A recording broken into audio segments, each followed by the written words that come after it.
are almost there. Well, I know you guys are here, but I'm almost there. I mean, you know what I mean. You know what I mean. Jelly bean.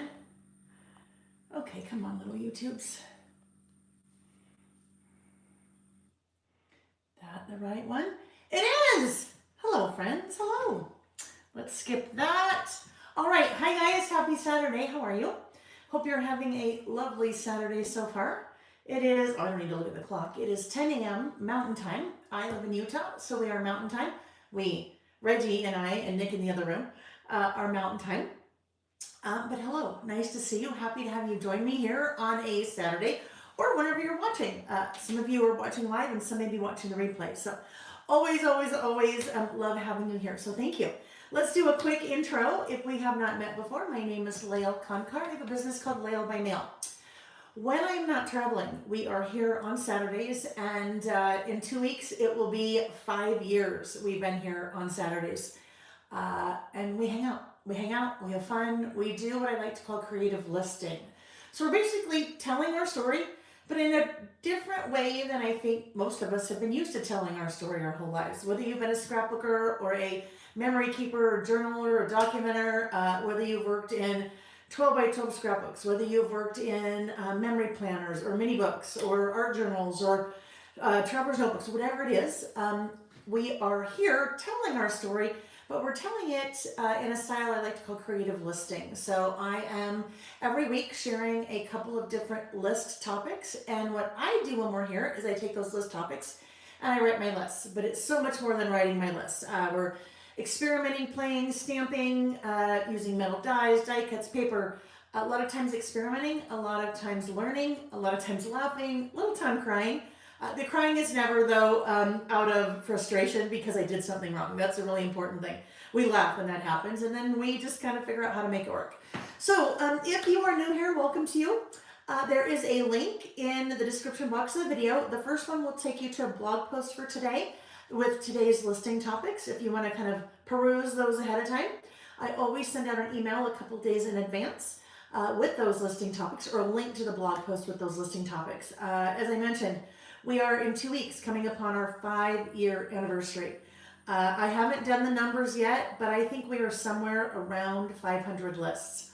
We usually average about 100 a year, so we have a lot of celebrating to do in 2 weeks, and we'll talk about that in a bit. Another link that you will find in the description box of the video is a link to a specific page on my website at laelbymail.com. And that link will take you to the products I am using today. Now, today is March 8th, 2025. I think I got 5 in there, you know, like for each year in 2020. Anyhow, oh yes, so link to the products I'm using today. Now, that page really changes every week because every week I'm using different products. So as I am working today, I have my trusty sidekick, Amy, and Amy is here in the chat. And as I'm using different products, she will be popping links to those products in the chat. So if you want a really quick and easy way to find something that I'm using, she will provide a link for you. Chat is a great place to pop in and say hello and check in and chime in. That's also a great place for questions. So once I rotate the camera, it's a lot easier for me to see questions and comments as they come through. Right now, I can't see anything unless I look over there, which in a minute I will look over there and say hello to you. So I think that's kind of general housekeeping for today. We've got some giveaways. I'll announce the giveaways from last week. I'll show you a few sneak peeks of some products that are releasing for our 5-year anniversary on March 22nd. March 21st is the anniversary. That's kind of when the celebration will kick off, but I've got a few sneak peeks to share as well. All right, so let me take a look at the chat, see who's here, and check in, and then we'll go from there. So let's see. Hello, Bernice, Zen Girls from Denver. She's going to play with us a short time today. That is great. You guys know it's an open house, basically. So I'm here the whole time. You may pop in at the beginning. You may pop in the end. Some of you will stay with me the entire time. And some of you will watch at your pace over the next year, which is all good, right? Just always happy to have you. Hello, Angela Precious World. Nice to see you. Angela, I do not recognize your YouTube name. Are you new? Just curious. And if you are, tell me how you found us. Hello, Heather. Damp and sunny, Gilbert, Arizona. Good morning, Amy. Nice to have Amy back. Amy was on vacation, and we all need time off, but I just miss Amy when she has time off. No, I mean, she works while she has time off too, but she had a lovely vacation. So always nice to have you here, Amy, and welcome back. Hello, Patricia. Kyla, nice to see you. She said it's a lovely little list. It absolutely is. My friend Susie Cubido, and I just love her last name, so I have to just always say Cubido, even though I'm sure I butchered it. Nice to see you, Susie, from Lafayette, Louisiana. Carol from Central Canada. Wanda from Tennessee. Hello, Sarah from chilly but sunny SoCal. We had a lot of snow here in Utah on Thursday, about 6 inches. And so we live kind of in the benches of the mountains. The mountains got more than that, but 6 inches, just, it's March, right? What the heck? But that's what happens here in Utah and Colorado. I'm sure other parts of the world, I just know Utah, Colorado, that we generally get our most snow in March and April when we're ready for spring, right? Anyhow, so been kind of fun. Thursday was awesome because it was nice and snowy, and anyhow. So yes, cold here too. Hello, Cindy Holland back with my purple hearts. Always love to see you in your purple hearts, Cindy. Hi, Kathy, Rainey, nice to see you. Bev Hills. Hello, Nick from the other room. My hubby, Nick, just always has to pop in. Ms. L, my blouse is gorgeous. Thank you, a little sweater. Hi, Tiu. Nice to see you. Tiu from Canada. I know that's like saying Joan from the U.S. I know Tiu's from Canada. I just don't remember where Tiu. Hi, Heather. Carla from Arkansas. Karen Tarr from Santa Cruz. Hello, Jackie. Karen Haynes, good morning, good morning. Thank you, Wendy and MD, about my sweater. Good morning, Ann Circassian, I think so, right? Oh no, wait, 2 different people. Ann Cirque and Jane, maybe it is Ann Circassian. And then also Jane Sarasone Khan. Anyhow, I always remember Jane from when you moved to the UK and you sent me an article, a book that you wrote during the pandemic, right? There's weird things I remember about you guys. Just some of you really, really stick in my head. I mean, all of you stick in my head, but there's certain things about some of you that just stick in my head. And Jane, I hope that was you. And if not, then I messed you up with someone else. Apologies. Hi, Martine from the Netherlands. Oh, Karen, I like that. Karen said, I decided on a listing for myself that can be repeated over and over and over as long as a person wants. Things I found on social media today, right? And oh gosh, that could go so many different ways, couldn't it? With the state of our world today. The whole world, right? The whole world. You can find a lot of things on social media and some good things too, right? Hello, Marilee. Nice to see you. Oh, you're in Fallbrook with my friends at Lizzie Lou's retreat. I love it. Lizzie, J-Lo, Lainey, and Denise, please say hi to all of those lovely women for me. Hello, Michelle. Amy included a link in the chat for today's topics, the blog post. So if you want to check that out, that is in the chat. Really quick, something about the replay. The chat is only live during the live. But if you like to watch the replay, you can have the chat playing at the same time. So obviously you'd hear me and you hear me interacting with people, but it's kind of fun to, if you're watching the replay, watch the chat as well. Let's see. Hello, Susan Scally. Deborah, good morning from sunny SoCal. I hope you have an amazing weekend. I know you will, Marilee. I just know it because, how can you not, right? Karen just gave us a great reminder. Thumbs up. If you are here watching, please, please, please thumbs up. That is the single easiest thing that you can do to support anyone you're watching, any content creator. Thumbs up. You'd be surprised at how much that helps us because of the silly algorithms and all that. So always appreciate a thumbs up. Thank you for the reminder, Karen. Let's see. Amy also just linked to the products I'm using page on the website. So if you missed that, scroll up in the chat and you will see that. It's really easy to see Amy because her name is in blue and there's a little wrench next to her because she's an admin. Hello, Colleen. Nice to see you. Colleen said buffering. So, Colleen, let me know if you're still seeing that buffering. Patricia Harvey. Louisa Mochizuki. I also like to pronounce your last name, Louisa. Did you get my email about your gift certificate that you won last week? I hope. Sarah, yes. Sneaks. Carol K, yes. Snakes. Carol K, another interesting thing I remember about you, we've talked about, is the shiny pumpkaboo, which was her daughter's YouTube that she was using early in the pandemic. And I will tell you guys, most of these people I have never met in person. So I just know, I just remember things. I don't know if it'll necessarily call it a superpower. One of my not superpowers is I don't remember people's names when I see them. But one of my superpowers is I can remember details about you from years and years and years ago. Like I remember Susan Scally's first grandson and how they decorated his nursery golf theme, right? There's all kinds of things that I can remember, but if I don't ever remember your name when I meet you or see you again, please don't be offended. Hi Pam Soames, nice to see you. All right, oh good. Karen got her Glimmers stamp set, one of the favorites. We will talk about Glimmers again in 2 weeks for our 5-year anniversary. So I have all the lists already planned for that.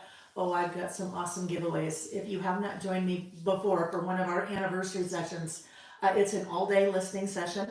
It'll be Saturday, the 22nd, here on my YouTube channel. We'll break it up into 2 sessions because I need to take a break in the middle, get something to eat and kind of regroup. But I always do lots of giveaways that day. So I've got some really fun giveaways for that day. Hello, Pat Burdall from Texas. Pat. I'm always interested, people from Texas. I will be in Texas twice this year, in April and in October, both the same hotel in Conroe, Texas, outside of Houston. April is for Little Craft Fest. I'm going to send out an email tomorrow, which will be Saturday the 9th, about Little Craft Fest. It is an amazing stationary event. And stationary with an E, not an A, not like the stationary not moving, but all the things that we love to play with paper related. And then workshops and all kinds of things. So if you don't know about that, Pat, and anyone else that doesn't know about that, watch her email tomorrow. Hello, Cindy Curtis. Thank you. Sarah said she cannot wait until our all dare. Same. Oh, Susie, I love the way you say my last name. It is close to the correct pronunciation. Cubido. Yes, I'm sure if I was French, it would just roll off the tip of my tongue and it would sound so like fancy and eloquent and cultured, but yeah, I don't have any of those. So I just say it like it's fun. Hi, Anne, royally messy there. I love it. She is listening in while doing some sewing repairs. Susie, the boys and you would love to visit us all. Wouldn't that be fun? Nick is going to be with me at Little Craft Fest because we have 3 booths, 3 spaces. So a lot of room. And I'll also be teaching 2 workshops. So I'm like, guess what, Nick? You're coming. Amy's going to be there. Amy's daughter's going to be there. A couple of Amy's friends are going to be there too. So everybody helping kind of here and there a little bit. But yeah, we're very much looking forward to that.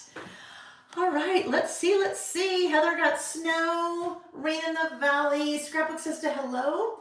TU, Toronto. That's an easy to remember. TU, Toronto. I gotcha. I probably won't remember that, but I will really try. Yes, Jane from Brussels. There we go. I love it. Doug Osterloo. Did you listen to the Scrap Girls this week? It just shows how much everyone loves you. This is Teresa from Illinois using my husband's computer. I always wonder, we don't have many men here. So Teresa, welcome, and from Doug's computer. I did not. I'll have to go look for that. Clueless. It's been a super busy week here, always. Hang on, I gotta write this down. Just make myself a little mental note because I would love to hear that. Not because I want to hear how people love me. I mean, that's always nice to hear, but I'm just genuinely interested in what the topic was and kind of what people, what the conversation was. Anyhow, this week, holy cow, I did the design board for the summer-fall, not even spring-summer, the summer-fall season pass kit, handed that off to the designer. I also did a design board for a brand new mini collection. Handed that off to the designer, so very excited about those things, but it's been a busy week. Thank you for sharing that, Teresa. I didn't want to say Doug, but thank you for sharing that. I will for sure go look at that. Nick has a list today. Nick has a list again today. If you missed last week, Nick walked in and showed us the list that he was working on. Now, it wasn't a fun list like we do, not with, playing with things. he gave him a to-do list, and then he even added to the to-do list. So he's made himself a to-do list today. I don't think I probably have a couple things on there, but he made it. Heather said she always enjoys Nick's list. I love that. Hello, Lindsay H. Nice to see you. Okay, Alice. Alice, I'm going to remember that from last night. Candy ASS. I swear like a sailor in real life. Please don't judge. It's just who I am. But it is very important to me that I do not swear from a business perspective. So you will very rarely, if ever, hear me swear. I have my Sunday list that you're presenting today. Oh, that's right. You do have a list. He does have a list today, Mal. Okay. Hey, hold on really quick. Hey, Nick, honey, will you do me a favor and plug in that fan? I am dying. Or open a window or something. Like, I am, seriously dying. The window open might be nice. Okay. All right. Sorry about that. Okay, where were we? I was just talking about My list. I know your list, but it was something before that. Perfect list. It was something before. Yes, your perfect list. Oh, I don't remember. Anyhow, it'll maybe come back to me, maybe not. You guys know me. Oh, I know. Alice and Candy ASS. I was saying how I don't swear business wise, but outside of that all the time. So Candy ASS 718. She's been on a couple times, and I had joked one day. I'm like, so fun, right? Fun YouTube name. And then she shared her name was Alice. And now that went in one ear and out the other, literally. But last night, I'm going to talk about this a little bit more today. Last night, I was watching Vicky for the whole 2.5 hours. She's doing a really cool new series on her YouTube channel. Again, I'll talk about that in a minute. But I saw Candy ASS there, and she's like, oh my gosh, she said something about Alice. And I'm like, Alice, I'm going to remember Alice. So, hello, Alice. All right, guys, I'm going to keep going. Lindsay H has a package that is on its route. Lovely. Wait, slow route from Utah. You guys, you know what?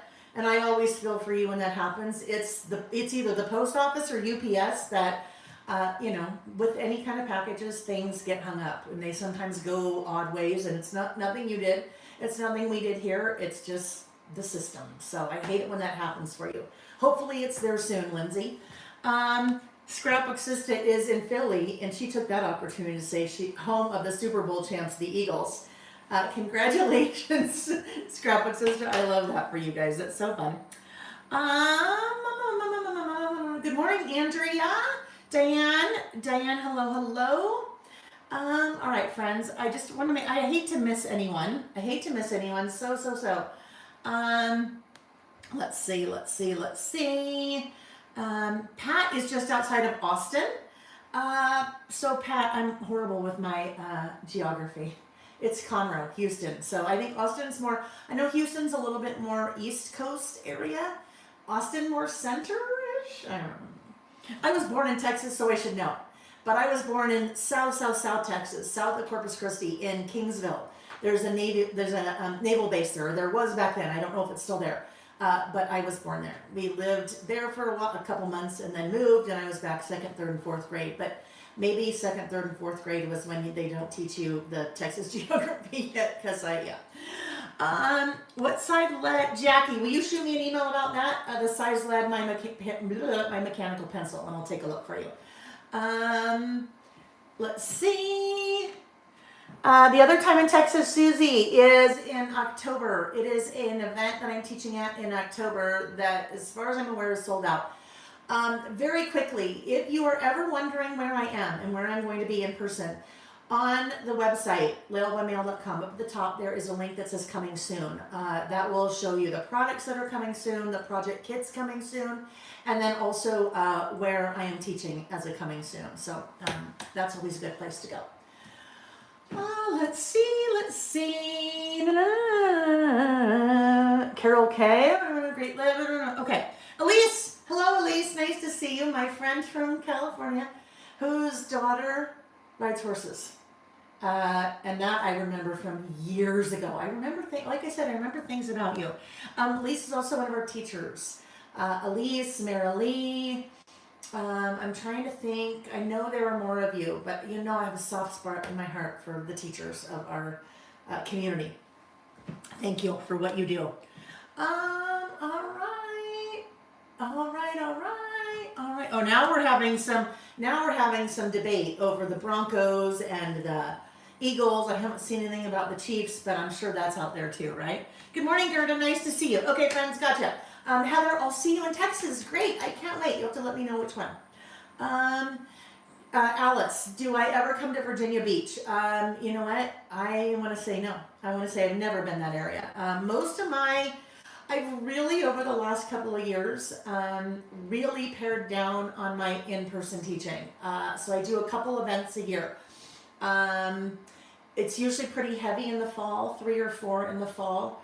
I've kind of more or less significantly reduced, if not eliminated, anything in the spring and summer, just because I'm trying to get back a balance in my life. Which I've worked really hard to do over the last few years. Then the other thing is my business has grown so much. It starts to get difficult when I'm trying to work in personal travel and then also business travel, because the business travel, anyhow. So best place to go is look at coming soon. All right. Okay. Let's do this. I think we're ready to rotate. All right, so let's rotate the camera. Let's hope that Reggie sits down. He's sitting in his bucket on my desk, but he is standing right now, so I don't know what that means. All right, rotate, and then we'll kind of fix some lights, and we will go from there. We'll be ready to play. Sorry about that little move on you. I should probably give you advance notice before I do that. All righty, so I hope you guys are doing well today. Like I said, it's a beautiful morning here. I live in a suburb of Salt Lake City, about 30 minutes, 25, 20 minutes, depends, from downtown Salt Lake. And it is a beautiful, lovely, cold day. Oh, thank you, Colleen. Thank you, Colleen. Colleen is always so good. So many of you are always so good about reminding me to plug in, because if I don't do that, then I don't know, about 2 hours in, we all of a sudden go dark, and I lose everything because I have no power if I don't plug in. Hello, Mother. How are you? Nice to see you, Mom. We have lots to talk about. Okay. Diane, thank you. Diane said, I remember when you were trying to decide about growing this business. Rockstar Lael, great decision. Thank you, Diane. Thank you. We're going to talk about, not a lot about that, but we'll also touch on that a little bit when we're together on the 22nd. All right, so what should we start with first? Should we start with how about if we start with a couple of sneak peeks? First sneak peek, for the spring summer season pass, in-house already, let's see, my stamp samples are here. The stamps and all of the papers should be here on Tuesday. The stickers are already here. And then the die cuts should be here, hoping end of next week, so around the 14th. As soon as I get confirmation of when those die cuts are absolutely done, I will put up the spring summer season pass. So hoping that's about a week from today, the 15th. And then shipping probably starting that Monday on the 17th. I do have my samples for the die cuts for the spring summer season pass that I thought I might kind of show you. And we'll just look at that little peek that way. Some really fun little icons and all kinds of things. So that is the sneak peek that I'm going to share at this point. And really nothing beyond that. Actually, there is one thing I want to show in there. Let me just show you one little thing. The design, as I mentioned at the very beginning, the design for the season pass will change pretty significantly from quarter to quarter. So, two are coming out. That's going to look funny. That's the bottom of a bathing suit. So, but look at these two. We'll just pull two. Cute little bow. And look at that little Ferris wheel, kind of for maybe a little summer, right? So very fun. Lots of great things coming in that season pass kit, the spring summer. So stay tuned for that. That was a bathing suit bottom, Elise. I know, I'm like, that's funny that one popped out, because we're like, what is that? Yeah, that was a little bathing suit, swimsuit bottom. Amy, if you will pop in the link to the winter spring season pass kit in the chat, just so if ladies, men, folks, whatever, would like to see that, then they can, because that is still available. All right, the next thing I want to show you, and I did show a sneak peek of this, just the cover, on Wednesday during What's New Wednesday. This is the brand new Listing with Lael Idea Book Volume 3. So this will not release. You won't see it on the website until Friday, March 21st. I think it is, I think I said 8 a.m. I think it's 8 a.m. Pacific time. So set your alarm, because this is one of many new Lael by Mail products that will launch on the 21st. But this is Volume 3. This is all of our lists from 2024. All right. So those are two sneak peeks I thought I would share today. I will show a couple more sneak peeks when we are together again next week, which will be March 15th, Saturday, March 15th. And then March 21st is when they will all go live on the website. And then March 22nd, when we're together, I'll kind of do a really quick, show you everything that's new. And then we'll go from there. Oh, and now Teresa, thank you, Teresa, because I keep seeing Doug. Isn't that cute? That little Doug-shaped, the little Doug-shaped dish, the little bird-shaped dish. I don't know, I've had this forever, and just kind of a fun little dish to throw some things in. All right, I love it. Mary J. Blige cannot wait for the new idea book, and Joy is glad that her credit card is paid off. Okay, so let's take a look at the 3 lists that we did last week. And I always have to reference, I don't know, it's only been a week, but I swear it feels like forever and a day. All right, first list that we did was about last month for the month of February. So this is a list that we have done for the last about 4.5 years, the first-ish Saturday of each new month. And that is when I sit down, I pull some photos that I've taken throughout the month. I make a just run-on list of some of the things that happened in my life or my kid's life or Nick life, you know, whatever, for the month. And then use a little stamp. That is the 2025 about last month's stamp set. A little decorating and then done. So I have about 50 some odd of these lists going all the way back to 2020 when we first started doing that. So super easy, approachable way to, for me, stay current on my memory keeping. I can say that I'm caught up. Now, it doesn't mean I don't have lots of photos I still want to document at some point, but I can say I'm caught up with my memory keeping because if nothing else, I've at least done this every month since August of 2020. So that was the first list that we did. I know many of you have been doing that list with me over the last 5 years. Oh my gosh, 5 years. And then some of you do a version of that with me every year in the year in review kit. All right. Wanda said I will never stop doing this list. And you know what? I kind of feel that way too. Wanda, because it's just such an easy way to just to document your life. Super easy, approachable. All right. Next list that we did was a glimmers list. So glimmers is something, a concept that I introduced back in December of 2024. So what, 4 months ago, based on something that one of my dear friends had brought up. We were out of town together and she said, hey, have you heard of the concept of a glimmer? And I'm like, a glimmer? No, what is that? Concept of a glimmer is just something that pops up to brighten your everyday. It may be seeing a rainbow. It may be having someone just smile at you in the grocery store. It may be a little tulip that you see popping out of the ground. Different for different people, but the whole concept behind glimmers is that it's something that the more that you look for and the more that you are aware of, the more that you will see and seek out. Just kind of a bright spot in your life. So after doing that first list in December, I immediately designed a stamp set to go with that whole concept because this is a list that we will do on a monthly basis. I have a few fun things that I've collected that I will we'll talk about glimmers a little bit more. We'll do a glimmers list when we're together for our all day listing session. And we'll kind of talk about that one a bit more when we do that list. But for this one, I printed a full size photo, right? Full size. When I say full size, I work in traveler's notebooks for my lists. These are standard wide, so they are 5 inches wide by 8.25 inches tall. So I printed that photo, sans that center part, okay? Printed that photo on a matte photo paper and then used rub-ons on top of it. This to me is the magic of rub-ons, that you can put them on anything and it looks like they were actually printed on whatever you adhere them to or rub them onto. So that we used was that was Summer Stories. 49 Market a couple months ago came out with 4 rub-on packs.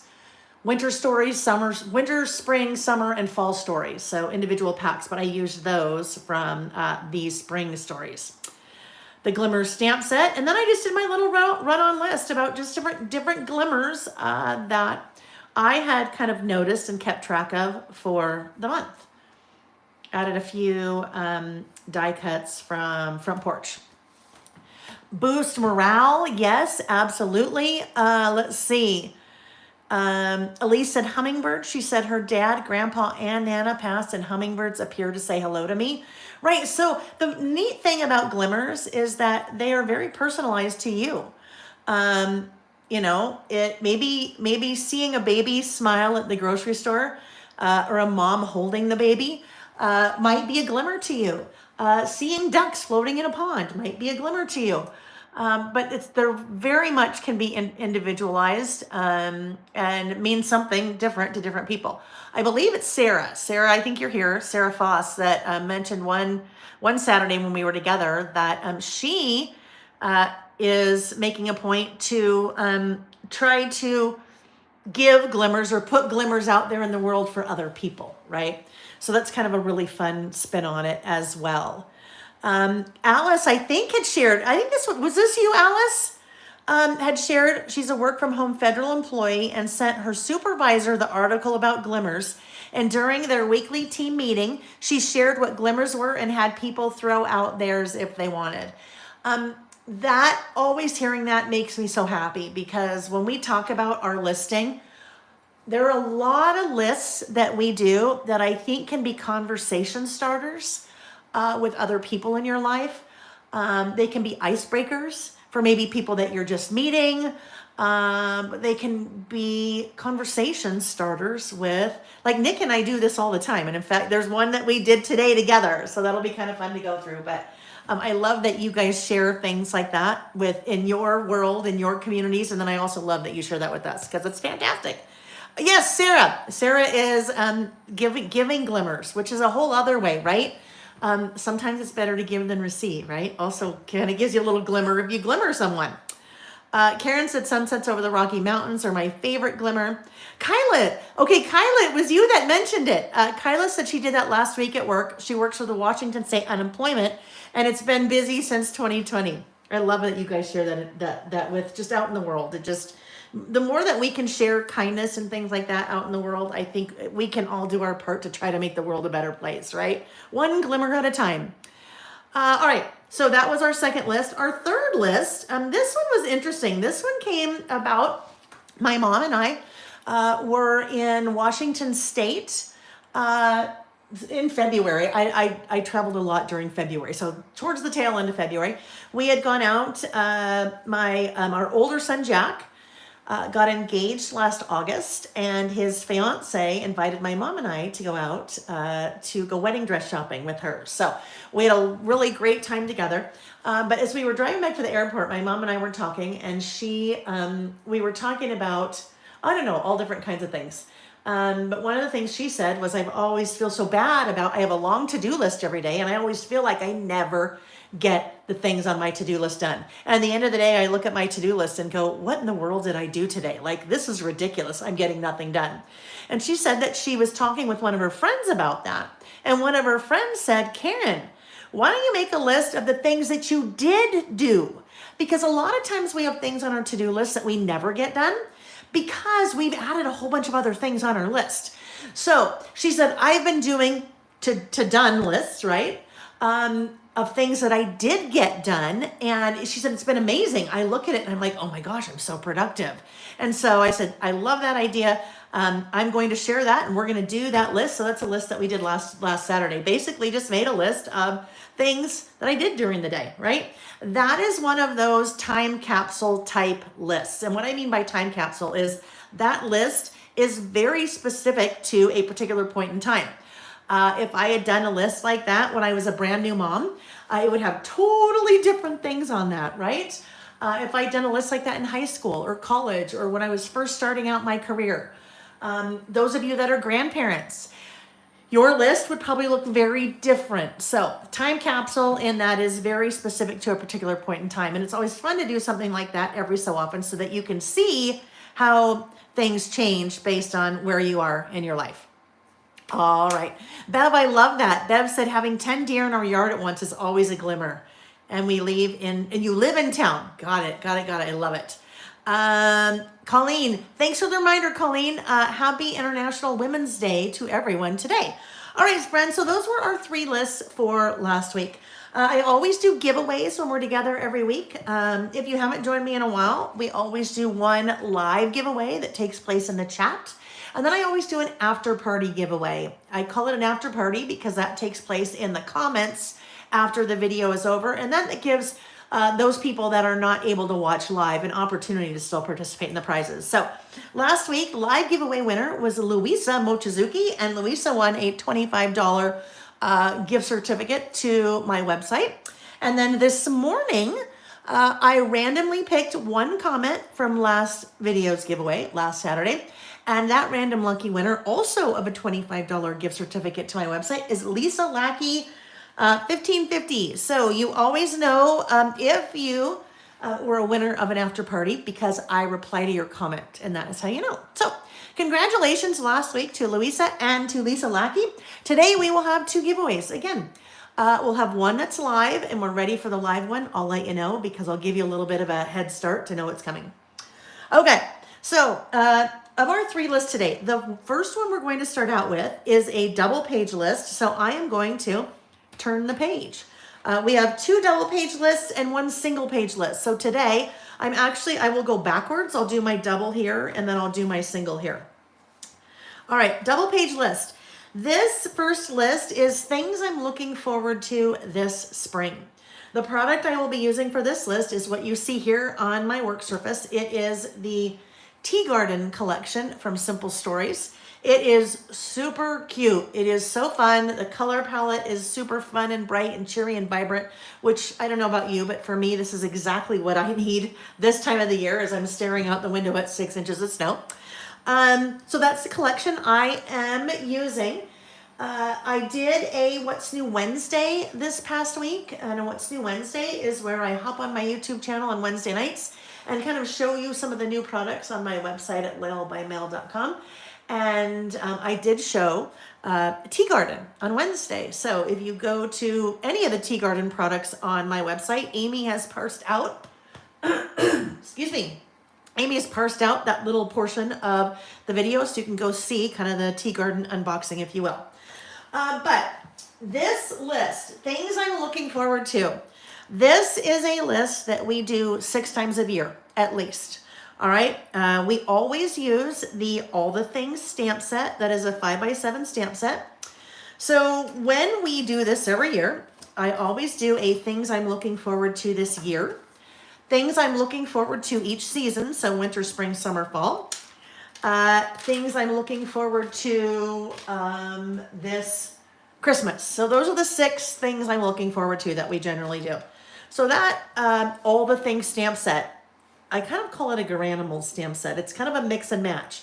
So the whole point behind this stamp set is that you match or pair prompts like my favorite things about, things I'm, things I'd like to, things I, with the handwritten words.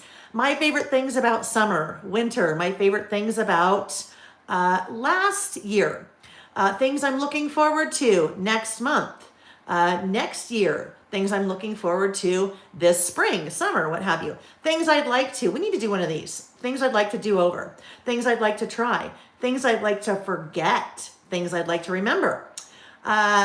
Ty Cortez, one of my design team members, earlier this month did a really fun list about things I'd like to remember, kind of about her relationship with her daughter. So that was really cool. Things I learned, things I'd like to do again, things I appreciate. Anyhow, kind of a mix and match stamp set. So that is the stamp set we will be using for this list. Yes, Garanimals, right? Who remembers the Garanimals? All right. So let's see. Oh, I know. I've got my little sketch. I've got my little sketch here. So what I use to always plan our listing sessions, I use one of the listing with Lael workbooks. Mine's a little bit different because there's a little bit information that I need to capture that you guys don't, but that's what I do. So I've got my little sketch here. What I'm going to do for this list, I'm going to do something that I call, I'm going to create the list off the page. Because there are 2 background papers I'll be using, I can work on the whole list here on my work surface.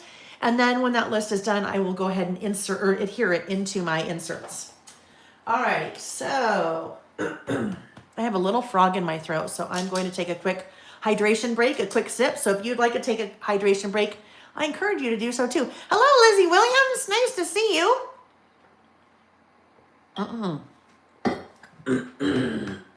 Okay, I'm going to do my best to not keep doing that. Okay, so Tea Garden. This is going to be my left page. And then, I don't know, I'm such a sucker for a chunky horizontal stripe.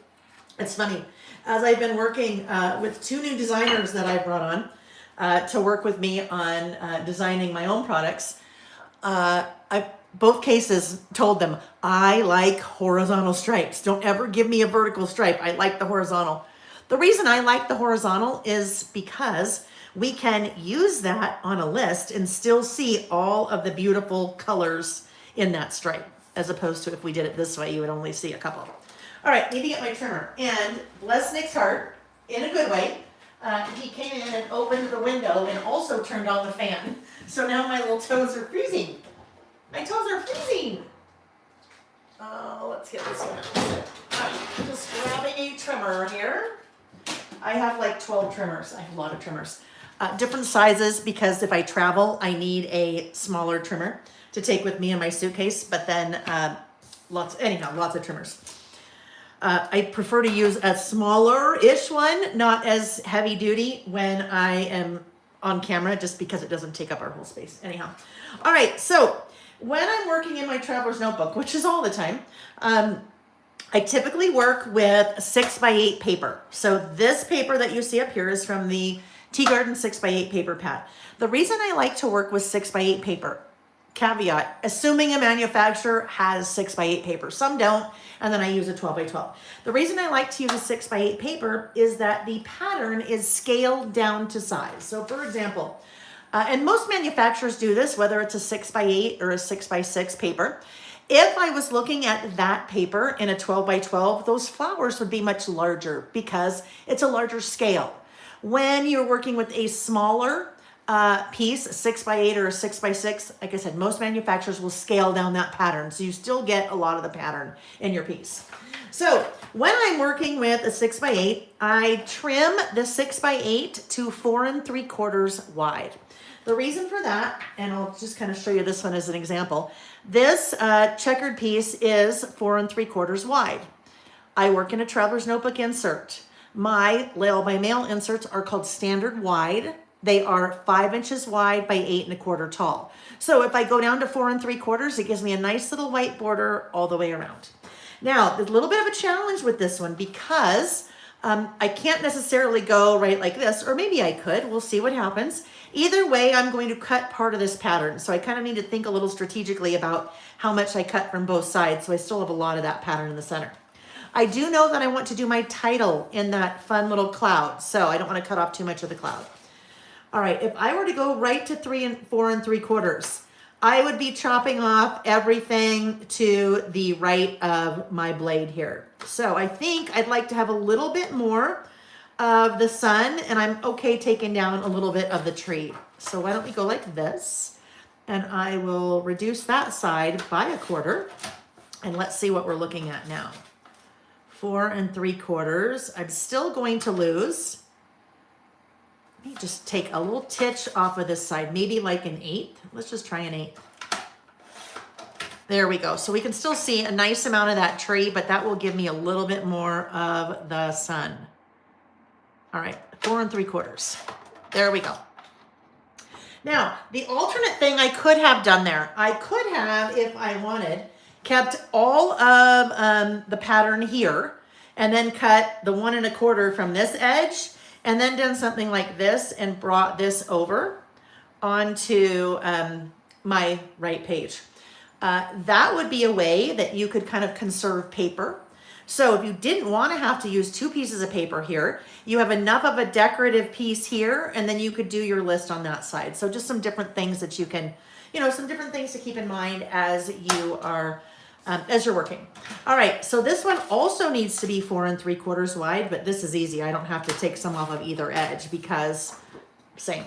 I will for sure keep this piece because I can use this piece really with any of these other papers on another list. Like how fun would those two be together? I love that stripe. All right, so let's get our trimmer out of the way momentarily. This will be my left page. This will be my right page. And that's a little bit of a switch from what I normally do. No, actually, is it? Let me think, is it? Normally, I don't know. I've been switching things up now, so now I don't remember. Oh yeah, normally I put my list on the left and kind of a little bit more of a decorative page on the right, but we're flipping it. So I am going to round the outer corners. Hello, Denise, nice to see you. In Fallbrook with a bunch of other ladies. All right, so I'm rounding the outside corners of my spread. There we go. Now, I need to grab a piece of white cardstock because I will do my list on white cardstock. All right, I also, now I have, okay. Just brief moment here. I'm still here, but I need to shut the window and turn off the fan because my ankles are like frozen. That's it, right? Happy International Women's Day to people that have menopause like me, right? Too hot, too cold. All right, Nick's always just rolls his eyes. He's like, really? Oh my gosh, come on. I'm like, oh dude, you don't even have a clue. You men have it so easy. All right. Denise, I am using Tea Garden. Simple Stories Tea Garden. All right, so now, as I do my list here, I am just going to eyeball it, and then I'll tell you what the measurements are. Then I will also tell you my eyeballing is pretty much always the same thing. It's usually about 3 3/4 to 4 by 7. So let's see how that works. Let's see what we end up with here. Let's do, look at that. That is dead on 3 3/4. Dead on 3 3/4. I just like to have some border of that pattern paper around the outside, and that's usually about what it ends up being. Whoopsie, let's do this. And, okay, that's a little bit more. That one's about 7 1/4. So somewhere between 3 3/4 and 4 and 7 7 1/4. So there it will be the background for my list. All right, now, what works really well here, there's already white on that side. So everything is kind of already coming together without me having to do a lot of work. But I think what I will do, there's so many beautiful colors in here. And I need to figure this out off the bat for my, what color I want to use for my stamping. But I'm going to ink the edges of that white cardstock. So I had pulled out a couple of colors, Kitsch Flamingo, Squeezed Lemonade, and Salvaged Patina. So let's take a look at, Kitsch Flamingo, if I want to work in pink, the pink is perfect, right? That goes really well with that pink. Let's see Salvaged Patina. Salvaged. I always joke about that. I feel like I have to, look at that evergreen bough goes really well with that kind of bottom teal stripe. Let's see what Salvaged Patina looks like. I always feel like I have to enunciate that. Salvaged Patina. Where are you? Salvaged Patina?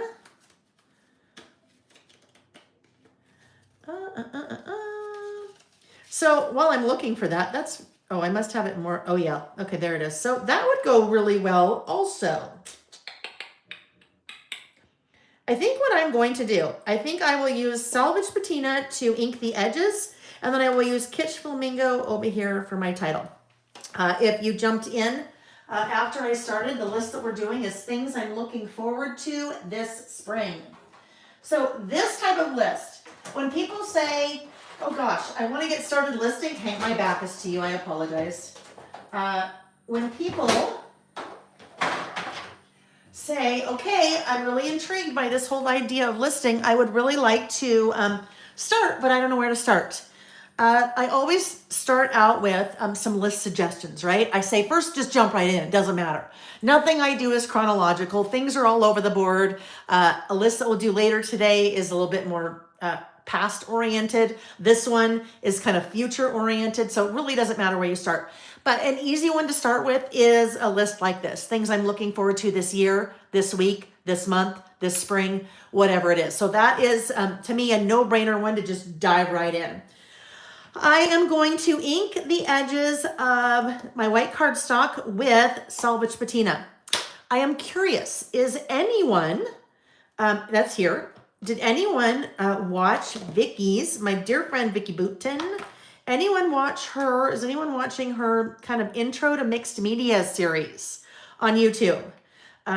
She's done 2 videos so far, but the one last night was all about kind of swatching your, all of the inks that you're using. Now, part of her whole concept that she's doing with this mixed media is keeping things really simple. So you're picking a color palette, a limited number of colors to kind of work with through this whole series. So, but just doing different ways of swatching the colors that you had picked. One of the things that she was talking about, she was doing a lot of education on distress oxide inks and distress inks and the difference between the two. So she was showing how if you use a blending tool to kind of blend the different ink colors, you could get some really cool, I don't even know what this means. She's thrown off a lot of words that are very artistic that are not in my vocabulary, tertiary and different colors and things like that. But she did talk about this. She talked about this storage system, this product that I have to help you swatch and keep track of your little foam blending tools. So if you do mixed media, it is a great thing to have, especially if you have lots of these little foam heads, the dome blending tools. If you know me, I used inks for 2 things and pretty much 2 things only, stamping and then inking the edges of things. So that's what I'm doing here. I've just pulled out the little tool, pulled out my little head for Salvage Patina. I am going to, kind of in a circular motion, pick up some of that ink and ink my edges. Not just because I use white a lot, that just really helps to kind of take that white down a little bit and not make it stand out so much on whatever it's setting down upon. I'm going to just put that in while I'm doing this so you can see. But that storage solution, Amy will pop a link. Oh, she already did. That storage solution is actually an Amy product. It's something that Amy brought to me, oh my gosh, maybe 3 years ago. And she said, hey, I've had this idea for a product for a while. What do you think about this? And she told me, and I'm like, oh my gosh, I need that. We need to do this because I have a lot of these little foam blending tools that I don't know what color is what and so forth. So little storage solution is one of those plastic cases. And in that plastic case, you have 2 sheets that fit. Those sheets, I think we do now maybe 10 or 12 different inks, and we can keep adding ink. So if there is an ink that we don't have the sheet for, you just let me know and we can do it. But basically, each of those sheets for the minis, and these are minis, each of the sheets holds 20. So you have a little box for 20 colors. You can write the colors in, which is what I do on the sheets. You write the colors in, and then you put your little foam blending tool on top. When I popped out this guy, you'll see There are little Velcro pieces that are also part of the kit. There are 40 Velcro pieces. So you put your little Velcro piece after you kind of swatch the color there. And then you put your little foam head right there. Then you have 42 pre-punched circles so that you can then swatch and then write the names of those as well. So Tim is no longer doing Distress Oxides. There are 80 inks, and that means that with the mini heads, you can fit 40 inks in one little container here. So I have all of my Distress Oxides swatched, and they are in just 2 of these. So we also do those for the tiny ink blending foam. One on the right is mini, one on the left is tiny. So the tiny is smaller, so basically each sheet holds more than that. But we have them for direct distress inks, Distress Oxides, Gina K, Stamp Market. There are just a ton of them. Let me see.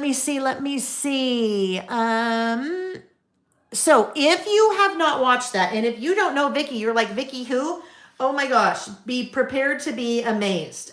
She is an incredibly talented designer, artist, and someone I am very fortunate to call one of my very best friends. So just this whole thing. And she really is taking you through the whole process of mixed media, but making it really super easy and approachable. So I encourage you to check it out if you didn't. Nancy was there. She saw it. Karen said no, but she needs to. Annie was there. Susie said she has not, but will now. Kyla hasn't, but will now. Kathy Oppenborn said, I am. You were a celebrity, Layla. I was watching. I know. But because you know what? All of that is so foreign to me. This is how I use ink. So it's just so foreign. And even if it's not really your thing, like it's not really my thing, I'm very afraid of mixed media. But so many nuggets that she shares that is so, so, so beneficial. So I cannot encourage you enough. Scrapbook Sister was watching. Can't. Alice was watching. Denise said she hasn't, but she's going to now. Yeah, you guys. And she gives, there's so much free content, and she is one of the most talented out there when it comes to mixed media. So I highly encourage you to do that. Steffavella. Thank you. Also brought up the Scrap Gals podcast. Someone mentioned that earlier, and I made a note. I got to go watch it. Got to go listen to it. Thank you for sharing that. All right. Anita is, you're swatching right now. I love that, Anita. That's awesome. Steffavella's going to watch later.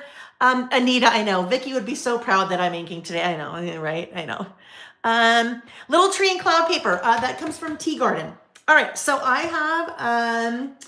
have inked the edges, right? Look at me being all mixed media. No, but guess what? This is why I don't do the mixed media. I've got the ink all over my fingers. And I always recommend, if you're like me and don't like inky fingers, and there's actually a reason why you don't want inky fingers when we're working like this. I don't want to transfer salvage patina fingerprints onto my beautiful white start cardstock there. So always a good idea to have a damp paper towel with you when you're crafting, or a baby wipe or something like that. So you can do a quick hand check before you kind of continue. All right. So now, time to dry my hands on my pants. I want to adhere that in the center. Like so. I need to close the door. I don't know. Nick's watching something that I can hear in the other room. No, it might, I don't know. It's I was going to say the radio. I don't think it's the radio, but I don't know what it is. Distracting. All right.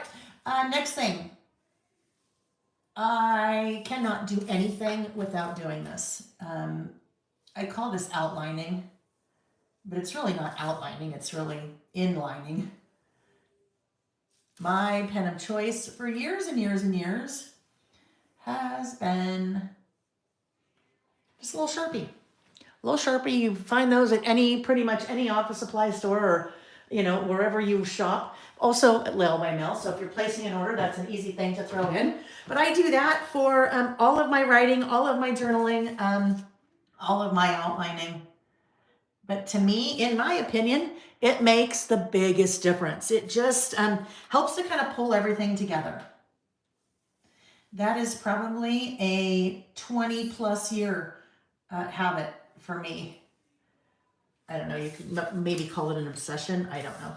A 20 plus year, but I've been doing it. I don't know. I've been paper crafting, scrapbooking, whatever you want to call it, for, almost 28 years. I started when I was pregnant with Jack, our oldest. So I want to say probably maybe 5 or 6, who knows how many years in, I started doing that little outlining, and there you go.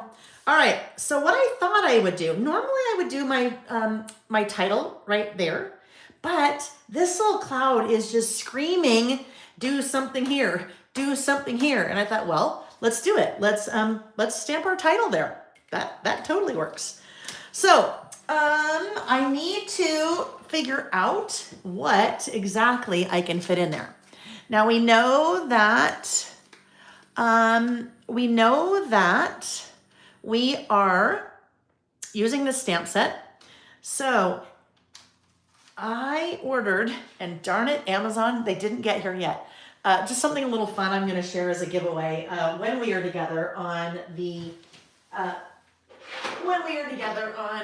22nd. But for now, I'm going to put them on here. I like to pull off my stamps that I'm going to use, things I'm looking forward to.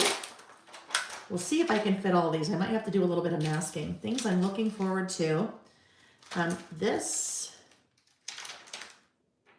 spring. But I thought that I might also want to just maybe stamp spring over here. So this just might say, looking forward to. So, looking forward to, if I did things I'm right here, and looking forward to, and kind of nestle right in there. And then I can do this right here. And then spring can go over here, right?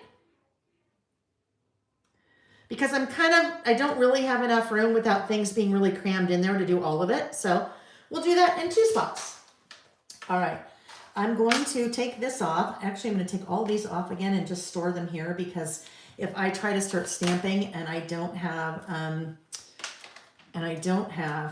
those things set off to the side, I lose the stamps. They end up on, whatever. Okay, so I need a stamping block. We need to start with the stamping block, and I actually need a few stamping blocks. That too big? I am a firm believer in right sizing your stamping blocks. So this is what you will see me pull out all of the time. Da, da, da, da, da, da. I would say those are probably my most commonly used for me stamping blocks. And then that one gets used also if I have something really big. And then of course over here. Of course, the stamping stylus, all right? And that is for our little teeny ones. But as you are starting to stamp, if you haven't stamped a lot in the past, or maybe you're a seasoned stamper, but you usually use one stamping block no matter the size of your stamp.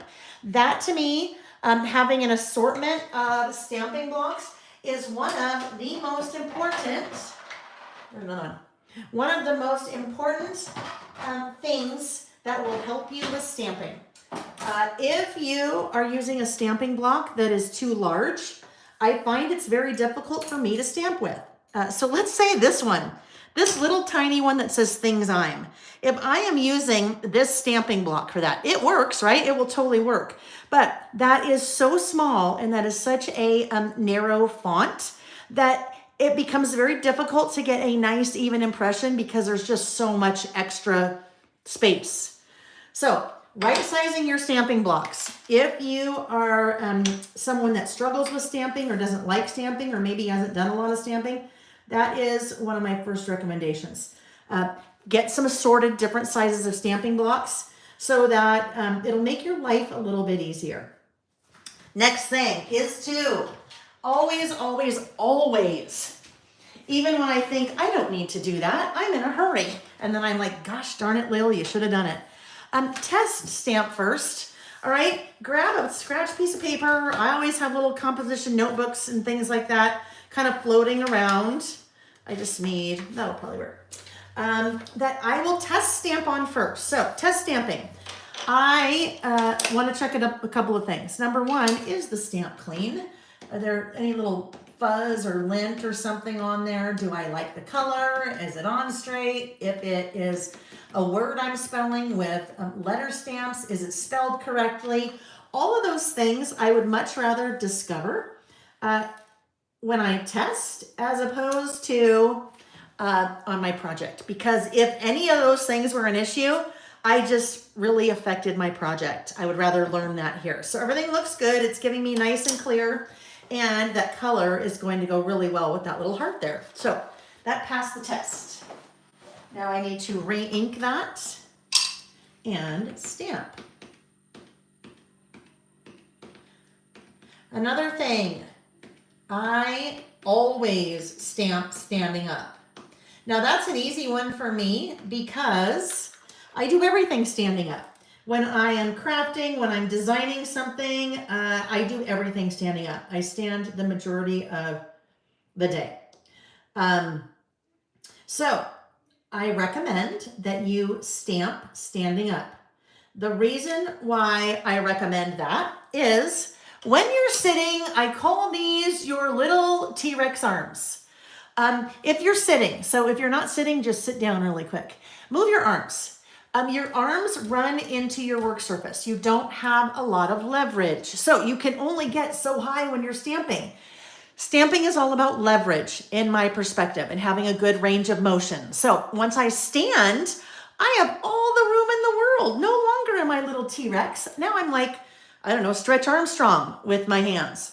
So I have a lot more room for leverage and my range of motion is much greater. That to me is another one, I guess, the biggest differences when you are stamping. Stand up. Test stamp, stand up. All right, so I've just cleaned that off. We'll put that back. That's another thing, but that's just more of like a housekeeping item. If you are one that eats dinner and puts your dishes in the sink, no judgment, and then cleans them off the next day or puts them in the dishwasher the next day, again, no judging. You know you have to work a little bit harder to get that stuff off, right? The dried on food. If you rinse your dishes right away or wash them right away, it's much easier to clean. Same thing with your stamps. Clean them off right away and then they clean very easily. All right, so I started out with the things I started out with the looking forward to as opposed to the things I'm. The things I'm is really small. I needed to make sure I got this in the right place and then I'm going back to add that.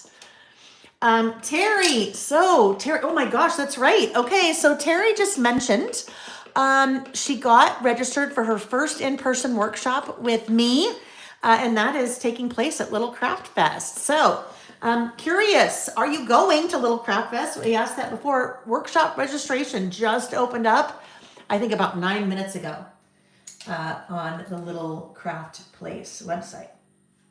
All right, so now, okay, my mind was thinking there. I'm not sure where I want to stamp that. So the other nice thing, where did I do that? You're going to see, you might see some sneak peeks of some things in here because, okay, where are they? Where did it go, Lael? Oh my gosh. Somewhere in here, right? Oh heck. I really need, well, that's it. I think I've done that before. Anyhow, what I was trying to see, doesn't really help me, was whether I wanted to put it over here or in the center. I think I need to go to the center. Can't find where that page went. Okay. Things I'm looking forward to. And now I will do this. I don't know. We'll see. That might look funny. Let's see if I can make that work let's see if I can fit this spring on there because I don't know, that might just look a little odd one page to the next. I'm sure it will work. Let's see. This spring.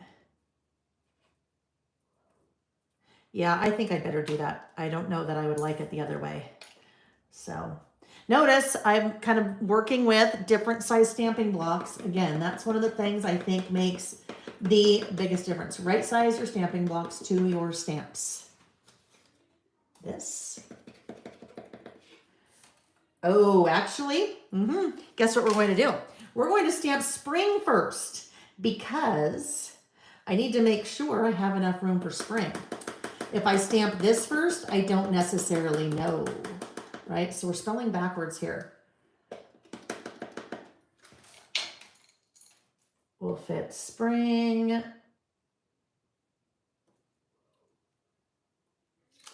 Right there. And now we'll come back and do this. So now do you understand when I say the Garanimals nature of these stamps? Designed to kind of mix and match. There we go. Things I'm looking forward to this spring. I'm glad I did those together.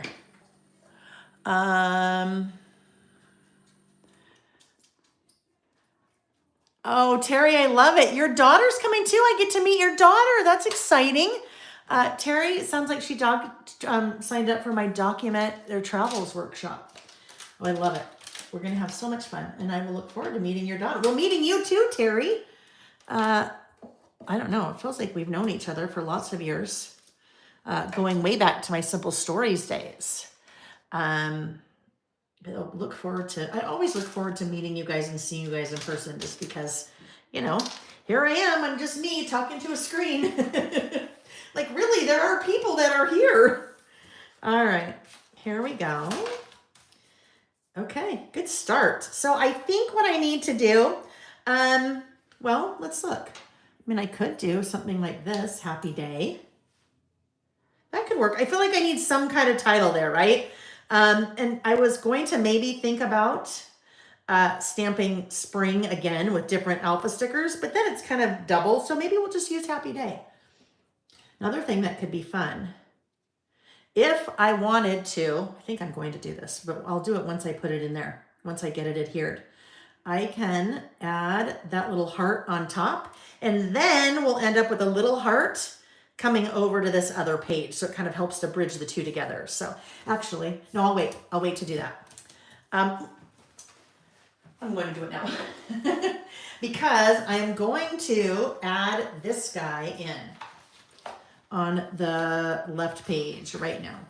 All right, what I need to do, normally I'm using my little tape runner, right? Tape runner is always good.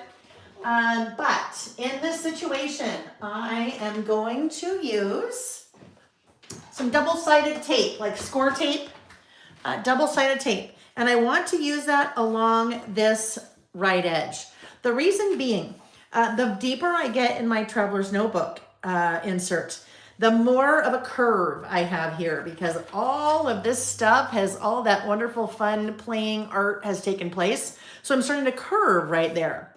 I need to make sure that this stays nice and flat, right? So if I run this right along that edge and I want to get it as close to that edge as I can without going over, it's like The Price is Right. And then I don't need to use that in the rest of this area because that will have no problem sticking. It's just really that right edge. Now I'm going to rotate. I'm right-handed. It's much easier if I do this and if I do this. All right. So I'm upside down. It's just easier. Both are upside down. Double check. Yeah, both are upside down. So this strip of score tape, double-sided tape that I just did, I am not going to reveal all the sticky at once. I am going to give myself, I don't know, about a third. Come on. I will reveal about a third, like that. The reason I'm doing that, double-sided tape, score tape is awesome because it's really sticky. But double-sided score tape is also a pain in the you-know-what because it's really sticky. What I mean by that is, once you put it down, there is no moving it. If it was crooked or it wasn't where you wanted it to be, too bad, so sad, get over it, move on. If I only reveal part of the sticky, that gives me a little bit of movement. So I can come in, look at that. I'm like literally touching that and it is not sticking. I would never be able to do that if all of that was revealed. So I'm going to come in here, take a quick look there. Oh, need to come in a little bit closer. Let's go a little bit closer there. We good on the edge over here? We are. All right. Now I can press down where I revealed and then gently pull out the rest of that. And that is going to be nice and secure there. My friend Joey that works for Photoplay taught me that. Which if you've ever worked with score tape and you don't know that little trick, that is saved my bacon. I can't even tell you how many times. Bernice. Bernice asked, what is the container you put your chamois in? This is a salt cellar. Amy, I think it's in the description box of the video. But I get that on Amazon. One of you recommended this for me, but a lot of times when I'm stamping, I might be stamping for 4 or 5 hours if I'm working on a big project or whatever. So it just keeps your stamp chamois moistened. Air doesn't get to it, so it doesn't dry out. All right. So there we go. And I did all of that right now because I really want to do this guy here. If I was not working in a traveler's notebook, I would add a pop dot or a couple pop dots or what have you behind that because I love using them. If I'm working in mini book, on a scrapbook page, really on anything, I really like to use foam adhesive because it really just kind of takes things up a notch.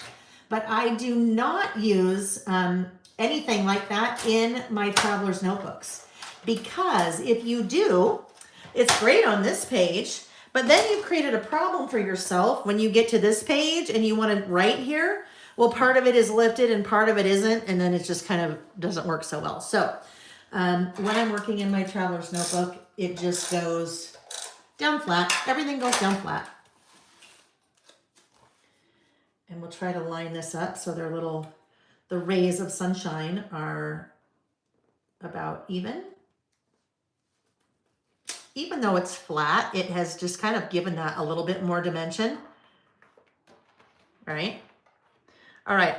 So over here, we are probably okay now. I think we're okay to go ahead and adhere this in, and then we'll work from there. And on this side, I am not worried about using any score tape or double-sided tape because it's flat here, right? I don't need to worry about that. And now we're at our little sun, the other part of the sun. Let's take a little glue pen. Hello, Carrie. She is popping in for a few while taking a break. Yes, Amy, thank you always for so much for popping in all those little links. We aim to please, my friends. Aim to please. So tell me, what are you up to this Saturday? Are you working? Are you playing? I think someone mentioned that they are actually working on some of the, not necessarily homework, but some of the things that you learned from Vicky last night. But I'd love to hear what you're doing on this hopefully lovely Saturday morning where you are. In terms of tools and the things that are kind of like my ride or dies, reverse grip tweezers, okay? If you watch me, you will always see me using reverse grip tweezers.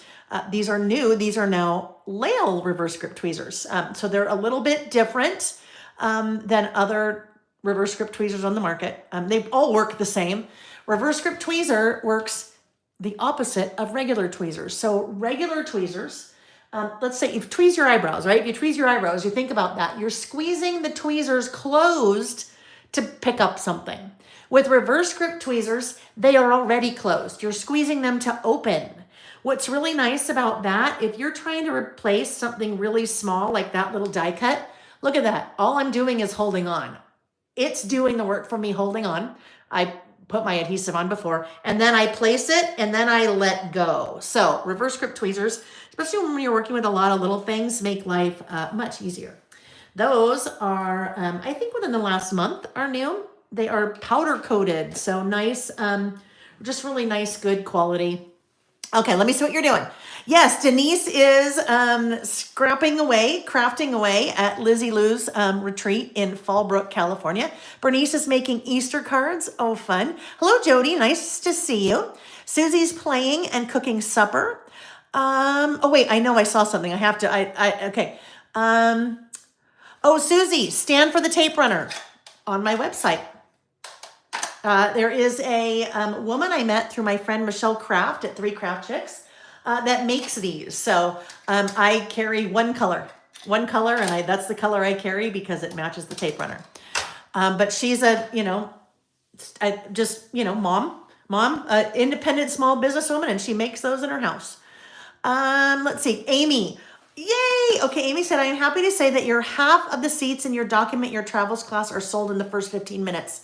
How do you know? Okay, we'll talk about that later, but that's exciting. I love that. I love that. It's an 80-person class. It's the max. It's the biggest size room that I could get to teach in there. That's the biggest size that they have. And it's always a little bit, scary when you are going to an event where people are purchasing tickets to take classes from you, as opposed to they just get it because they are, that's what their event entrance fee gave them that. But yes, so I'm glad. Oh, good. Then I won't be in there with like 5 other people by myself going, so everyone, hello. Yes. Let me see. Carol's finishing up October 2024 Project Life, so you can be done with 24, and then she's on to her glimmers list. We got to work before we play, although you're playing in both cases, right? Heather just got a new couch, getting the old one to the garage for donation, and the new one set up. Exciting. Spring, like kind of out with the old, in with the new. Let's see. Deborah's doing some home chores and finishing up one of Vicky's classes. Scrapbook Sister's getting her hair braided and watch me. You guys, I love it because you're all doing different things when we're together. I'm playing, you're working, you're playing, you're working on different projects. It's just, I love it. Kyla's watching and we'll list later. Jody's making a junk journal. Can I show you guys something really fun, really quick? So last night I mentioned Vicky's live was about 2.5 hours, and I was playing, but I was not doing what she was doing. I've talked a little bit before about creative note taking. This is an insert of mine that, you'll hear me talk about this in our next list, fads that I've taken part in my life. I've been a yo-yo dieter my entire life. I've tried all the things. This year, 2025 is it for me. I'm done taking off the weight, putting it back on, taking it off, putting it back on. So I'm doing lots of different things. I'm reading things, but one of my favorite things to do is, like I read things or listen to podcasts, is take notes while I do it. So in this particular case with this insert, I listen, rewind, take notes, and then when I want some creative play, this is what I do. I call this creative note taking. Now, don't be offended by this. It doesn't really say what you think it does because it has a little asterisk there. But this to me, it kind of checks multiple boxes off for me. And this really is just like our listing. So I was talking about this a couple of weeks ago and someone said, creative note taking, what is that? Basically, this is just like our listing, right? I just take notes and then kind of decorate. Sometimes I decorate first and then take notes around after. So these are the 2 pages I worked on last night when Vicky was doing her thing. That one and then that guy. So, and this, like literally, that's what I'm doing. I'm listing, but I'm taking notes based on things that I've read or listened to. So that's what I did. Some of you guys do different projects when I'm listing. That's what I did when I was watching Vicky. Okay, let me see. Carrie's been moving all week. Oh goodness. A new craft space to set up. That is so exciting. Have fun with that, Carrie. Deborah has too many craft projects going right now. It needs to catch up, right? Always feels like it's catch up, but guess what? That's the best place for us to be in because that means we have projects to always work on. Hello, Miss Vicky. Vicky, we have been talking a lot today about your new mixed media series that you're doing. I think there's quite a few people that are headed your way because I just told them how great it was. And if they're like me, who this is as mixed media as I get, inking the edges of things, then it's a really good series because it takes away all the fear and yeah. How do you store the Zig photo signature pen to make sure it doesn't dry out? Carol, here, two things about that. I actually store mine upright, but people say that you really should store all of your pens upside down because then gravity is always has that ink, the flow of the ink, heading towards the bottom, heading towards the point or nib of the pen or what have you. With the photo signature pens, you want to make sure you are writing on something slick. Okay, they are not meant to write on cardstock or scrapbook paper or pattern paper, something like that. You want to write on something slick. It will dry out and not necessarily want to work as well if you are writing on that. When I say something slick, I don't know, something like this, maybe like this next idea book that's coming out. So when I am signing, when you guys ask me to sign your books, this is the pen that I use. But I will tell you what I have to do sometimes. So that's where I'd be signing it, right in that area. Sometimes you have to get that ink flowing again. So what I will do when that is the case, I just want to find something shiny. Shiny, shiny, shiny. Oh, I know, here. I'll just do it in this idea book. So if I wanted to take notes, let's say in the idea book, I have to, try using, I don't know, let's just say colored pencil. So sometimes when I am starting to write on something slick, I need to kind of get it going again. So what I will do, and this one worked fine, although if you look at the eye is a little faintish. I'll just take a little piece of scratch paper and do something like this, just to get that ink flowing again, and then it should be good to go. Preach. What are we preaching, Vicky?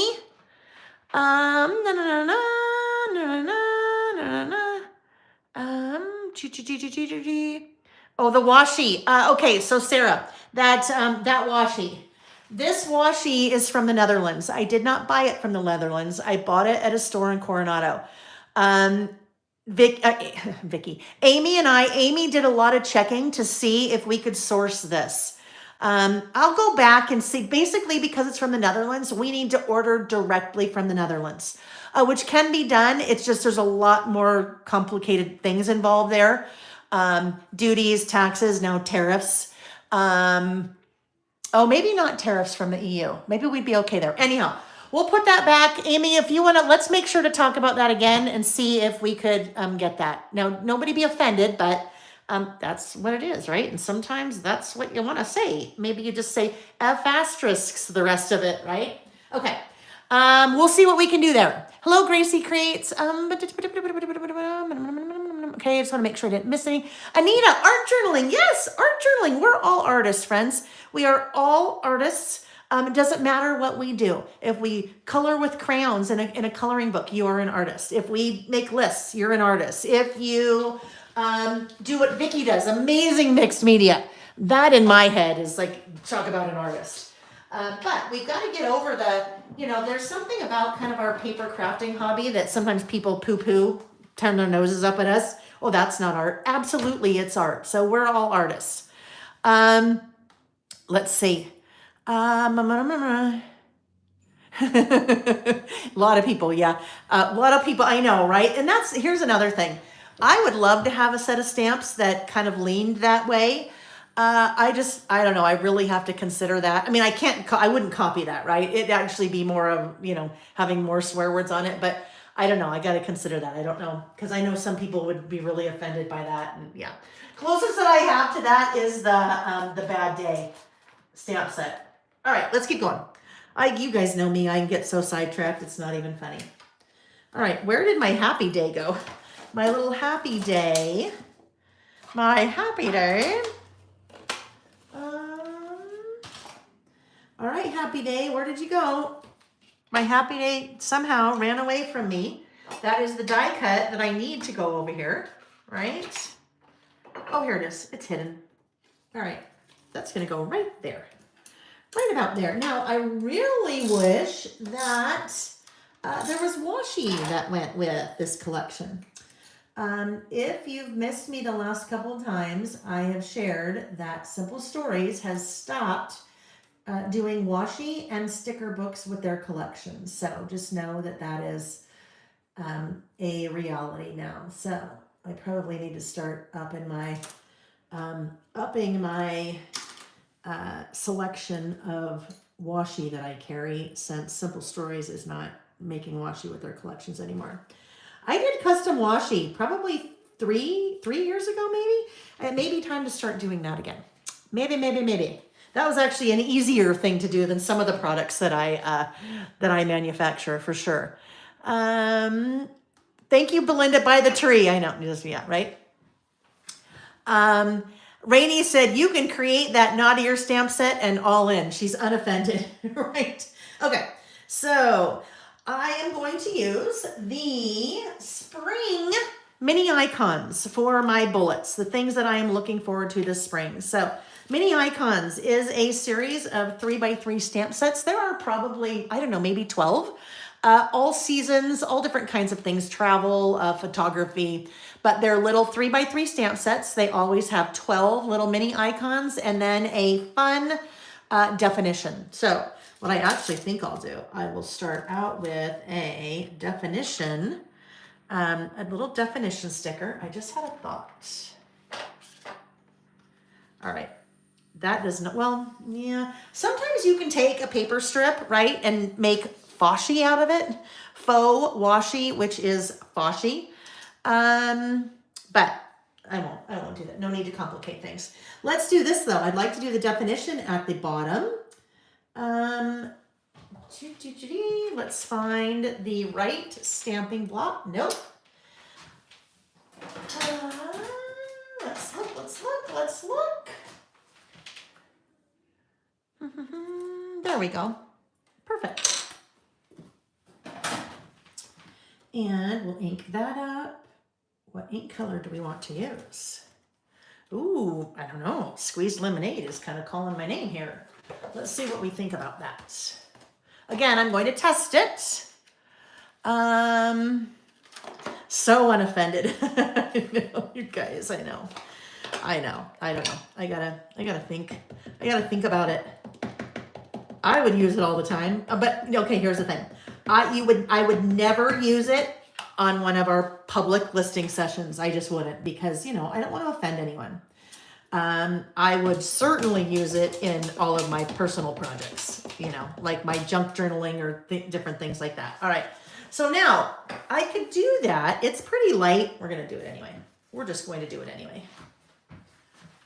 Move that, bring this back in here.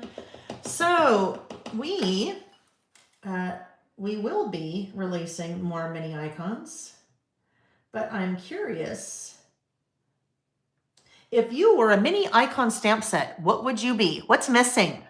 We have a couple on our list of things that we want to do. A kind of faint, but still kind of cute, right? A crafting one, and under censored tab. Ooh, that would work. That would totally work. Okay. I mean, here's the thing, right? Karen said bad words sometimes a need in my list, including yes, right? And sometimes, and there could be different versions of those bad words. It could be something like, darn it. Oh, golly. Oh, my heck. That's a big Utah one. Oh, my heck. That's what I grew up learning. Oh, my heck. Anyhow, it could be varying scale. The stamp set could start out okay and end up pretty, pretty, not even R-rated, but, pretty something. Okay, so I'm kind of all about the color on this. So what if, normally I don't mix in a whole bunch of colors over here. What if, I don't want to do any more yellow here because the yellow is really a little bit too hard to see. I mean, it's there, but you kind of lose it a little bit. Maybe a green. We could use maybe mowed lawn. I bet mowed lawn would be cute. Mowed lawn. Those of you that always ask or wonder and don't ask, Lael, you always use Distress Oxides. Why don't you use Distress Inks? And I say, for stamping, in my opinion, I think Distress Inks are better for the effect that I am going for, which is really opaque, really kind of solid stamp. Vicki did an amazing job last night on her video of showing and explaining the difference between Distress Oxide and Distress ink. So I would head over there. I'm not right now, but well, you know, you do you. But I'd like you to stay for now. But you can head over there and check it out because it's just, she shows you side by side. You know, here's mowed lawn. She used something else, maybe picked raspberry. Here's mowed lawn in a Distress ink. Here's mowed lawn in a Distress Oxide, and then showed you kind of the different properties. And that was very eye-opening for a lot of people. Now, you know me, I only use it for inking and inking the edges, or stamping and inking the edges. So, but it's amazing to see. All right, it totally opens up your world into the different things that you can do with them besides stamping. Okay. I think we'll use that cute little butterfly. That is from the Mini Icons Spring Stamp Set. Oh, did you guys tell me? Let's go back to that for a minute. Let's go back to that for a minute. Mini Icons, what are some other things you would like to see in Mini Icon Stamps, other themes? All right, so things I'm looking forward to this spring. Ooh, 1, 2, 3, 4, 5, 6, 7, 8, 9. I better write small, huh? I am looking forward to a Harvey trip. Late March. Harvey is our RV. We are now entering Harvey season. So really it is kind of late March when we normally can start going out in our RV. Cold here. And your RVs typically, at least for us, I like to have running water and a toilet and a shower and all those things in our RV because when we go out in Harvey, we go dry camping or we go boondocking. So we're out in the middle of nowhere, no hookups or anything. So if it's too cold, you can't go because your water freezes, which you don't want because that causes all kinds of problems in the RV. So usually late March, early April, we go south. We go to southern Utah, so it's warm enough down there. And then typically, and October is when we kind of stop. So Harvey trip, I am looking forward to a scrapbook retreat with friends. That is me going to play, not to teach or to work, which that is, as I am learning in my older age, really important that I do things like that to help balance out the rest of the things. Thank you, Amy. Amy, perfect. You guys are giving all kinds of food, savory, sweets. Love it. All kinds of ideas. Amy's noting all those, so we'll be ready to roll. The next one, Little Craft Fest.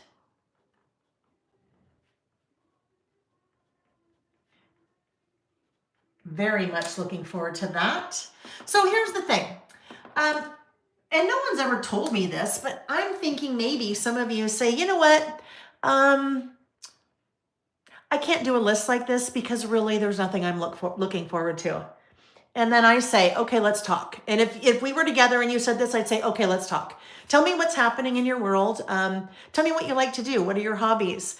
You like to watch different series on Netflix. You like to stream different things. Well, what's coming? What's coming this spring that you're looking forward to? 1923 just started again. Are you looking forward to 1923? Are you looking forward to Severance starting again? Or it has already started. Are there movies? Maybe you like to go to the movie theater. Are there different books, different authors that you're looking forward to their new book coming out? Are you looking forward to now it's spring, different kinds of foods that are now available, especially in colder climates that maybe we normally don't get when it's winter? Do you like to cook? Do you like to garden? So they don't have to be big things. They don't have to be trips. They don't have to be big monumental things. They can be really small things. But for me, it's always important to me personally that I feel like I have things to look forward to. So if you think you couldn't make a list, think again. Oh, love it, Amy. Only 29 spots left in my document. Thank you. Okay, I am looking forward to a huge milestone.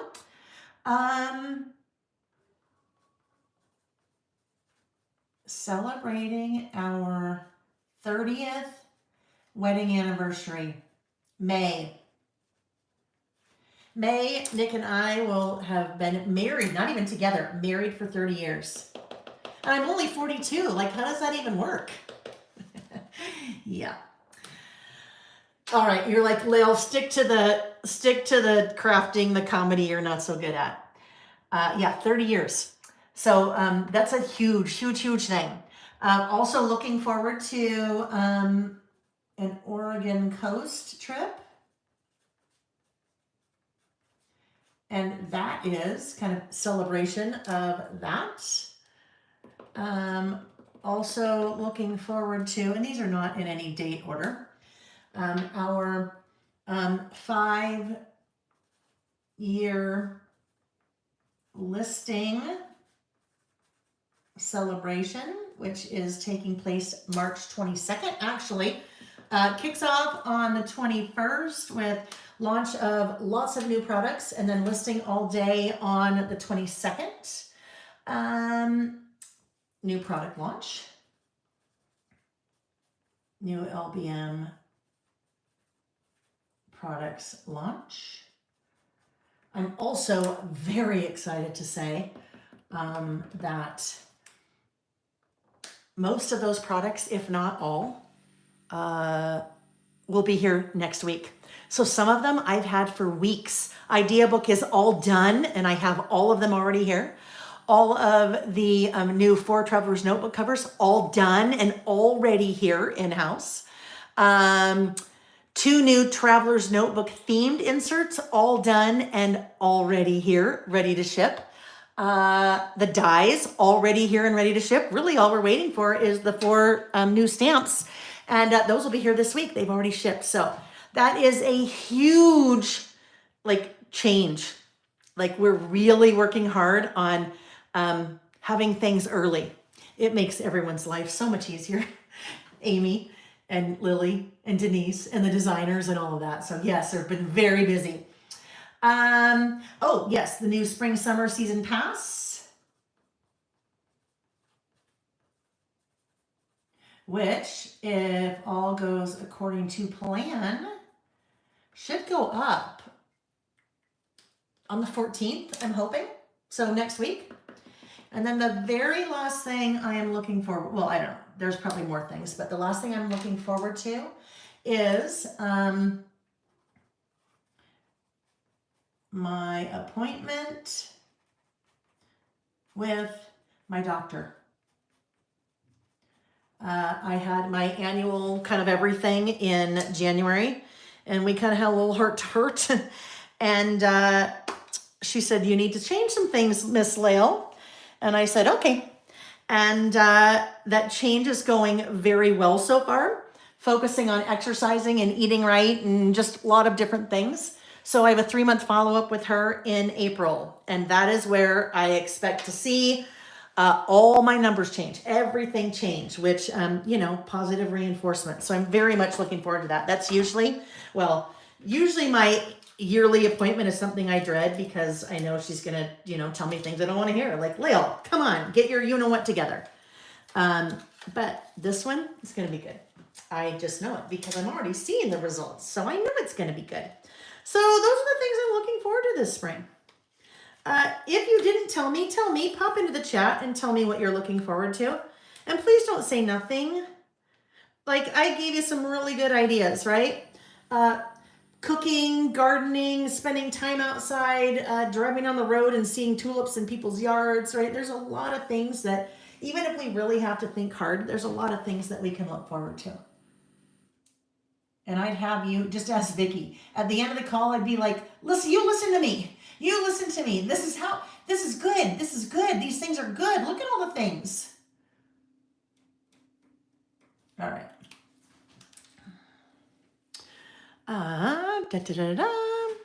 That's why I need bad words. I know. You know what? That's okay.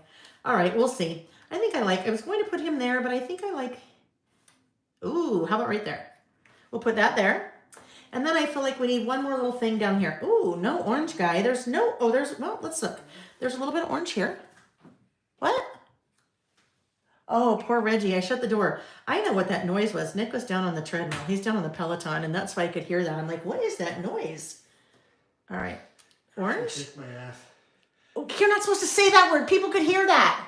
Oh, you are, holy cow. Nick has a gray t-shirt on. It is like dark gray because of he's sweating. Yep. Got to move your body.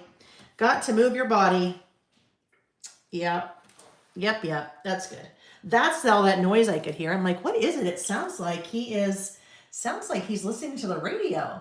No, that was not the radio. That was the instructor on the Peloton probably telling him to, work hard. If any of you have a Peloton, I am on there if you want to be friends. I would love that. Let's see, hang on. Joe, okay, I gotta read this. Let's see. I want to see what people are looking forward to. Let's share and then we will move on to our next one. Oh, look at, I love it. You guys, you're looking forward to lots of good things. Let me see. Marge, how do the distress oxides compare to the chalk inks? Like the, it starts with a Q, doesn't it? Whatever the chalk inks are. I have not really used them. I find for me, they are like too chalky. They give too much ink, and that's just in my personal preference. And that's all I could really tell you about those. Distress oxides are a chalkier, right? They're a pigment-based ink, so they do look a little chalky, opaque. But to me, not as much as chalk inks. Let's see. Jolene is looking forward to a doctor appointment at MD Anderson. Louisa's looking forward to a trip to London and Paris in May. Jackie, I love this because Jackie's is not huge. Opening the windows and hearing all the birds sing, right? We can all look forward to that, hopefully. Carol's looking forward to going to Amsterdam with her mom and daughter in May. Fabulous. Anne's looking forward to daffodils blooming, no snow. I love that you guys are giving all these different examples because it's not just me telling you. Heather is starting her new job on March 24th. And Heather, congratulations. I know you shared that kind of journey with us over the last couple months, and I'm just so happy for you, so excited for you. Karen's looking forward to geocaching contest. She's creating for a geocaching Facebook group. That is fascinating. I'm just learning about my future daughter-in-law is really into geocaching. So I'm kind of just learning about all of that. I wish we'd done that when the boys were little. Louisa, our daughter's graduation, Belinda's spring break, a break from teaching, another teacher. Belinda, thank you for doing that for our world. Alice is looking forward to taking her 1-year-old to the beach and doing outdoorsy things with him, doozing. Susie's hoping to eat boiled crawfish next weekend. Okay, Susie, you look forward to that. I know it pretty much just tastes like little lobsters, right? But yeah, I couldn't get past the little eyes but I love that you're looking forward to that. TK, a trip to England, Scotland, and Ireland. Oh, that's amazing. You'll have so much fun. Carol, thank you. Carol said, I just said to my hubby, she is losing weight. Congratulations. Yeah, I'm about 15 pounds down, so lots more to go. I will tell you one of the hardest things I think about for me, what I do, is that I have 5 years worth of lives here that you've seen me do this on the scale. And so sometimes right after the pandemic, I did really well. You might have watched one of those. And then if you popped in and watched me in January, you'd be like, oh my gosh, like what happened to her? So that is just something I have to get over because depending on when you watch me, you will see some pretty big swings. But I appreciate that. Carol, thank you for sharing that. Pam traveling to Florida, her son turning 30. Jolene's looking forward to getting a 10. Teresa, lots of grandchildren's birthdays. Scrapbook Sista, I love it. She's looking forward to spending some money on the 22nd for the new product release. Kyla visiting Gracie in Hawaii for her spring break from teaching. Oh, you know I love that. Nancy, a new job. Jody, a 46th wedding anniversary. Okay, Jody, I have to read the rest of that. Our 46th wedding anniversary since I didn't think my husband would be here after open heart surgery. Jody, that's amazing. That just makes me so happy for you. That is, what a thing to look forward to, right? What a thing to look forward to. Karen, not having expensive utility bills because of heat or air conditioning. Flip things, right? You're not looking forward to having to pay that. We'll flip it around.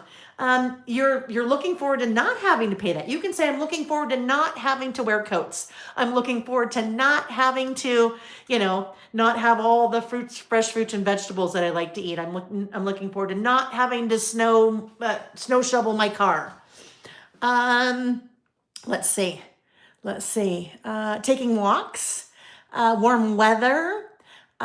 Barb rented a mountain cabin for her family. I love it that you guys are adding all these things. Amy, from her vacation, she went to Hawaii. She's looking forward to printing her Hawaii photos and getting them in an album. Walking dogs early in the morning. Retirement from work in May. Francis, oh my goodness, what a milestone. Congratulations. So you guys look at all those things that everyone has shared. There are a lot of things that you can look forward to. So I know I probably beat a dead horse talking about that, but I always want to make sure that you feel like you can participate in what we're doing, even if you feel like something doesn't apply to you. All right, I'll get off my soapbox. Vicky's looking forward to having her space edited and organized. I love it. All right. All right. Okay. If I miss something, because there's so much, you guys are always so awesome about chatting. There's so much. So if I miss something and you want me to see it, just go ahead and retype it, put it all uppercase, and I will see it.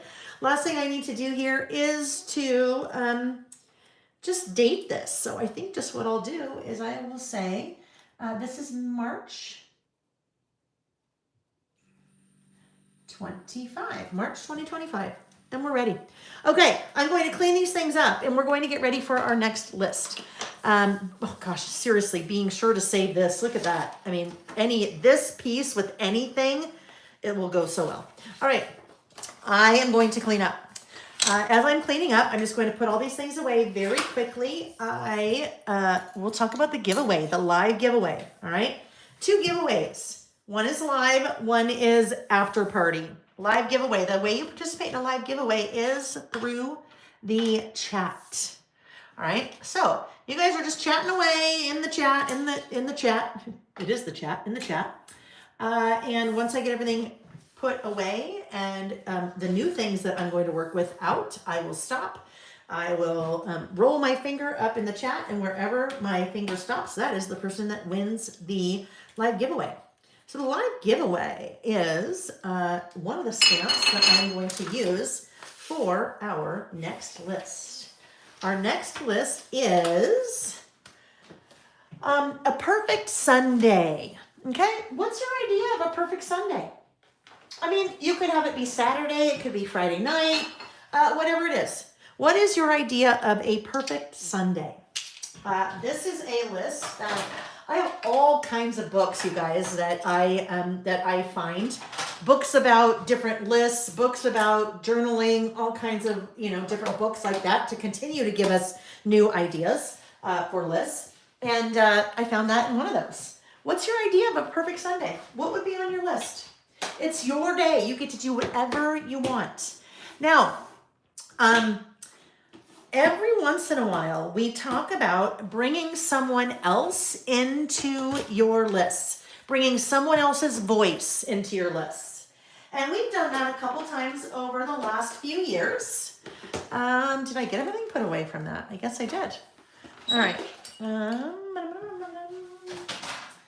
We've talked about doing that, and we've actually done it a couple times over the last few years. And that could take on a couple of different perspectives. So I am going to grab idea book and just show you how we've done that in a couple of cases. If I can, this is the very first idea book. Let's see. I know there's one in fall, I believe, page 33.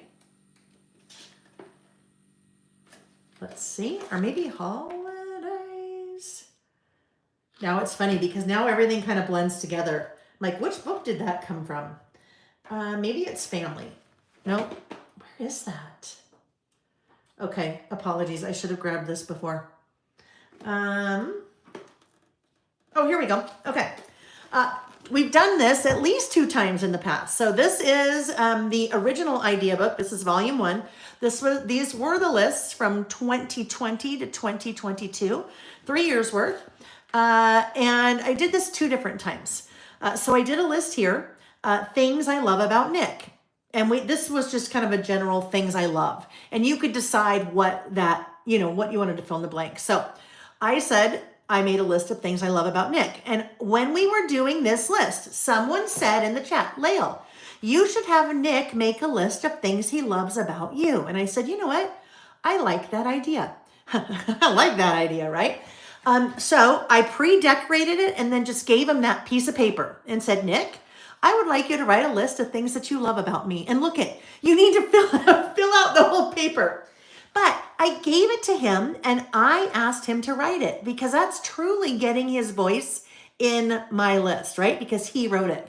Did that again in November of 2022 for Thanksgiving. This is things I'm thankful for. Jack and at the time, his girlfriend, Kat, were in town, now his fiance. I gave everyone a little piece of paper. I outlined it for them, right? And I said, here, I would like you to write on this little piece of paper the things that you're thankful for. So normally our lists, at least mine, are about me or I'm writing them about other people. But it's always fun, I think, to get someone else's voice in your lists. So that is this next list. It is, as I mentioned, kind of your perfect Sunday would include. Part of our routine in our house on Saturday mornings is that Nick and I are having coffee and he says, so what are your lists that you're doing today? And then I tell him and I'm like, oh, I need some ideas for this or I need some ideas for that or whatever. And so I was getting ready to go jump in the shower and I said, one of the lists is perfect Sunday. And I went and I came right back and I go, wait a minute, I just had the best idea.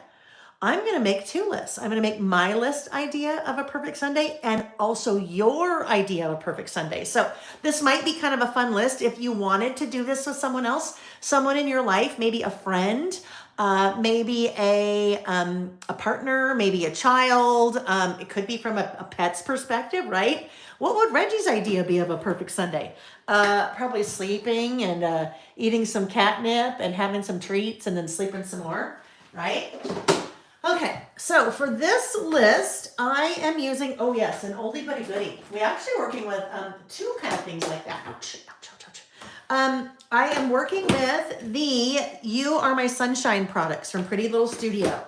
So there are still some, not everything that was released, but there are still some of these in stock on the website. And so you will find those under what I'm using. Or if Amy is still here, then she will link to the You Are My Sunshine products on my website. If you are a Pretty Little Studio fan, yeah, that just sounded so odd. If you're a Pretty Little Studio fan, they do have a brand new collection coming out in April. So I will have all of it. Watch for that. Okay, so this is a 2-page list because it is from my perspective and Nick's perspective. I think what I did, if I remember, I think I pulled all the things that I still have. I don't remember. I don't know. We'll see. So some of this I have in stock still. Maybe all of it. I don't remember. Maureen said a perfect Sunday for her includes a hot yin yoga class at the gym. Ooh, very good. Eating some yummy food. Yes. Nancy said she will get others to write their list in my book. Perfect. Exactly. And you know what? If you want to decorate it a little bit first so you can kind of have, exactly where you want it to go, you could do that. Otherwise, just, give them a piece of paper and have them go. One more thing before I do our giveaway. I always say there's only two things that you need to do what we do, friends. You need something to write with and something to write on. That is it. So if you wanted to do something like this, start getting other people's voices into your documenting, do it in a 3-ring notebook, do it in a spiral notebook, do it in a traveler's notebook, but just have them write whatever it is. But you don't need to have all of the things. I just think it's important to do to make the list because you're telling your story. But you don't have to have all the things. So just do it. However you do it, just do it. But that might be fun to, if you didn't want to do all this, then just, write your list in a spiral notebook and then give it to someone else to have them write their list. Okay. Joe Disney fan also enjoys doing Harry Potter marathons on Sundays too. Ooh, that would be fun, right? That would be fun. Let me see. His and her list. Exactly, right? His and her list. Anita loves including other voices in her albums, especially if it's in their handwriting, right? Those two examples that we looked at were both in their handwriting. And sleeping in, haha, to 6:30. And that's me too. I'm cursed with that early riser. I'm also cursed with a night owl. So I'm a night owl and an early riser, which, yeah, sometimes doesn't work so well. Sleeping pancakes. Oh, I love that. Dog's perfect Sunday would be the same every other day. Food and naps, right? Food and naps, maybe a little play. Oh, yes, giveaway. Yep, we're doing the giveaway. Hang on. Decorating a page and having someone else write in it. We always talk about handwriting. Absolutely. I know. Okay.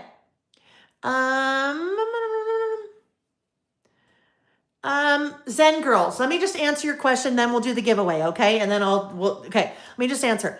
She said, I am confused with my year in review and season pass. Do I do my 2025 month in review and that 2025 TN and other lists and another TN? So Zen girls, that's a great question. I would say, and if anyone else does the 2025 year in review or does the year in review with the about last month, if you do that kit with me, if you want to pipe in as well, I think what most people do is they do all of their about last months in that project. If you took that class, there are we leave a blank spread in between each month, and in that month, some people will do either a list or they might do an in the news list, or they might add more photos or something like that.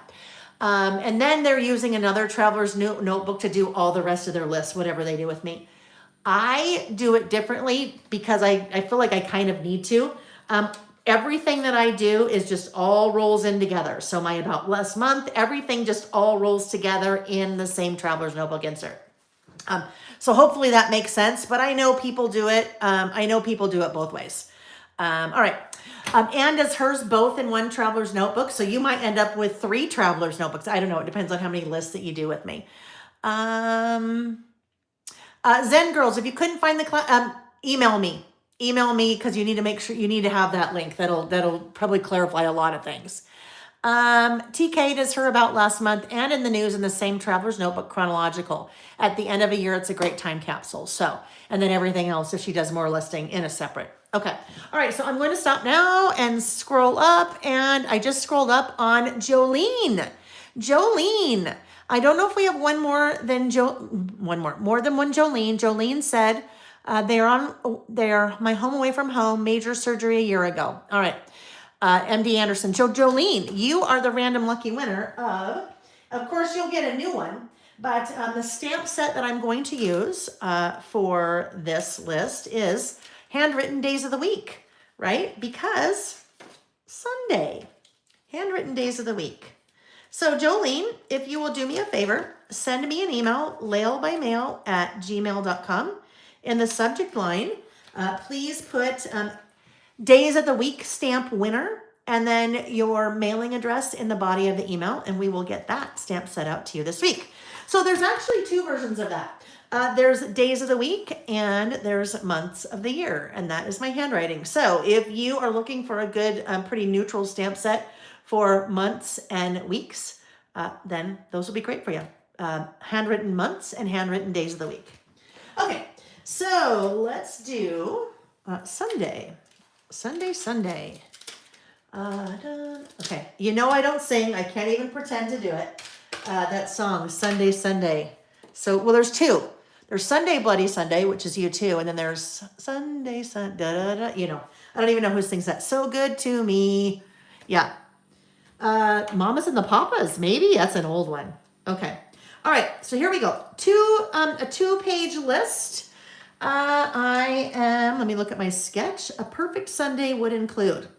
So my thought was my list would be on one side, Nick's list would be on the other. So maybe what I do is I had an L here and an N here. But what I could do is, this might be kind of fun, if I did hers and his, right? That might be fun.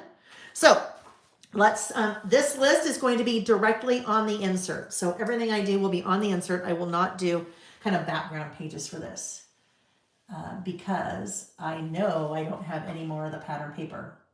available on the website from this collection. And I know that I have used quite a bit of what I have had. I will tell you right now, the second giveaway, which would be the after party giveaway. After party giveaways, that's when you leave a comment on the video when it's over. And you have up until we're listing again next Saturday, which would be the 15th, to leave that comment. And then I'll draw one random lucky winner. That will be everything left that I have not used from the Pretty Little Studio collection, which I will tell you, you guys, there was a lot of product in this collection. Look at, that is a big prize. All right, so, and for that one, I just need to remember that that's what it is, because I gotta write that down there, or next week I'll be like, what did I say that was? You are my sunshine goodies. So it's basically passing it forward. Passing it forward. Okay, so let's look. I have some of these. I love those butterfly stickers. I've used those a couple times. Heart stickers as well. Heart die cuts. Might be able to work those in somehow. Also, there are some butterfly die cuts that I could work in. Nothing really there. Stars. I don't know. I don't think I'm going to use the stars. Lots of word stickers. Okay. I mean, obviously this is very, very summer oriented. So, let's see. Happy Day. Ooh, that could be fun, right? Happy Day. I like that. We could work that right in there. Choose joy. Maybe we could work in there too, because, you know, we're choosing joy. It's something fun that we'd like to do on a Saturday. Lots of cute little, look at Reggie. I mean, that's not really Reggie, but it could be, right? All right. I think we are, maybe some flowers. All right. So I think we're going to head kind of that direction. Just as I look at what we have. There's one more thing that I was thinking. So let me just look here very quickly. I don't remember how I separated all these things. Oh, look at Happy Day, but that may be a little bit bigger. That's that same, let's try that. That may be a little bit bigger. I mean, it is a little bit bigger. Sorry, don't mind me.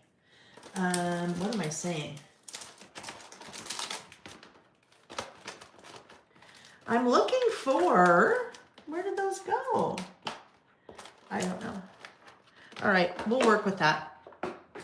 Somewhere are more die cuts. Oh, here they are. How did I miss these? All right, I was thinking maybe we might find something that would work in there. Let me look. These guys are the word die cuts.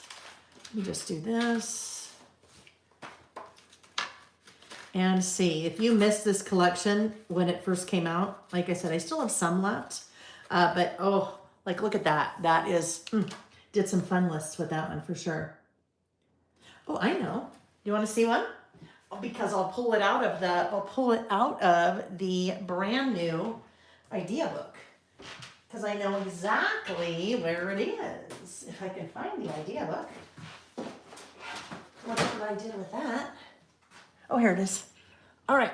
So I don't want to show too much, but this would be under This Is Us 36. This Is Us. That is a list using the This Is Us stamp set and this You Are My Sunshine collection with Vicky. All right. Okay, so let's see here. The good things in life. Ooh, the good things in life are better with you. That could be fun. That might work really well for this list, right? Let's see. It never hurts to keep looking for sunshine. From home and home, the ones you know. Some of these are a little lengthier. Story. Sunset is my favorite color. Yeah, for me. What I like best is just doing nothing. That could work, right? Because sometimes your perfect Sunday might be kind of doing nothing, right? You just maybe need just a break. You just need a little bit of downtime and regrouping time. You make my world brighter like a ray of sunshine. The blue of the sky is one of the most special colors in the world. Part of mine is being outside for sure. I'm 100% sunshine. I love how summer, just add water. Some of the best memories, flip-flops. I only want two things in this world. I want summer and I want us. Oh, that's sweet. Anyhow, so some of these will work, right? But others are just way too summer focused. I mean, that's not a bad thing, but for my list, it's not. I want sun-kissed skin. Blah, blah, blah. Okay, we better move this guy or I'll be losing that one. That's Sunday. All right, let's put all those back in. I have some things to maybe work with, and then we'll just kind of now play as we go, because in my sketch, I don't have, I mean, I have a little bit of an idea, but not much. So sometimes I have a pretty good idea. Like our last list, I knew exactly what I was going to do, right? I kind of already figured that out. I knew what papers I wanted to use, what stamps I wanted to use. But sometimes like this one, it's just, I know what collection I want to use. But other than that, it is just pretty, it's just pretty kind of see what happens as we go. So you don't have to have everything planned. I just lost that. Okay. All right. So we know I need to stamp Sunday.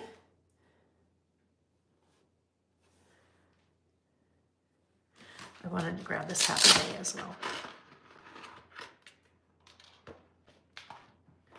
And it is called A Perfect Sunday Would Include. Or I could just say A Perfect Sunday, right? It doesn't need to say would include. So I can say A Perfect and then Sunday. So as I look at the colors, the things I pulled out, really I could use any color because all of these colors are super bright. So it's just a matter of what color might I want to use. I don't know, I think green. I think we might go with Mowed Lawn again. We used Mowed Lawn in our last list for my little icons, my bullets for the spring, things I'm looking forward to this spring. I used it for the bullets, but I think that might be just a nice color that would different, work well. Will that work? Is it? Nope.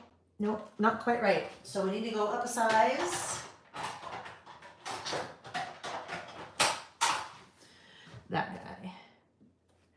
Right now, we need to test it out. Always test. Always, always, always test. Make sure there's no little Reggie hair or lint or something like that. There we go, Sunday. It's always very odd for me to use stamp that is my handwriting because I might think, well, why would I do that? Why couldn't I just write it? Well, because do I have Mowed Lawn? Well, I have Mowed Lawn in watercolor pencils, but no. All right, I need to have a pencil board. So let me just prop that under there and I'll explain what a pencil board is as I'm stamping. A pencil board is a fancy name for something that you slide under something to give you a flat surface to stamp or write on. All right, flat surface to stamp or write on. And that's an important thing when you are working in a traveler's notebook because you can't take the page out. In this case, because I am writing directly on the insert page, I can't take it out. And the reason that it's important that I add a flat surface is that I need to make sure that nothing here is getting in my way. So when I stamp here, I may, depending on what I'm doing, run into those little guys, right? Because it's just a little bit higher because I added the die cut there. Basically, you want to set yourself up for as flat of a surface as you can. So that's when a pencil board comes into play. Flat surface that you slide under your page, do something flat to kind of work on. I'd love to be able to do that on here, but I really can't because I can't take the page out. I have those on my website. That's one of my products. That is a 5 by 8 inch, 1/8 inch piece of acrylic. It is etched on the back with that grid. So you could use it in a pinch for a stamping block as well. So you could line your stamps up along that. I would use this for like a bigger stamp, like maybe the library card stamp or something. All right, so there we go, Sunday. And then I'm just going to say a perfect a perfect Sunday. Now I wrote pretty small there, right? Dinky. I never do that, but I wrote pretty dinky. Okay, now I was thinking of the whole his and hers thing, right? So that might be fun. His, hers, his, hers. I don't know. I feel like his needs to be here and hers need to be here, kind of, right? We'll figure that out. I could use, let's see what I might want to use. I could use Reggie Alpha. What I really want to use is the new Reggie Alpha. I don't know. Do I do it? Let me look. Don't be mad if I do. Don't be mad at me, okay? This is a new stamp set. This is one of the new stamp sets that's releasing on Friday, March 21st. It is Reggie Alpha large lowercase. So look at it. Here's Reggie Alpha. Here's Reggie Alpha large lowercase. So it's kind of like Reggie Alpha on steroids, right? I'm going to use it. Just know that's one of my production samples, right? These will arrive next week, but they won't go up until March 21st. All right, so his, I feel like, I don't know, his, hers, I don't know. We'll see if any of these even get loaded in. They might not. I don't think they're going to. I don't think any of those are going to get loaded in. I think I'm just going to stick with fun things like that. All right, so let's look at his. I need the H. This is a 6x8 stamp set. So these little letters, did not clean those very well after I tested them. These letters, I don't remember, when they go live, the description will tell you the size of the letters, so you know. But that's a 6x8 stamp set, all lowercase. And because there was more room on the stamp set, we've done multiples of vowels, A, E, I, and O. There's also multiples of a T and multiples of the S, and also multiples of the R. So if you are spelling a word that has more of the common vowels or more of the common consonants, then you've got doubles. Hers and then his. H-E-R-S and H-I-S. We're good. All right. So what the other thing I thought that I would do, in the box. So I would do some in the boxes. Golly, is that a well used and loved stamp or what? Or in the box too. So what we may do here is, we'll kind of have to lay things out based on what I'm saying and space and all of that. Hers. So if this comes down here,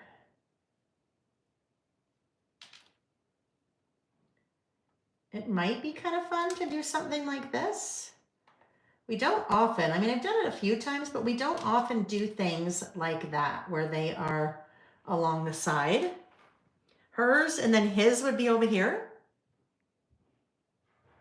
Or we could do something like this. Hers along the bottom. Now, I don't like it along the bottom, I don't think. Hers and then his would go over here. What do you guys think? I mean, it could go here. I suppose it could go somewhere like, you know, like this. Hers. I don't know. I really kind of don't like it there because this is what you see as opposed to that. What do you guys think? Where do you think it should go? You like the side. Jolene likes the side.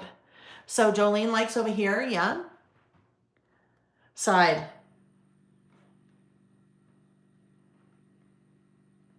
Okay, let's do the side. Let's do it there. I think that's kind of less intrusive if it's over here like that. All right, so hers and his, but it really should say his and hers. I mean, it really should say his and hers, just because that's how that, you know, his and hers, that's how you normally hear that. So it would be weird, I think, if it said hers and his. So we'll do his and hers, his and hers, his and hers. All right, So now let's figure out what other colors we want to use. And I can really, I mean, because the color palette in this collection is so broad, I can pretty much go with anything. Let's see here. Lots of fun. Butterflies. This is when you have a collection that has so much color in it. And you're like, oh my gosh, how do I even use that? There's so much color. My fallback is white, right? Because then you have the pops of color, but then you have a lot of white to help balance it. All right, so do I go with the traditional pink and blue? I have enough of these little guys that if I add, let's see, how many things? 1, 2, 3, 4. I have 4. 1, 2, 3, 4, 5. All right, we'll figure that out when we get there. All right, so that didn't really help. I will go traditional. I will have, Nick will be blue and I will be pink.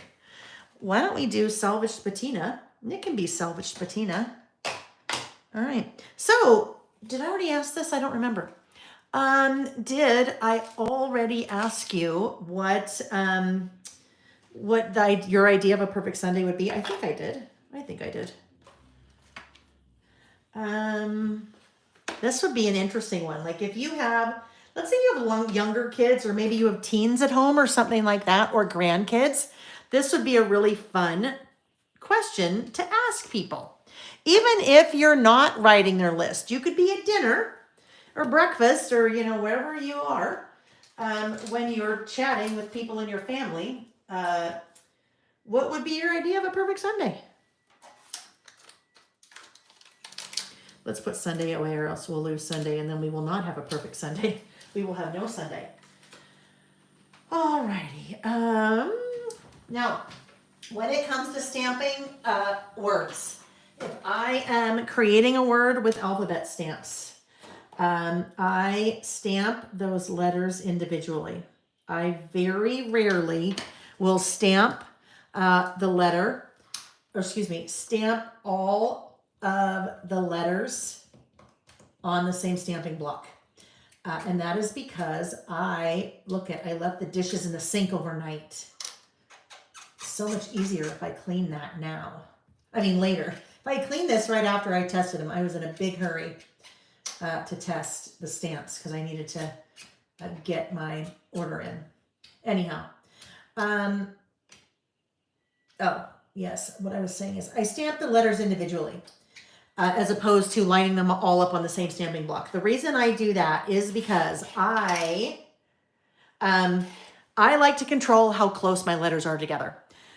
When you are stamping with letter stamps, alphabet stamps, there is, well, on all stamps really, there's a buffer. There is extra material, extra polymer here around the actual letter itself.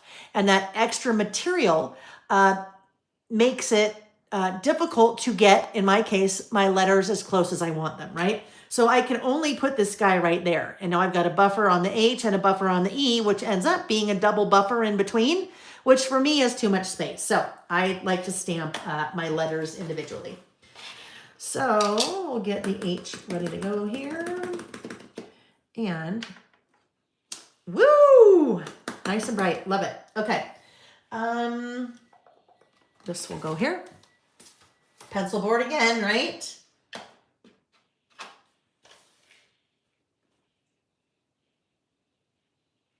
H. You may have noticed I did something very quickly a second ago. I did this. Quickly, I flipped the page before I was stamping. The reason I did that, you should always, always, always double check to see what you did in the past. What did I do on this list? If I had been working directly on the page like I am here, so let's pretend that this list was here and I was getting ready to stamp again right here. I would need to think twice about stamping that right there because that's a pretty deep color and that's a pretty large solid stamp. If I did not have this background here, I would end up with shadowing or ghosting. So it would affect, you'd see through a little bit that letter on this list, which, you know, you spend a lot of time on your projects. You don't necessarily probably want that to happen. So I always, always, always will double check first to make sure that I'm not about to impact something I did on the prior page. And so that was my little quick flip to double check. All right. Oh, leave the H out, Lale. You're going to need that again. Now I'm like kicking myself because I didn't clean those before, right? So the stamping blocks I've been using, that is a 1.625. That is one of my stamps or stamping blocks. Well, that's all right. This one is a set of two cylindrical ones, and they're just a little bit, because they're smaller, they give you a little bit more to hold on to. Those fit most of the alphas really well. Whoops. Go here. HERS. So, clean. There is definitely a place for stamps, and there's definitely a place, in my opinion, for alphabet stickers. So sometimes you'll see I use alphabet stickers, sometimes I use stamps. Just kind of depends on what you want to use and what you like to do. The benefit of using stamps are definitely more expensive than a sheet of alphabet stickers, right? However, with stamps, you will have that alphabet if you take care of it, right, until the end of time. You're never going to run out of a letter, and you can always have the exact color you want, assuming that you have an assortment of inks, right? So cost more, takes a little bit more time, but you will always have the letter you want, and you can even have the color you want. Stickers, alphabet stickers, definitely less expensive. However, they're it's a finite product, right? Once it's gone, it's gone. And sometimes you end up with all the X's and the Q's and the Z's and no more E's to use, right? And then sometimes if you don't even have a blue, you're really limited, because if you want to use blue and you don't have a blue alphabet sticker, then, you know, they definitely take less time, but like everything, there are pros and cons of all the things. And I use both, but I find over time, I'm sure I use far more. Okay, look what I did. Look what I did. Yep. Oh, well. Yeah. Susie said, thought you were doing his and hers. Carol said, thought blue was his. And Carol said, oops, Lale. Yeah, guess what? I totally messed up. Totally messed up there. That's what happens when I try to, believe it or not, and I know some people, most of you would be like, oh my gosh, I can't even imagine. But some people think that doing this is easy. It is fun. I love doing this. Vicki and I talk about this a lot. But it is not easy to be entertaining, to be teaching, and to be working at the same time. Yeah, so that's what happened, right? That was supposed to say his, and the blue was supposed to be, the salvage patina was supposed to be his, and then I just wasn't even paying attention. And clearly I'm a selfish person because I did hers first. Oh, Carol, that would work. I could do another blue for him. Perfect, right? And you know what? Here's the thing. You can always fix something. In this case, I'm changing colors. But let's say if I'm like, that will not work for me. I absolutely hate that. That will not work. I could pull out another piece of lined paper and start my list over and put it on top of that. I could find a background paper like I did here, put it down, and then do my stamping on top of white. If push came to shove, I could even just glue these two together with my, adhere them together with my tape runner and do that, and then start all over fresh if I wanted. So I could. It wouldn't necessarily work here because this word is 4 letters and his is 3. But sometimes, like if I messed that up, I could just stamp that on a piece of white cardstock and put it right over it. So I know a lot of times you say, oh my gosh, I can't stamp. I'm really worried about messing up. There's not a lot that you can't fix. It's one way or another, right? All right, so now his. Let's pull out our swatches. Now that I need to find a blue, I don't want it to be too dark, but I need to find something. Salty Ocean could be fun. Blueprint Sketch could be kind of fun, right? I mean, as I look at all the colors in here, mean, I could do orange. There is some orange in here. I would like to do a brighter blue. Prize ribbon would work. I know, I kind of feel like I need, let's go back this way. I feel like I would like to do, maybe, what if we did like peacock feathers for his? And we've got let's do peacock feathers. How about that? Let's do it. Peacock feathers. So, the thing that I have now been using several times as we've been working, my swatches. This to me is one of the most important things that you can do with your supplies, and that is swatching your colors, whether it's watercolors, whether it's your inks, whether it's your pens, your pencils, if you have colored pencils, your highlighters, whatever it is, because it is so much easier as I'm looking for a color, and I'm kind of looking what I have over here, to look at my swatches this way, as opposed to going to all of my ink pads and looking to see what might work. So I literally, well, you already saw me I do that with my foam blending tool, little toppers, right?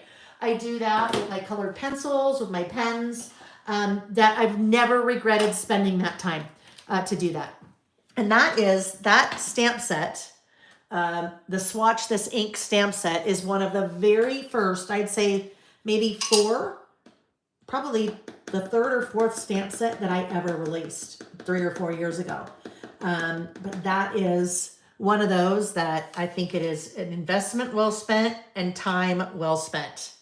Especially if you have lots of different brands of ink. Maybe you have your oxides, maybe you have your distress inks that you also want to swatch. You use Gina K inks or Stamp Market or whatever it is. It's just nice to, I think, swatch all your inks. Kind of goes back to, if you know what you have, you will use it. If you don't know what you have, in a lot of cases, it's too much trouble to go, pull things out and try to figure out what you want to use. Oh, there we go. Perfect. Nick is peacock feathers today. Nancy said it perfectly. Nancy said, happy accidents lead to different page layouts and colors. Absolutely, right? Happy accident. Happy accident. You know what they say too, in art, there's no mistake. There's no mistake in art. It's art. If someone tells you you made a mistake, guess what you should tell them? You fill in the blank. No, I did not. I did that on purpose. No, but definitely there's some great things that happen when things don't go the way you planned. A lot of time that leads to experimentation. So I know it's already happening here because I can see, do you see that big space where there's no ink? But I will come in here and I will stamp it. Actually, this is a pretty juicy one, so you don't really notice it as much. But when I stamped that, do you see in the center, there's kind of that white spot?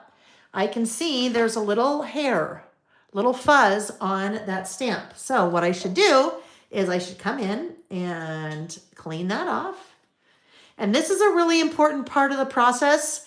If you're cleaning something and then reusing it again right away, whether you're just cleaning it using the same color or whether you're cleaning it using it a different color, you want to dry that really well, really, really well. And so I use, that is a microfiber cloth, so it doesn't then redeposit lint or fur on that. But you want to clean that really well, especially if you are using a pigment-based ink, like Distress Oxide's pigment-based ink.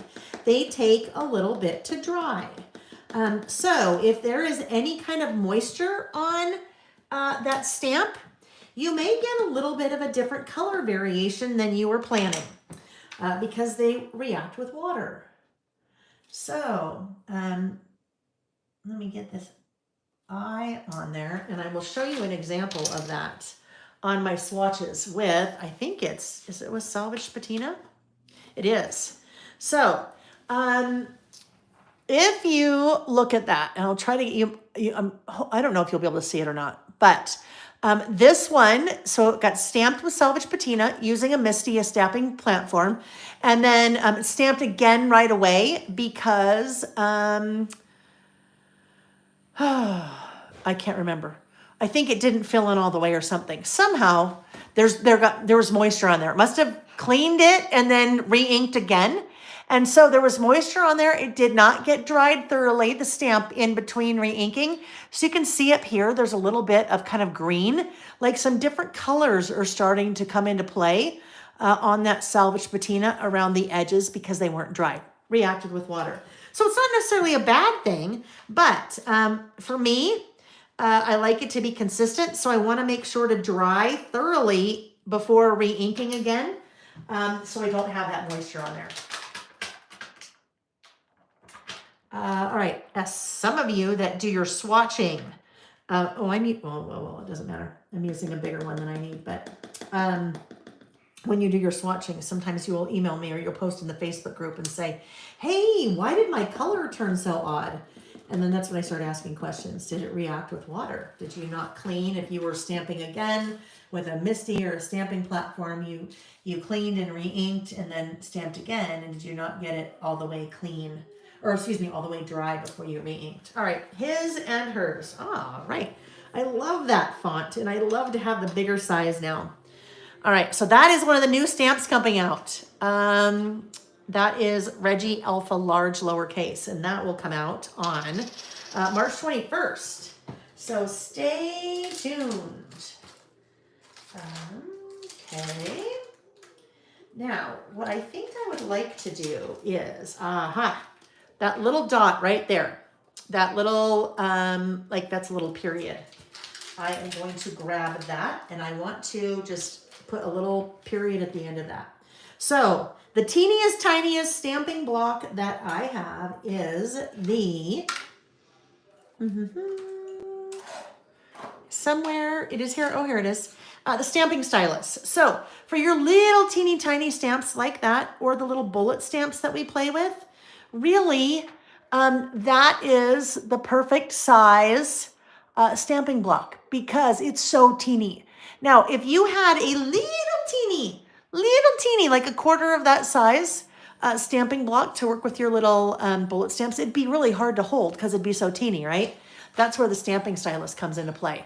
This is totally familiar to us, right? Because look it's like a pen or pencil. We know how to hold this. And so it just holds it right there in that little end. And I will do peacock feathers here, the end of Nick, his, and then I will do salvage patina on mine. Now, other thing, it is important, even though they're both kind of blue, that I clean that again in between colors and also dry. Because if I have not cleaned that well, and then I re-ink with salvage patina, I'm going to end up with some kind of mix of salvage patina and peacock feathers. Not necessarily a bad thing, but probably not what I want in that situation. Again, I just barely scratched the surface of all of the inks and the properties and what happens if you do this or that, or what you get or what you can play with when it comes to using both, or distress oxides and distress inks. So Vicky is the one to go to for if you want to learn more about that. That was her video last night on her YouTube channel. All right.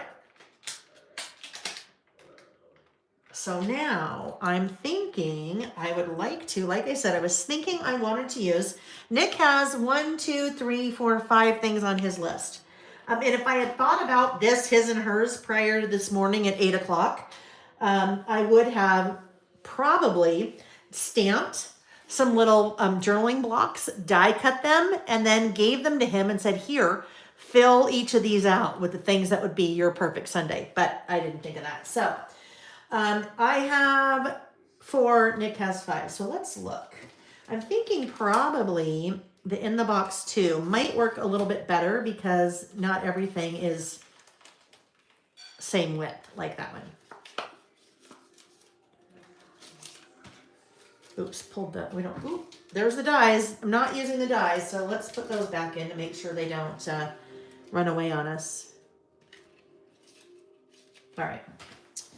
So I will just lay these things out. Again, 1, 2, 3, 4. Wait, 1, 2, 3, yeah, 4. All right, so let's look. Just kind of lay these out maybe. 1,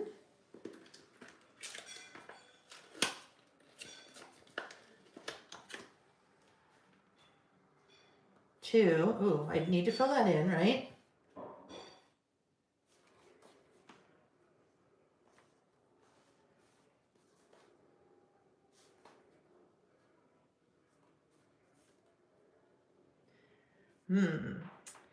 All right, well, we could do, let's look at this one. This is from In the Box.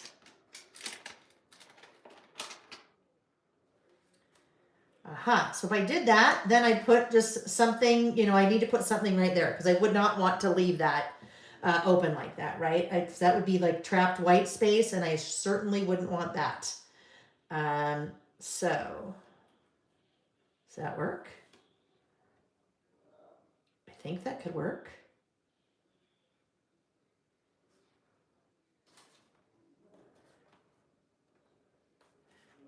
Or,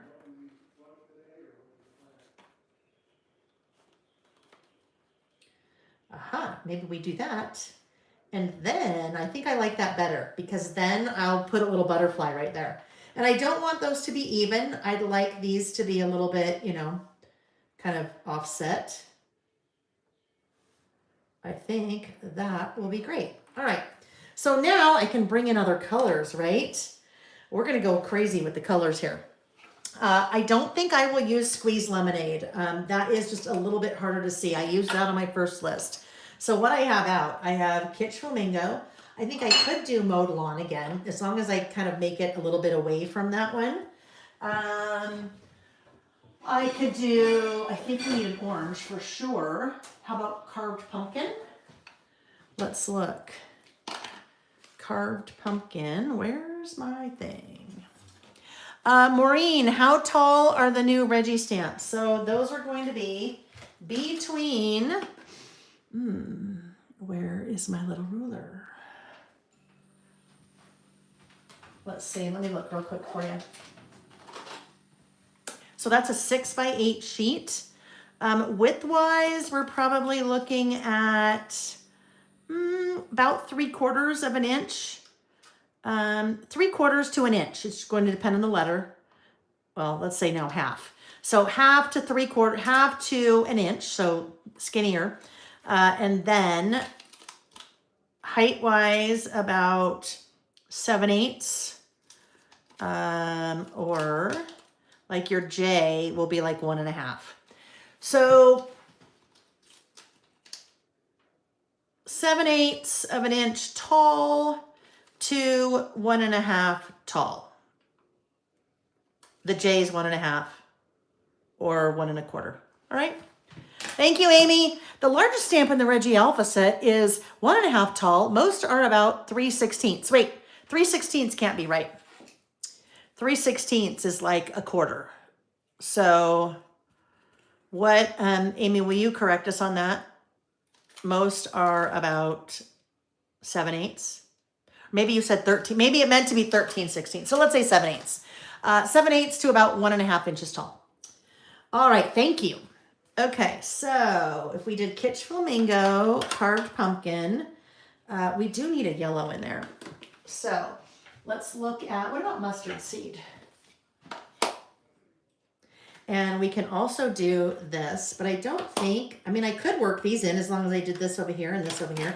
1, 2, 3, 4. So on this side, I'd like Kitsch Flamingo, Carved Pumpkin, Mustard Seed, and how about this? And hand peacock feathers. Ooh, but I better, I don't want peacock feathers there. I'm going to do Mowed Lawn. So this is what's going to be my setup here. Kitsch Flamingo, Carved Pumpkin, Mustard Seed, Mowed Lawn. Let's get those up here. There we go. I math well. Zen girls, yeah, no, not so much. I'm looking forward to you guys, I'm so glad you're excited about that. And you know what? And it's really basic. It's really basic, but I think basic is good. It will be a very usable, it'll be a stamp that I use quite frequently. For sure. For sure. All right, we may need that one and this one maybe. Let's look. All right, so I am getting less and less room here. All right. So let me grab this thing out again and move that. Move this. There's so many things in the way. Move this. Oh, Amy, I know while you're here, Amy and I have not had a chance to kumbaya in a while, just because of vacations and things like that. But Amy, have we seen anything about the Aleppi clips? Because I'm about ready to pull one of those out for my stamping here.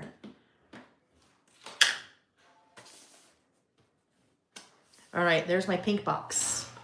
So what I need to do, I'm going to move these over to the side just so I don't lose track of how I wanted those. Like that. And I need my pencil board out again. Pencil board is super important, I think, part of your process if you're working in a traveler's notebook and writing directly on the page. And you've had some kind of something happen underneath it, like adding stickers or die cuts, anything, even the smallest amount can add just enough of a lift that it will interfere with your stamped image. Alrighty, so this was going up here, right? Right? I think it was right here. There we go. It did mention, oh, it's on its way. It is. Yay. Yay. Yay. All right, there we go. We're bringing lots of color into this little situation here. That one's going to go next. So the next one is the carved pumpkin. So if you're like, yes, I like to work in a traveler's notebook, or I'm really intrigued about working in a smaller size like this, but it makes me nervous to stamp directly on the insert, well, get out your white cardstock, stamp your little blocks directly on the white cardstock, and then either cut them out, fussy cut them out, or use the coordinating metal dies with them. Then you could do it on pattern paper and have your little blocks, or you could still have your blocks even if you were doing it directly on the page like I'm doing. But that may help ease your fear. Baby steps, right? All right. I think this one we need to go to this size. Okie dokies. And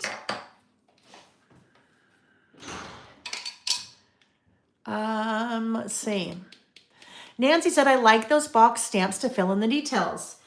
Yeah, so it's kind of an interesting way that these came about. For a long time, well, first of all, they're outlined, right? Because again, I outline everything. So for a long time, I was making these little boxes when we would list. And I would take a ruler, and I would first take a ruler and draw the inside of the box with a ruler, and then I would,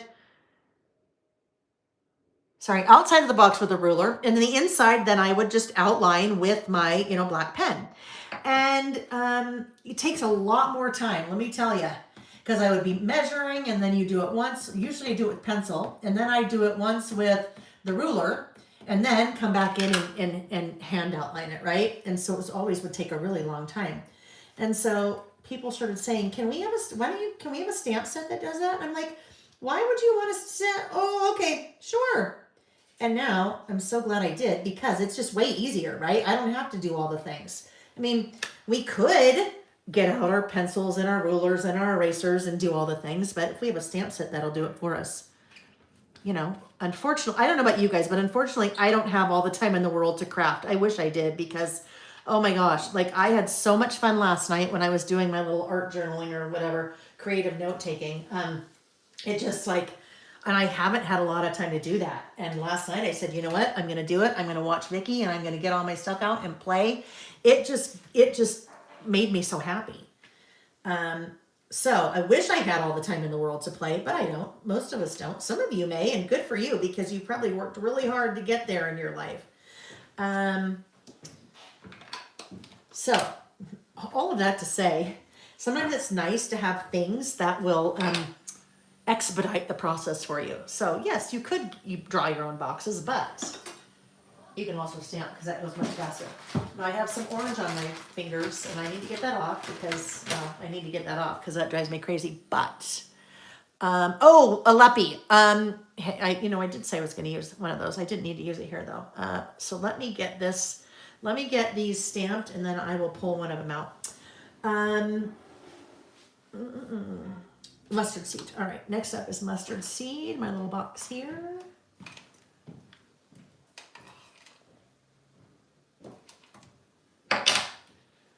Alrighty. Oh, that was weird. I just got really dizzy. Probably means I should have some water.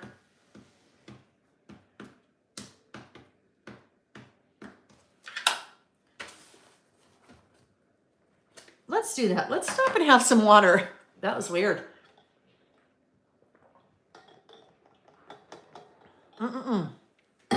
Okay, here we go. Next one. I had plenty of breakfast. Lots of protein. That's one of the things I'm really focusing on. I am not necessarily a lover of protein. I would much rather have cheese and bread. If I could choose, I would have cheese and bread over protein anytime. And yes, cheese does have some protein in it, but it's not necessarily the best kind of protein for you. But so I'm really trying to incorporate more protein in my diet.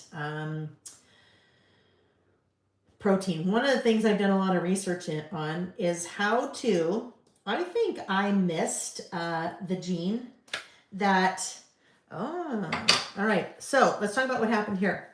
I missed that second little line right there. The reason was I did not have my pencil board pushed all the way in. So that's all right. You won't notice. It's kind of in the margin. I think I missed the gene that tells you that you're full. I missed that gene. Other thing I'm trying to do is really figure out where my food issues come from because I have them. So I'm trying to just figure out all of that, trying to figure out how I can, like where the gene went. I didn't get it. When they were passing out genes, I got the Jordache genes instead of the hey Lael, you're full gene that your brain is supposed to tell you. Okay, hang on.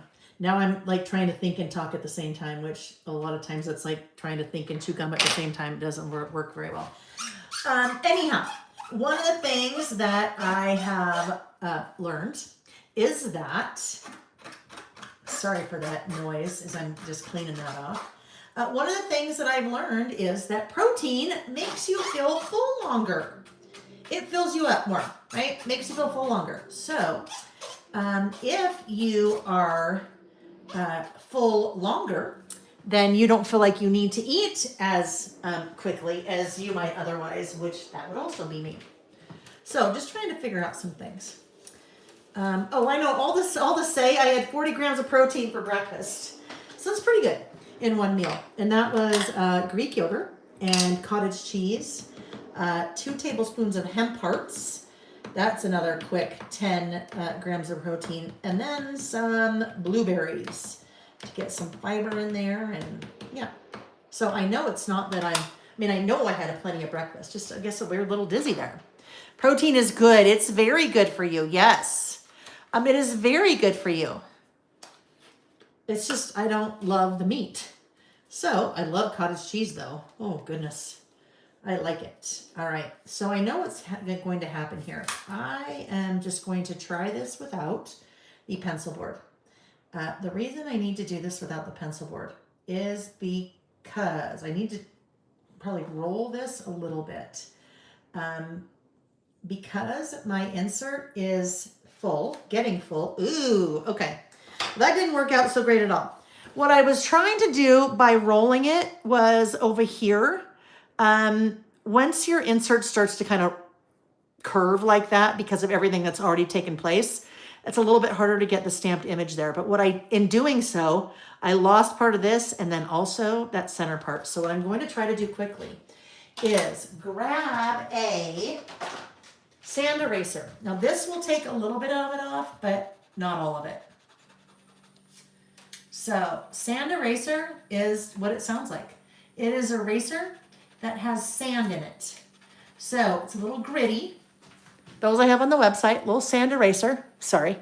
It works really well for like not pencil marks. Yeah, duh, Lil. Pen marks sometimes. And that is going to be good enough because when I write in there, you will never even see that part.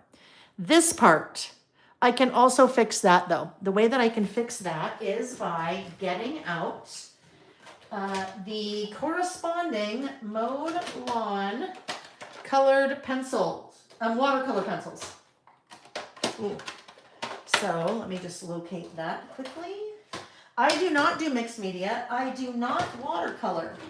But what I do like to do is use colored pencils in my projects. Mowed Lawn. So that Mowed Lawn color is consistent across all of Tim's products, right? So whether it's Distress Oxide ink, a Distress ink, a oxide spray, spritz, all the same color. So that means I should be able to use this to draw that line. I will show you, I have lots of colored pencils, and I will show you generally how I use them. It's kind of like how I use ink. Going back to this guy, colored pencils, colored pencil, colored pencil, colored pencil, colored pencil. So I can just use it to kind of enhance, almost like highlight something that I want to draw attention to. On this one, I did it all the way, even around the outside perimeter of the page. So I draw my line and then I use colored pencil. It's just an easy way to get more color in there. But what I need to do here is draw this line. So I am going to, even though it's already, I haven't used Mowed Lawn before, looks like, but I do want to sharpen that just a little bit so that, where is that? Oh, duh.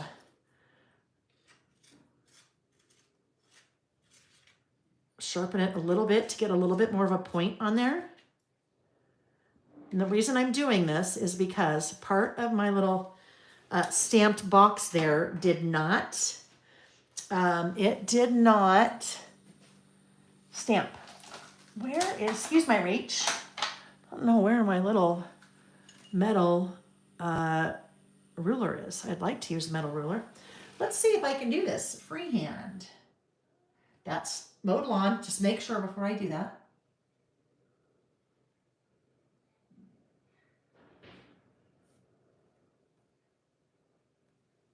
Let me show you what it looks like before. So you see there how I'm missing that whole bottom line. And I'm just slowly, actually, I'll go this way so I can start over here.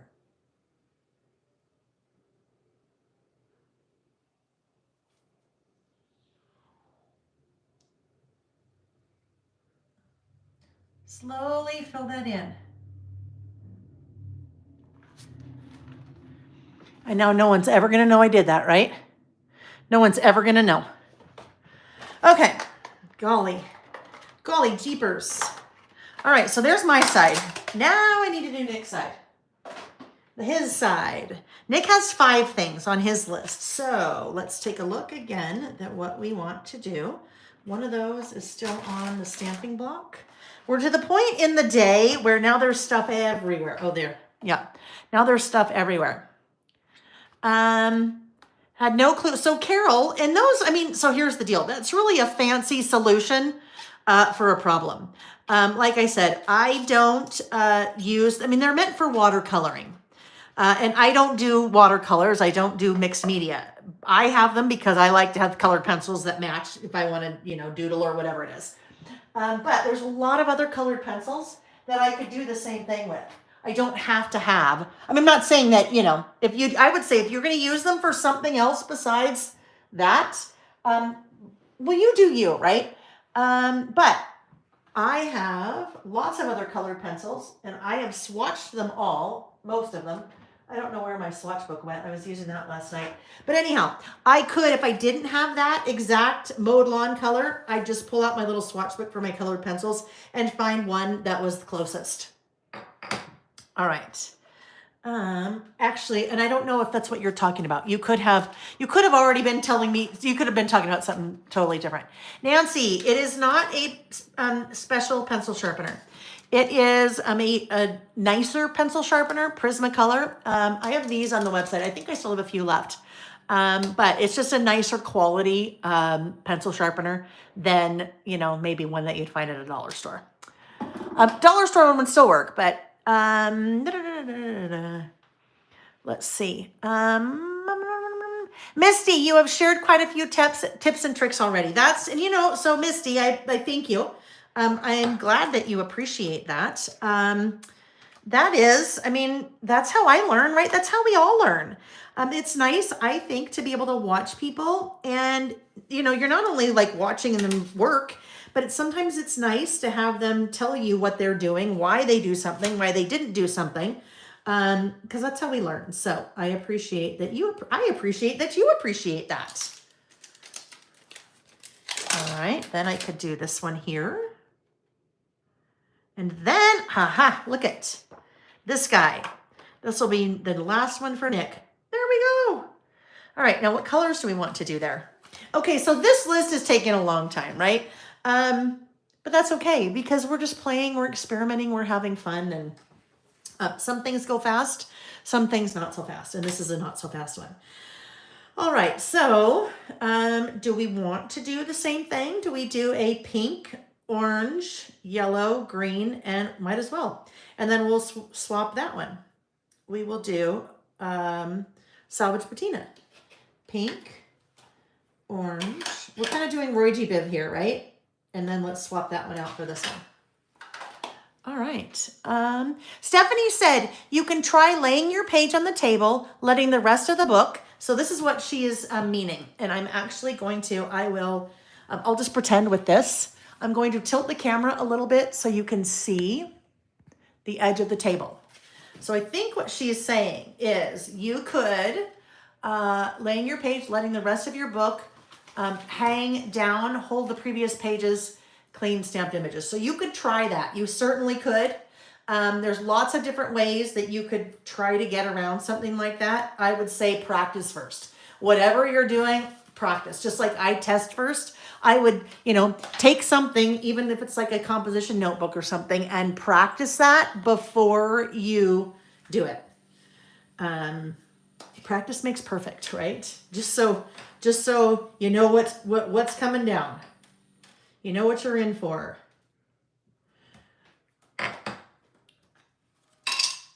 And it sounds like Stephanie's done that many times before. So that's a great suggestion, Stephanie. Thank you. All right, now I'm not worried about using a pencil board over here because it's flat, right? I've done nothing on this part. So it is flat. So you know what's interesting now? Oh, golly. I could certainly hand Nick this side, and I could have him right in there, couldn't I? I could have him, well, there's just going to be pink in there. I could have him right in that box. Maybe I'll do that. Maybe I'll have Nick write his list and I write my list.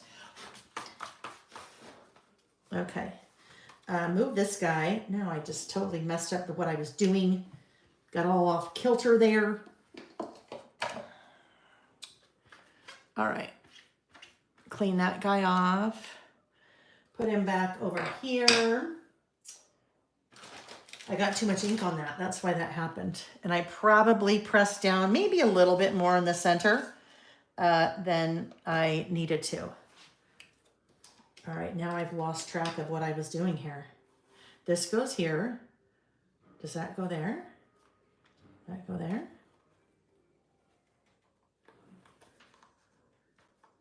All right, this needs to come back here.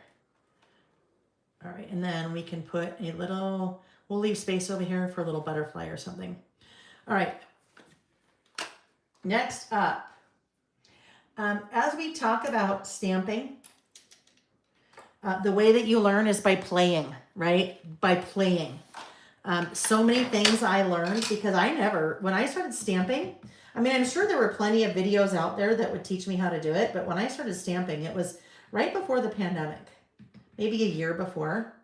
And I will tell you, there were quite a few times that I would get really frustrated because I had no clue what I'm doing. I had no clue what I was doing, am doing sometimes. I had no clue what I was doing. And so I just stamp and I'd be like, oh, that's horrible. I don't even like this. What am I doing wrong? I didn't know.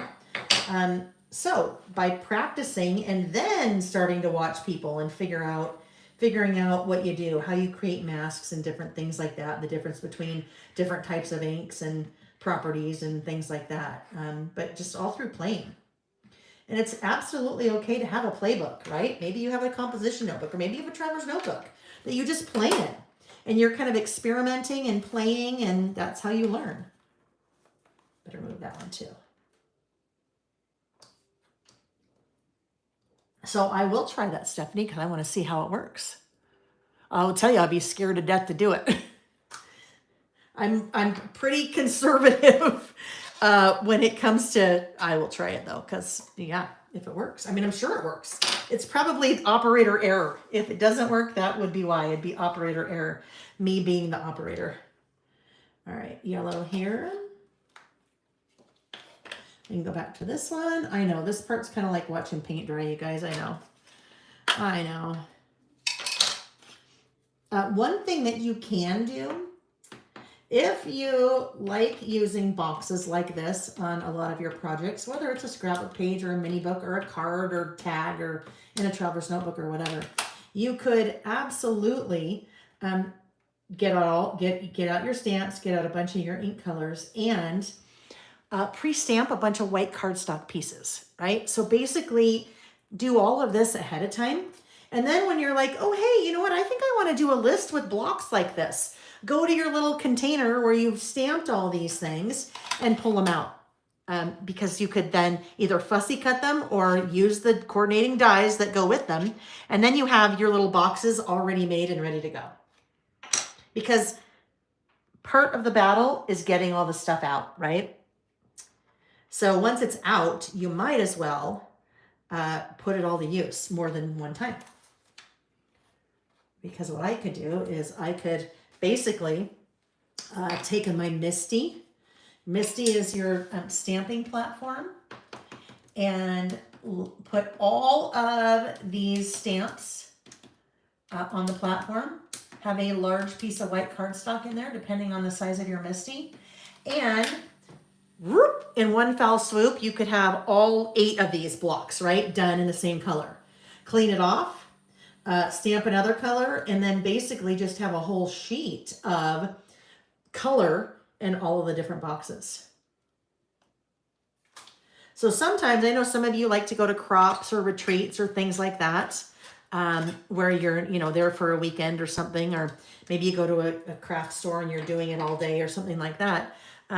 That is the kind of thing. Sometimes if it's been a long day or a long week or maybe a Friday night and you want to, watch Vicky or pop on one of my videos or something like that on a Sunday, and you just want to listen and feel like someone is there with you, but you don't want to really have to be creating, that's a great thing to kind of do some mass production of, like, do a lot of stamping so that you have those things ready for you when you are ready to work, especially if when you're ready to work and start playing on something you don't have a lot of time. If you can do a lot of that pre-work, then it pays off.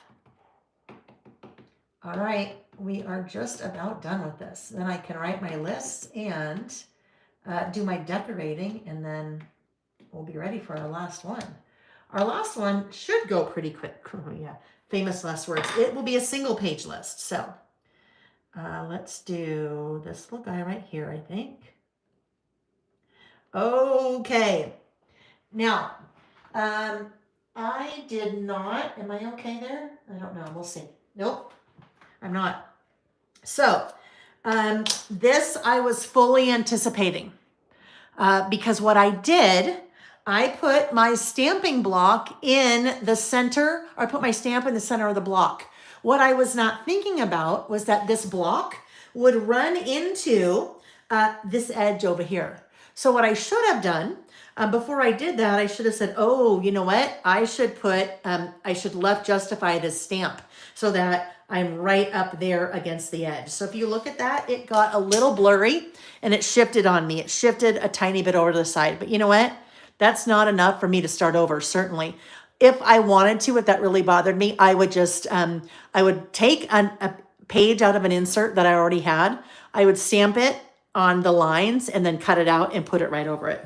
And you would never know, but that's just, you know, it's just one of those things that when you're working with a longer stamp, you need to be thinking about where you're placing it on the block if it's going to run into something.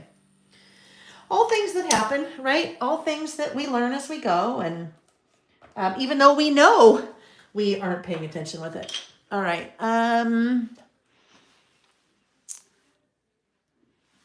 Sarah said Lael, and it was all black ink. It was. When I first started stamping, it was all black ink.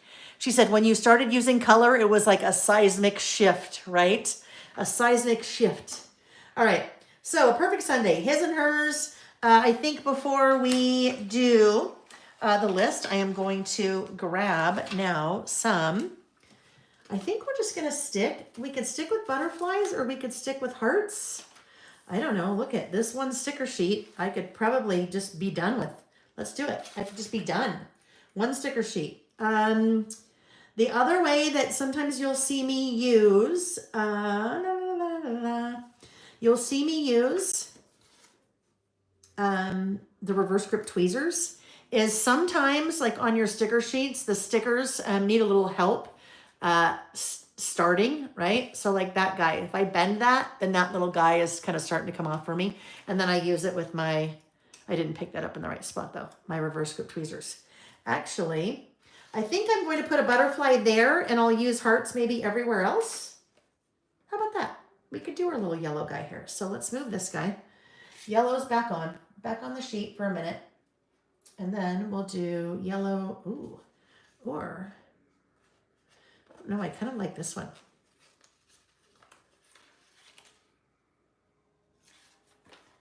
There. Yeah, I like it. It just kind of has a like word dictionary paper on it. All right. So then I think I would like to do a heart somewhere in every box. So I could either do that the same color. I could do some color blocking. So pink one, orange one, yellow one, and so forth. Let's do that. Why not? The pink is not, oh, actually the pink's not exact, but that's okay. So in some cases, they will bisect a box. In some cases, they might be in the lower corner of the box. We'll see. Oh, here's another thing too. If the boxes are a little bit bigger than you have words for, then you can use your, ooh, I don't want to use that there though. That one is too much like the one that's right there. They're both polka dot. Let's try this guy. You could use the sticker to help kind of fill in part of the box.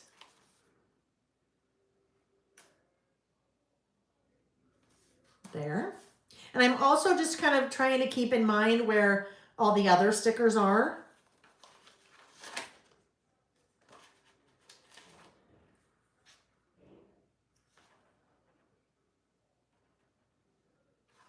All right, so this one I don't want to put over here because those two are there. This one I don't want to also put it there, like where it's bisecting the line, but I think if I move it, oh, how about that? We'll just put it like right there. And then we have a green.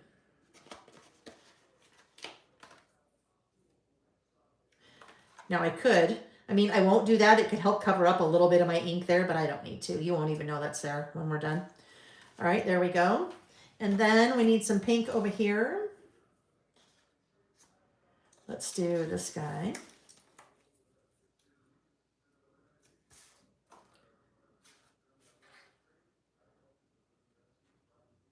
We'll put that there. And then an orange.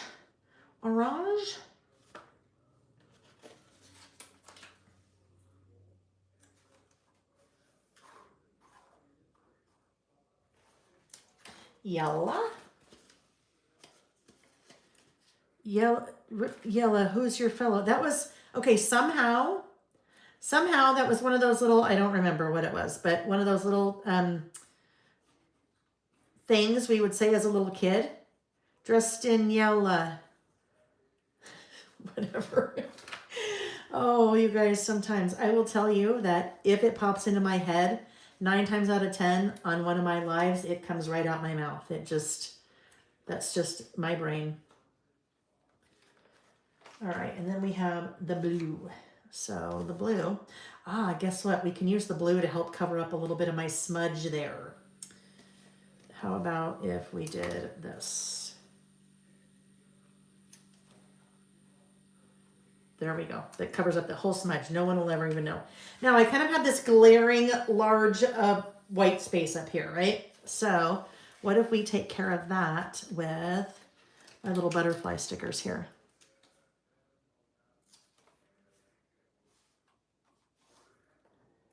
I know what I'm going to do. I am going to, I need my little ruler. Dressed in yellow. What's the rest of that? What is the rest of that? Cinderella, dressed in yellow, went upstairs to kiss a fella. Right? Something like that, right? Something like that. Thank you. All right. So where did my, I don't know, there was stuff everywhere last night. I just stepped away for a minute. But there was stuff everywhere last night when I was watching Vicki and doing my little journaling, my art journaling. And I just pushed it, oh, there it is. I just pushed it all aside. I pushed it all off to the side this morning so we could do our listing. Anyhow, that's what I needed. So I think what I'm going to do is, there's a lot of space here, right? And then everything else is much larger. So what if we do this? What if we make a little box for this? We'll do a little kind of double box here. Like we just pretend it happens to be the exact size that we need it to be. This is what I would do before to make every box. Ew. All right, it's okay. It'll be a little short on one side versus the other maybe. So look, if you wanted to do this, you don't even have to have the stamps. You could just go the manual way. All right, and then when I would do that, I would come in and do my little outlining around it by hand. And it's not supposed to be straight. If I wanted it to be straight, look at what a difference that made, right? That just like made it all work together now. It's not supposed to be straight. If I wanted it to be straight, I would use a ruler, right, for both of those. Yes, Wanda, we did the prize a while ago. Someone won that, right? I don't remember who did. I didn't write it down. I don't remember who made it, but made a mistake and kissed a snake. Okay, I'm going to keep working, but what's really funny about what you guys are talking about here, we have talked quite a bit in the past about how, depending on where you grew up, you may call things differently. Like some people, everything is a Coke. If it's Sprite, it's Coke. If it's soda pop, it's Coke. If it's orange drink, it's Coke. Some people call it soda pop. Some people call it soda. Some people call it pop. It just depends, right? I think it's kind of like that little song that we're singing, Dressed in Yellow, Kissed a Fella. Depending on where you grew up, you may say it different. You may sing the song differently. All right. Okay. So we're ready now. We are ready. We're ready for our little list. So now I go to my little handy dandy notebook here. Oh golly, everything's just going to go on the floor, on a pile on the floor. All right. So first up, hers. A nice hot cup of coffee that Nick brings me.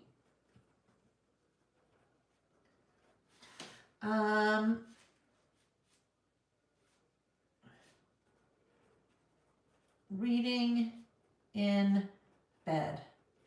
Now that sounds really odd because the way I've used punctuation there, it sounds like Nick brings me a coffee. Nick's in bed reading and he brings me coffee. So that's okay. But Nick brings me coffee in bed every morning, which I very much appreciate. So perfect idea, a perfect Sunday for me. Starting out with a nice hot cup of coffee and reading in bed. I never do the reading part, but then the cup of coffee I do. I should do the reading part, but I don't.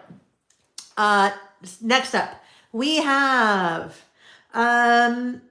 okay. And this is now new leaf-ish exercise. Whether it's indoors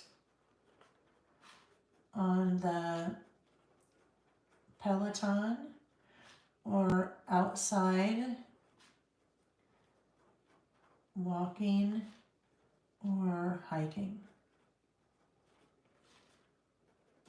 with music or chatting with Nick or a friend. All right, there's my next one. Next one. Some kind of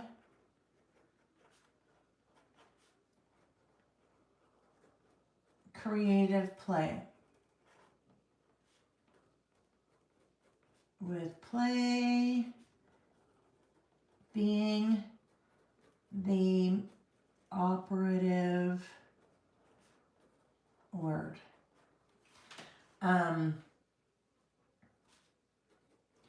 No work, just pure play. All right, so there. All I had on my list was creative play just for the sake of playing.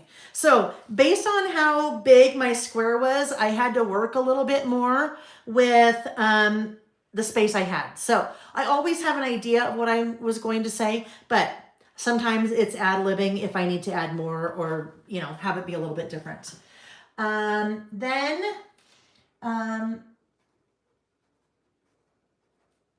Winding down at the end of the day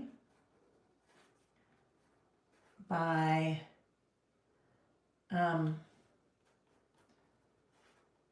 playing cards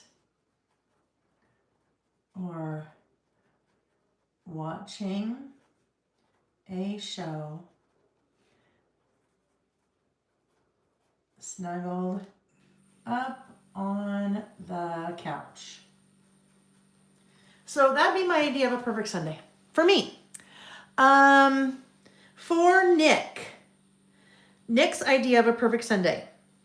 I think what I'm going to do, friends, so I will tell you what he told me, but I'm going to give him the pen later and I'm going to have him write those things in there. And we're together again. We'll take a look at how that is when he's done.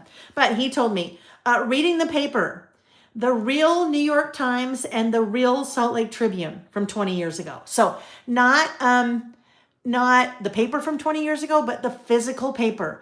For the first 20 years I knew Nick, he, at least, if not more, he read the physical paper every single day. If you ask the boys what's something they remember that Dad did every day growing up, he read the physical paper. So that would be, he did the physical paper. He also said good cup of coffee while reading the paper, an outdoor activity, a long walk or skiing, hiking, fishing, or golf, depending on the time of year. He said a home-cooked meal with family. And then he said watching a good show before bed and snuggling. So we kind of ended up the same. But then here's the thing. Really, this middle part of our day, the perfect Sunday, is totally different from each other, which is okay. That is something, when I was at the dentist the other day, I want to add one more thing here. When I was at the dentist the other day, the dental hygienist she's like, this is what I like. She knows that we like to travel and things like that. She said, you know, what do you have coming up this year? And I said, in August, we are going to South Africa for our 30th anniversary. And she's like, oh my goodness, your 30th anniversary. She said, I always like to ask people this who have been married for a long time. What do you think is successful in a good marriage? And I said, well, I think for us, it is having similar interests, but also having totally different interests. Some things we like to do together, some things we do totally differently. Like the center of our days would be a little bit different. Not to say that I don't enjoy having a good meal with family. Definitely. obviously enjoy that. But like the creative play or Nick going out hiking or golfing or, you know, whatever. I don't golf, and he doesn't craft. So we do have some separate hobbies, and I think for us that's what's helped. All right, so I have pulled out word strip sticker. I have this space right here. I would like to end with a black word strip sticker. So let's see what we're going to do. I've pulled out the small talk snarky. So I probably don't want snarky. I probably just want the small talk stickers. So let's see if I can find something black that's long that would fit kind of the theme of this. Well, how about this one? Life doesn't have to be perfect to be wonderful. Because you know what? I mean, some people might look at this and go, that's not my idea of a perfect Sunday. But guess what? It really doesn't matter. Because what my idea of a perfect Sunday can be different than yours. And yours can be different than Jane's and Sue's and Bob's and what have you. There we go. Life doesn't have to be perfect to be wonderful. That kind of brings in the black and the black. I am going to need to do something different right there. That's just too small. That's everything down here is so big. We need something bigger there. So I think we probably need to work in maybe a bigger butterfly or something. See how that changed it so much? Now, I have a butterfly and a butterfly. So maybe we need to get rid of that and put a butterfly there. There was just too much. It's just too small. The scale of that was too small. So sometimes, let's use this instead, maybe. Sometimes you get something down and you look at it for a while you're working somewhere else and you're like, yeah, you know what? That was not quite what I needed there. Now we'll gently peel that sticker away. Very gently. Oh gosh. Oh my gosh, you guys just about screamed. Nick is at the window. He is washing the windows. And I literally just about jumped out of my pants. That startled me. I'm like, oh my gosh. Because I thought, is Reggie over by the window? No, I look up and there's a man there. A man. Nick. Oh, okay. I almost just broke all of your eardrums. Because I would have screamed. That was just kind of, yeah. I wasn't expecting that. So, and I know Karen probably, anyone that's in Terry, I don't know if Terry's still here, but anyone that kind of lives in the snow, the land of the snow, we get sometimes rain, sometimes snow. And when you get rain before the snow, the rain is really dirty. And so our windows are like horrible right now. And when you walk into our house, we have a really large great room that has like floor to ceiling windows. And they are filthy, like so bad. And so tomorrow night, Nick has anyhow, some people are coming for dinner. Let's just say that. That's the easiest way to say it without telling a really long story. 2 people that are coming to dinner. And I'm like, Nick, they're going to walk into our house and see the windows. And they look really bad. But this time of year, you really can't have your windows washed because literally you'd pay someone to wash the windows. And then the week later, it'd be horrible again. So I'm like, Nick, maybe on Saturday you could just get out the window washing thing and just, the squeegee thing and wash the windows. And he's like, okay, so that's what he's doing right now. All right, so there we go. That list is done with the exception of I'm going to give Nick a pen and tell him to write in his most legible, best handwriting. Haha. That's an oxymoron. Most legible, best. Okay, today's the 8th. I'm going to also do the roller date stamp there. And then I'll show you what it looks like. I'll show you how it turns out. If he was in the house, I would probably give it to him and then we'll do our next list and then say, okay, here, let's see it. But I don't want to rush it because, we'd like to be able to read it. Okay. All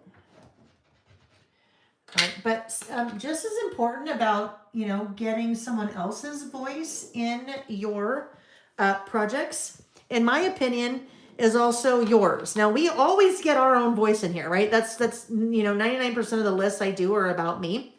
But what I mean by that is also your own handwriting. And that is a very controversial topic for some of you. Some of you hate your handwriting. And you're like, nope, not going to do it. And I say, well, You do you. However, then I say, let me ask you a question. Do you have any recipe cards at your house? And you say, well, yes, of course. And I say, do you happen to have any recipe cards of your mother's or your grandmother's? Someone that you really admire and have a lot of feelings for? Well, yes, I'm so fortunate. And you're like, yes, I'm so fortunate. I have handwritten recipe cards from my grandmother. And I say, how do you feel when you look at that handwritten recipe card? And you say, oh my goodness, I see it. Sorry for all that noise. He's putting the screens back on the windows now. And you say, I feel so good when I see that recipe card because it's like she's here. Because it's part of her personality. That's who she is. And so when I see the handwritten recipe card of my grandmother's chocolate chip cookies, it brings back so many memories. It brings back the memories of the cookies, but it brings back the memory of her because that's her handwriting, right? Right? You know where I'm going with that. You know exactly where I'm going with that. So and you know what? You do you. We're in a judgment-free zone here. If you are either never writing at all because you hate your handwriting, or you are still doing things like this, but maybe you're typing it or, putting it on printing it on a sticker out of your computer or whatever, you're missing part of your personality. So that is why I will always say to you, I would encourage you to write, even if you hate your handwriting, because it's such a part of who you are. And at some point, someone's going to look at this and be like, look at my great Aunt Janet. Look at what look at what her perfect Sunday was like. And then I would look at it and go, oh, it's her handwriting that reminds me so much of her. And oh, look, it's in cursive. What is cursive? Right? All right, last list. I am going back to this page because this is a single page list. So we're going to jump on this one. The last one will be, I think, a fun one. I mean, they're all fun, but I think this is going to be a really fun one. It is fads that you have taken part in. Fads that you've taken part in. So what's a fad? A fad, you can decide what a fad is, all right? There's a little bit of a difference between a fad and a trend. A fad is generally something short-lived. A trend is something that maybe has more legs to it, lasts a little bit longer. So a fad, one of the fads on my list that I've taken part in is collecting Beanie Babies. All right, that was a huge fad. I no longer collect Beanie Babies. I no longer have Beanie Babies. But when Nick and I were talking about this list, and I said, oh, fad, he goes, Beanie Babies. It has to be on the top of your list, Beanie Babies, because back in the day, lots of days, long time ago, Beanie Babies were a huge thing, and you'd try to collect them and find them, and their tags had to be pristine, and you'd buy them on eBay. I mean, yeah. Anyhow, that was a fad I took part in. So, a trend maybe is something more, I don't know. You define what a fad is, what a trend is. So I probably really have mixtures of fads and trends on my list.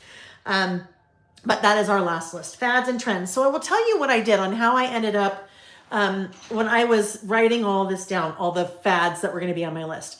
When I make a list, I just make the list. I'm not thinking necessarily chronologically. I'm not thinking about how I'm going to sort things or group things together. Because usually my lists are more like this, where they're just a run-on, right? They're just a run-on. I write and add, a little bullet stamp in between. But with this list, as I was just kind of making my list, I started thinking, so I kind of have like little groupings here. So instead of doing a run-on list, what if I just did 3 groups, and under each group, then I write those down. Look at my yellow hands from the ink. So they're kind of falling under fashion, diet and exercise, and other. So to make it easy when we are doing our list, I just took a highlighter and assigned yellow to fashion. And then I went back through my list. So it's really easy for me to find all the fashion things to go there. I did green for diet and exercise and green, and then orange for other. So that'll make it super easy for me to kind of organize that. Or, not organized, it's already organized, but as I'm making the list to know what the heck was going on. Okay, so we are using, for my title, I'm going to use Tally Alpha. That is a 6x8 sheet. of stamps, and those are about about 1.5 inches tall. So they're taller for sure, 1.5 inches tall. And on average, they're going to be about 3/4 inch wide. For this list, I am going to use some Bold and Bright from Vicki. Bold and Bright. So I'm getting down to the last couple of parts and pieces of Bold and Bright, but I do still have some Bold and Bright on the website. So, oh, Amy is off. So if you click in the description box of the video, there is a link to what I'm using, and that will take you to the page for what I'm using, and then you'll see Bold and Bright, or just, go to lailbymail.com and look for Bold and Bright. All right, so I've got all kinds of things in here. I have some washi. I think I'd like to use some washi. Let's see, there is that polka dot would be fun. Or this, oh, hey, hello. So a little bit of black. And then let's pair that with, we could pair it with, well, I don't know, let's see. We could pair it with those little ink splats. That might be fun. Let's try that. So I have a thicker and a thinner. So I can kind of layer those together, either like that, oh, hey, hello, or like that. I think I'll probably do, now that I see that, the oh, hey, hello, just because it'll be, I think, just nice to have that really solid. All right, so a thinner and a thicker. If you have Bold and Bright washi, or if you get Bold and Bright washi and you pair a thick and thin, or if you just, take whatever you have and take whatever washi you have and do a thick and thin.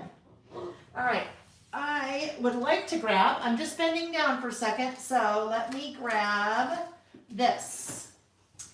This is a very cool paper pad that Vicki did. It is a mixture of, I think it's 3 or 4 different collections. So it's kind of a compilation of a whole bunch of different papers from some of her different collections.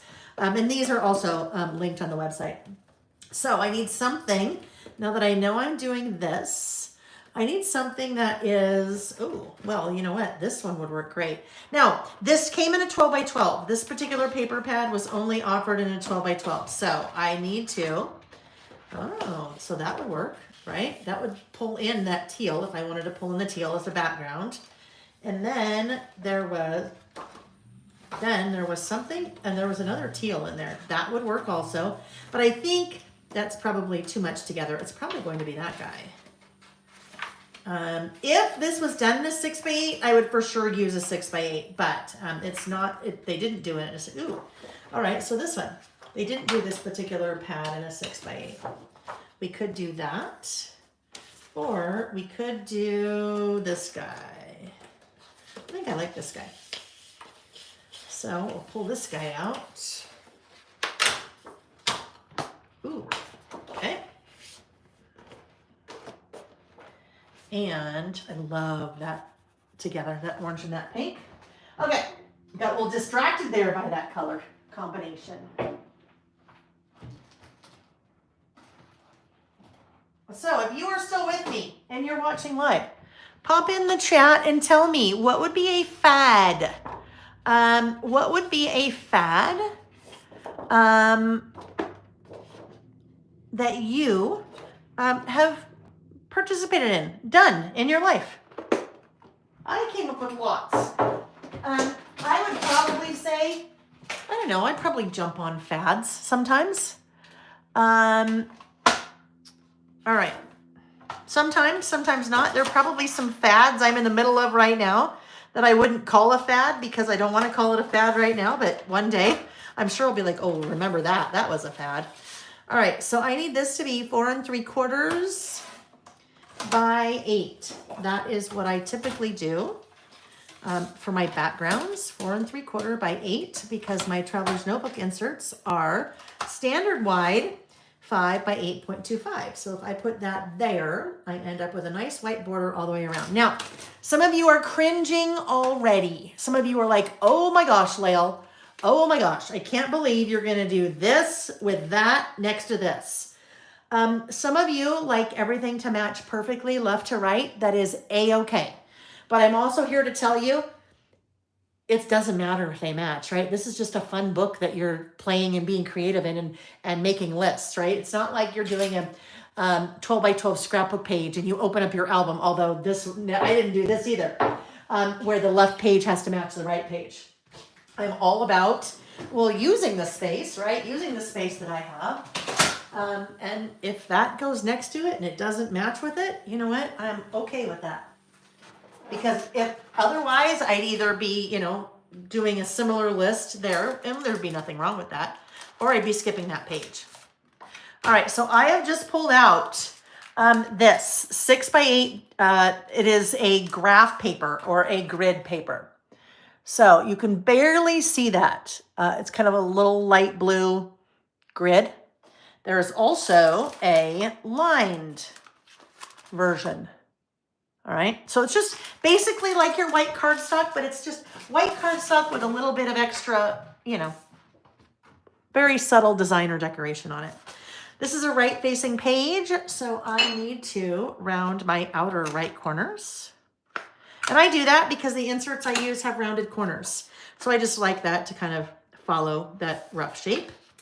With this guy, we'll just come right in here and do our little eyeball, which our eyeball will probably be between 3 3/4 and 4 wide and about 7 or 7 1/4 tall. That's generally, when I eyeball it, that is where it is. Well, that just reminded me, I think someone posted in the Facebook group the other day what my dimensions usually are when I do something like this. So that turned out to be 4. I would say it varies if I have more of the background that I want shown, and that's a little bit over like 7 1/4. So between 3 3/4 and 4 usually, and between like 7 and 7 1/4 if you are looking for that measurement when I have a base page. Someone, I just remembered, I think asked in the Facebook group the other day what like those common measurements are. I need to go back and add that. So will be super bright and colorful. We're bringing in a lot of the color from this washi here. Misty, my class is at Little Craft Fest. Are you going, Misty? Well, whether you're going or not, they are up on the Little Craft Place website. The registration opened today at 12 Central. I am doing 2. One is Intro to Creative Listing. And the other one is about documenting your travels. And they have really good kits that go with them. Really good kits. Okay, I gotta read some of your things. And Misty, if you want more information, shoot me an email. Easiest way is to go to lailbymail.com and click on Contact Us, and then we can chat from there. Bell-bottom pants, platform shoes. The name of the first list, Crafty 865, was things I'm looking forward to this spring. Farrah Fawcett hair, Kelly's Creative Dreams, that's on mine too. Benetton sweaters, Scratch and Sniff stickers, Cabbage Patch Kids jelly shoes, Mary Jane's banana clips, 80s wide legs. Yeah, some of these trends, fads come back in style, right? Tom's slip-on shoes, Converse sneakers, her huge curled back bangs sprayed with Aquanet or rave hairspray. Yes, Jennifer. Jordache jeans, butterfly clips, a lot of clothing fads over the years. Keto, Anne, right? Keto. Keto's not on my list, but there's lots of other diet fads that are on my list. Purple toothpaste, what's supposed to whiten your teeth. Ratting our hair and gluing in place with Aquanet. Also on my list. We called them the claw bangs. Collecting Ray Dunn. Mary J, I got to add that to my list. That was totally a fad that I forgot about. Ray Dunn. Oh gosh, Ray Dunn. For sure. Ray Dunn. That goes in my other. Yeah. See, that's another fun thing too. So you may be like, fads? I don't really participate in any fads. But now that some of these things are coming out, you're like, oh yeah, bell bottoms, Pokemon Go. Let's see what else we have here. Parachute pants, members only jackets, double layer socks and made opposite on the other foot. Double layer. Remember those scrouchy socks? The really crouchy, that were really, really, really thick, like sweater material almost, that you'd crouch down into your high top white Reebok shoes. Let's see. We're all showing our age here, right? Ripped jeans, ripped sweatshirts, leg warmers. Yes, leg warmers and stirrup pants. Oh yeah, we're like taking a walk down memory lane. Tube tops. Let's see. Yeah, Misty, shoot me an email. You're doing Little Crafts Fest for one day. Shoot me an email. I'll also invite you to the private Facebook group I set up for like friends that are going, so we can kind of chit chat and stuff. Pegged safety pin pants. Oh yeah. Jessica McClintock dresses. Prairie skirts. Yes. Hyper color shirts. Kyla, I don't know what that is. Jackie said embroidery on her clothes. Troll dolls. Let's see. Cindy, I'll look forward to seeing you. You registered for Saturday's class at Little Craft Fest. I love it. Rubber black and rainbow thongs. Yes. And then we laugh because now when you say back then, thongs only had one meaning back in like the 70s or early 80s. Now thongs also have another meaning. So I started changing, like my kids kind of brought that up one day. They're like, thongs, Mom, you were wearing thongs? And I'm like, oh yeah, no, flip-flops. We called them thongs though, right? We called them thongs. Dorothy Hamill hair. Let's see, Marge, really quick, let me answer your question. How many pages do you leave between months? More than the 2, then we're in the class video. So in the class video, I just leave the 2. That's how kind of I structure that project in that class because I think that's how most people do it. But for me, I just do it all in one traveler's notebook. So this was about last month for February, and then I just keep going. So I use one. It's just easier since I do all of these things on a Saturday for me personally to have it all be in one. But I think most people just do one spread. If you do one spread in your insert between each month, then you will fit all 12 months. If you do more than one spread, then you'll need to move to a second insert. Farrah Fawcett. Yep, totally. That was me. Neons on my list is mood rings, earth shoes. Mary J said she still has way too much Ray Dunn, but you love drinking coffee out of the mugs. Mary J, I got rid of all of my Ray Dunn stuff except for the white coffee mugs. White coffee mugs, black writing. I still have those because I like to drink my coffee out of them. I agree. Scrunchies, ditto jeans, friendship pins on your shoes. Oh, you guys, so fun. Jazzercise, Jane Fonda, Richard Simmons, mini skirts, leg warmers, rainbow suspenders, long-handled comb in the back pocket of our 501 jeans. All right, so I'm going to keep going. I'm going to tell you about some of the things that are on my list here in a sec. But again, I did fashion, I did diet and exercise because that's been a big part of my fads, and then just kind of a general other. Think maybe decorating. Like, did you ever do any fads in your house when you were decorating? Like right after I graduated college, the cow print trend was a thing. My entire kitchen was cow print trend. I had cow print dishes. I had cow print spoon thing. I mean, I had everything was cow print. Now, the last thing I want to say about trends before I keep going or fads, this is very much a you do you. If someone wrote on here that they that tube tops were a trend, and you're like, what do you mean they were a trend or a fad? I've always worn tube tops. I've never stopped wearing tube tops. That is okay, right? You do you. So what anyone says or what I say or have on my list, if I say something's a trend or a fad and it's something you love, who cares, right? It's all about doing what makes you happy. We don't care what anyone else does or thinks, right? I just want to make sure that's really clear because I don't want anyone to feel bad. Like I said, if you are still wearing tube tops, that's totally okay. And in fact, if you're wearing a tube top, good on you because you can rock a tube top. I'm impressed, right? Yeah. I've never worn tube tops. I've never been able to. Well, maybe when I was like 5. But even then, I've always had a tummy. And tube tops, especially tube tops with low-rise jeans, not a good pairing if you have a tummy. All right, so let's do, I better glue this on. Adhere it down. I'm not even going to do I'm not even going to work in any like inking of the edges of my paper on this one. We'll do this really bright here, washi, to give us a nice little pop of color. You know, Vicky's got a new collection coming out, 49 and Market, next month. It's pretty spectacular. I've seen bits and parts of it. So if you are, it's like Vicky and 49 and Market had a baby, because it's the best of both of those worlds. Very excited about that. All right, here we go. And then we'll get this little black strip up here just to help kind of play with a little bit of that color. Temper it a little bit. And I'm also not making that as wide. It's a little bit narrower. Whoopsie, better make that a little bit narrower still. There we go. All righty.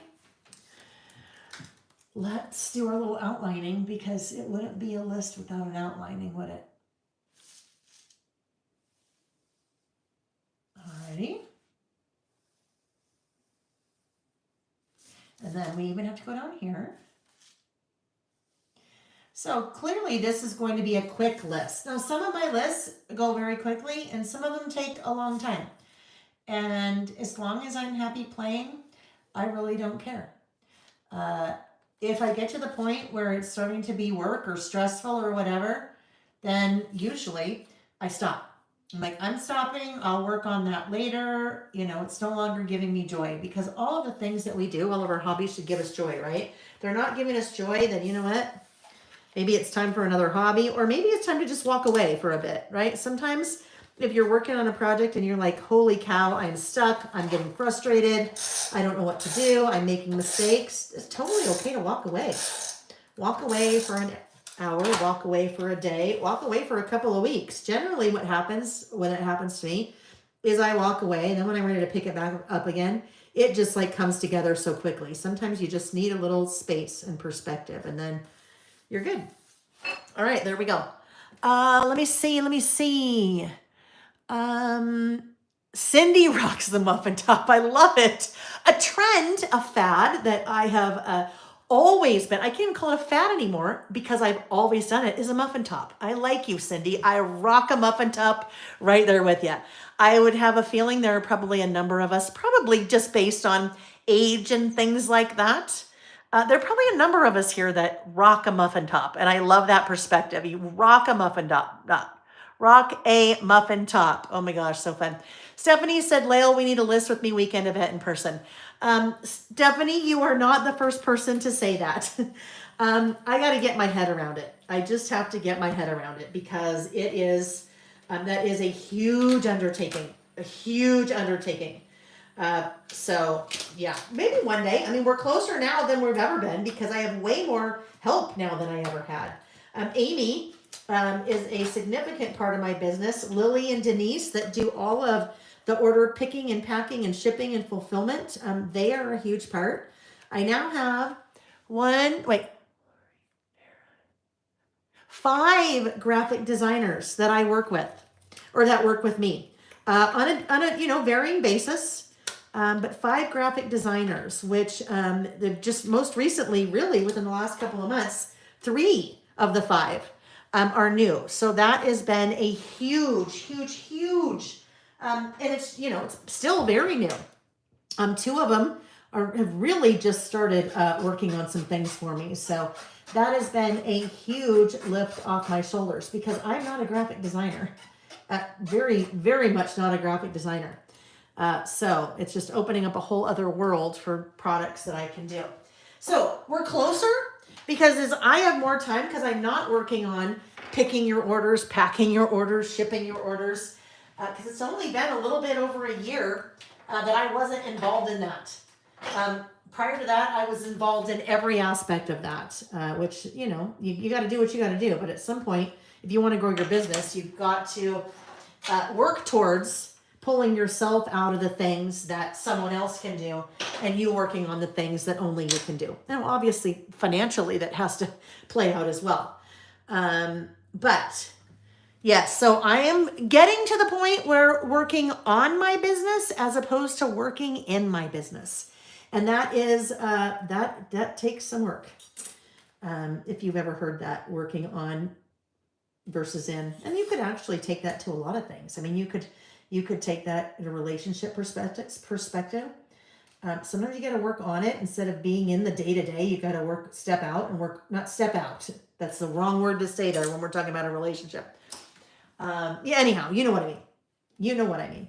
Maybe.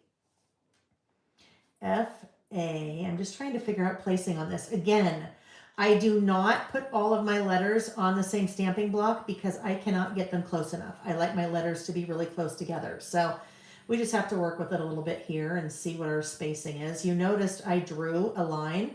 I didn't even really need to draw that line there, but I did draw a line because there's a line on that paper. But I did draw a line so I knew where I was going to start stamping. Okay, I think it's going to be about right here. So it's actually probably right at that line. All right, let's try that. I think what I will do, well, I was going to use black, but there's no need to use black. Let's use, what if we use, that's probably peacock feathers. We've had peacock feathers out. We used peacock feathers, so let's just look and see. All of this will be black. Pretty much everything I write is black. Not that I don't have a lot of colored pens, because I like colored pens, but I think that will go nicely, peacock feathers. But all of that will be black, so I feel like I should brighten that up a little bit. Alrighty. Host us at the house. At my house? Oh gosh, if we hosted at my house, we could probably have 5 people. It'd be a very intimate event, wouldn't it? It'd be very intimate. That if it was intimate, it would mean it would have to cost a lot.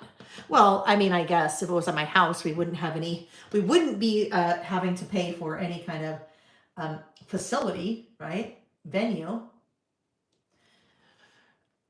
How tall are letter stamps? Kathy, those are the Tally Alpha stamps are, and I'll tell you, but also if you guys are ever wondering, all of the alphabet stamps should have the height and widths on the website. So if you're like, oh, if I'm not here and you're not sure, 1.5 inches, Kathy, 1.5 inches by about 3/4. Now it depends on the letter, like the I is not 3/4, but 1.5 tall by about 3/4 wide.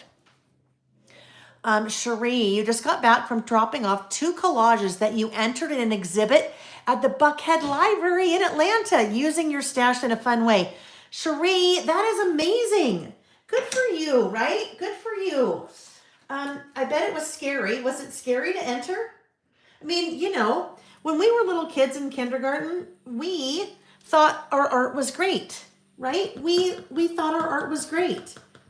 And at one point, someone in our life said, you are not an artist. You should probably focus on math or, you know, football or whatever they said to us. At some point in our lives, someone told us that we were not an artist or that our art was not good. And that is, I think, one of the biggest, what do we say?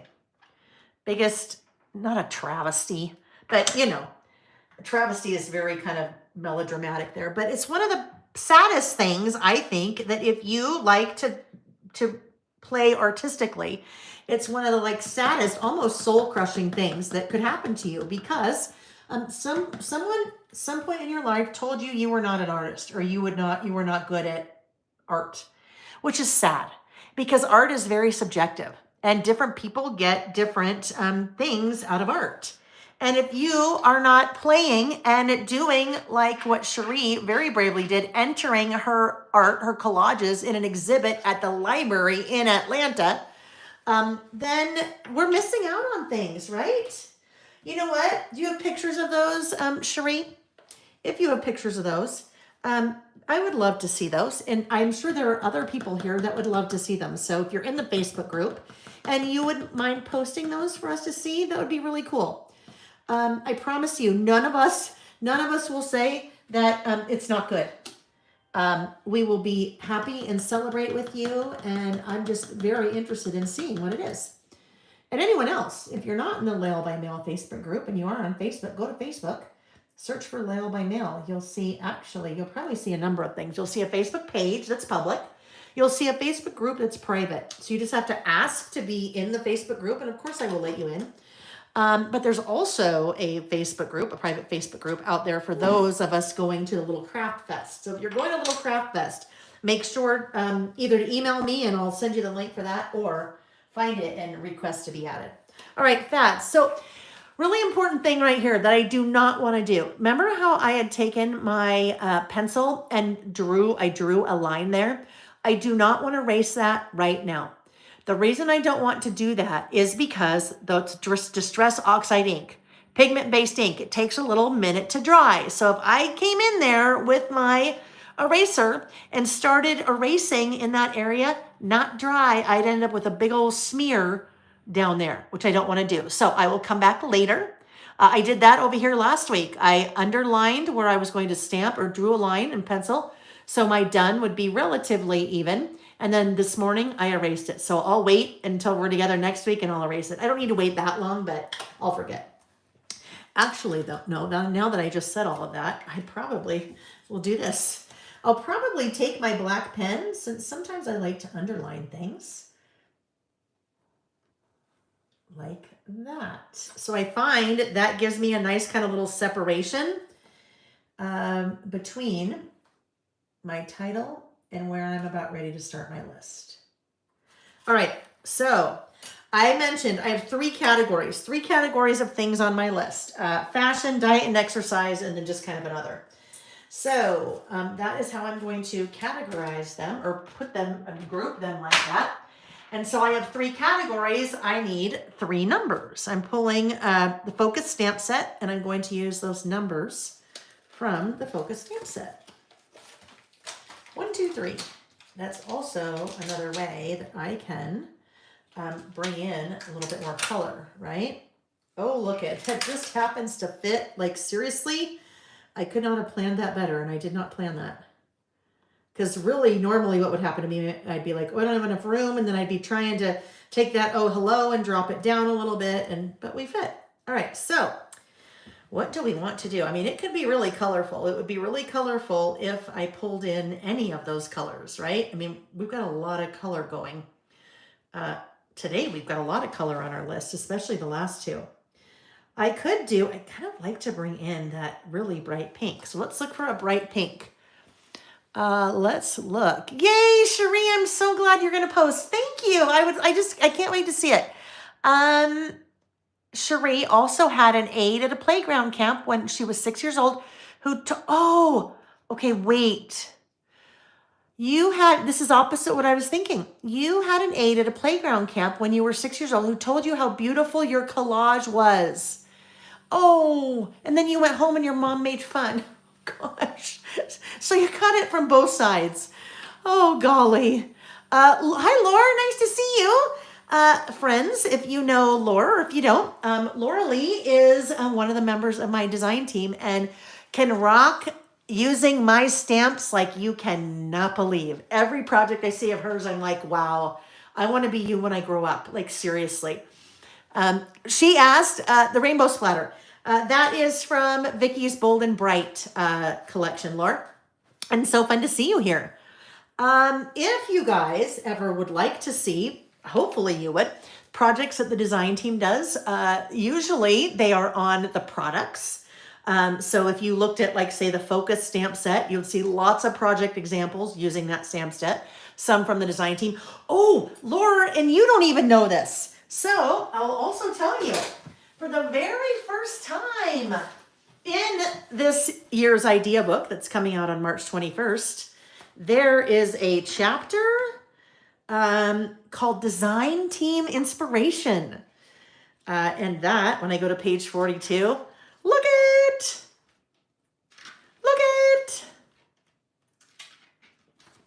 I wasn't sure how far that went. So, 4 pages of design team inspiration, all using the stamps. Yeah. Anyhow, so you can look at the products themselves. You'll see that on the website. But you'll also see that if you go to the blog, go to laelbymail.com, click on blog across the top, and you can sort the blog posts. There's a little drop down box. And if you click on that little drop down box and click design team, you will see lots of design team projects. I just started doing that maybe 6 months ago, so they're not all there, but you will see lots of them. Great spot for inspiration. All right. Let's see. Zen Girls won an art prize in first grade. She was hurrying to get to recess, thought it was good. Then I added something weird and thought it was crap. And I thought these people are nuts. Oh, I love it. That's so fun. All right. I was looking for something super bright, super bright. Picked raspberry is probably going to be the brightest there in the pinks. And I don't think I want to go quite red. I think we'll go with picked raspberry. I would say, you guys could probably even say this. You would probably even know. I definitely have a kind of set palette, like set color palette that I work with, just in most of what I do. Usually it's either Kitsch Flamingo or picked raspberry. Salvage patina, fossilized amber gets used a lot, mowed lawn. It's just kind of your typical, like mustard seed is in there sometimes. It's a little bit lighter, but it's kind of your typical, I don't know, like that, right? Like basically the colors that I used on the last list. That would be if you said, Lael, what are your 5 or 6 or whatever it is, most used colors? And then of course that one. This is another opinion for you. You know me, I'm not shy about sharing my opinions with you. That black stamping ink, in my opinion, is hands down the best black stamping ink out there. That's the VersaFine Clair Nocturne. It's a little bit more expensive. I think it's maybe $10, where these are about $7 US. But this, I'm telling you, is worth it. That is the only black ink I use.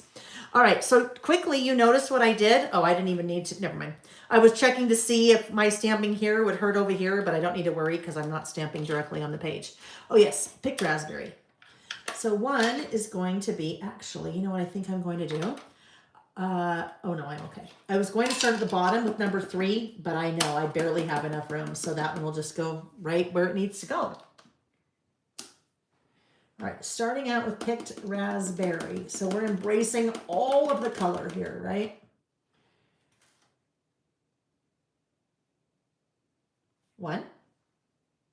One is going to be for fashion trends. Okay, there's number 1. I tell you, your ink, and here's the thing, you guys, you don't need all the product. You don't need all the stickers and the paper and the die cuts and the washi. If you have a nice variety of stamps and a nice variety of colored ink, you can go pretty far, right? Like if I didn't have that, I'd still end up with a lot of color here. Well, that was this list we just did. I mean, other than adding a few stickers, and if I had stamps like that, I could have used stamps. You can go far with ink and stamps. Now, that's not how I work because I like all the things. But, you know, you decide what you want to use, what you need in your life. Yellow? Let's do yellow. Although that's not yellow. That is a mustard seed. We better double check. I wish there was a yellow in between squeezed lemonade and mustard seed. Mustard seed is a little ochery, right? It's not as bright, but you know what? I'll try squeezed lemonade. Squeezed lemonade, maybe in this high concentration of stamp, since it's kind of pretty, it's has a lot of surface area. If I try it, maybe we'll be able to see it a little bit better. You'll notice there are certain colors, certain pigments that will discolor your stamp. Like, do you see that? That looks like, there we go. How it's kind of yellowed. The stamp itself is not yellowed. This polymer is just stained because of that pigment. Kind of like my hands. Ooh, look like I'm, yeah. It won't affect the stamp at all, but some of your stamps will start to yellow or discolor if you use yellow. That is not, remember way back in the day, like you may have a stash of stamps and you go back and look at, and some of them are yellow and discolored. And that is because you never used yellow on them. I think that'll work. It's kind of neon. Oh, it's perfect because neon is on my list. But it's because that material has yellowed over the years. This is not that. It's just that, you know, it's the yellow pigment.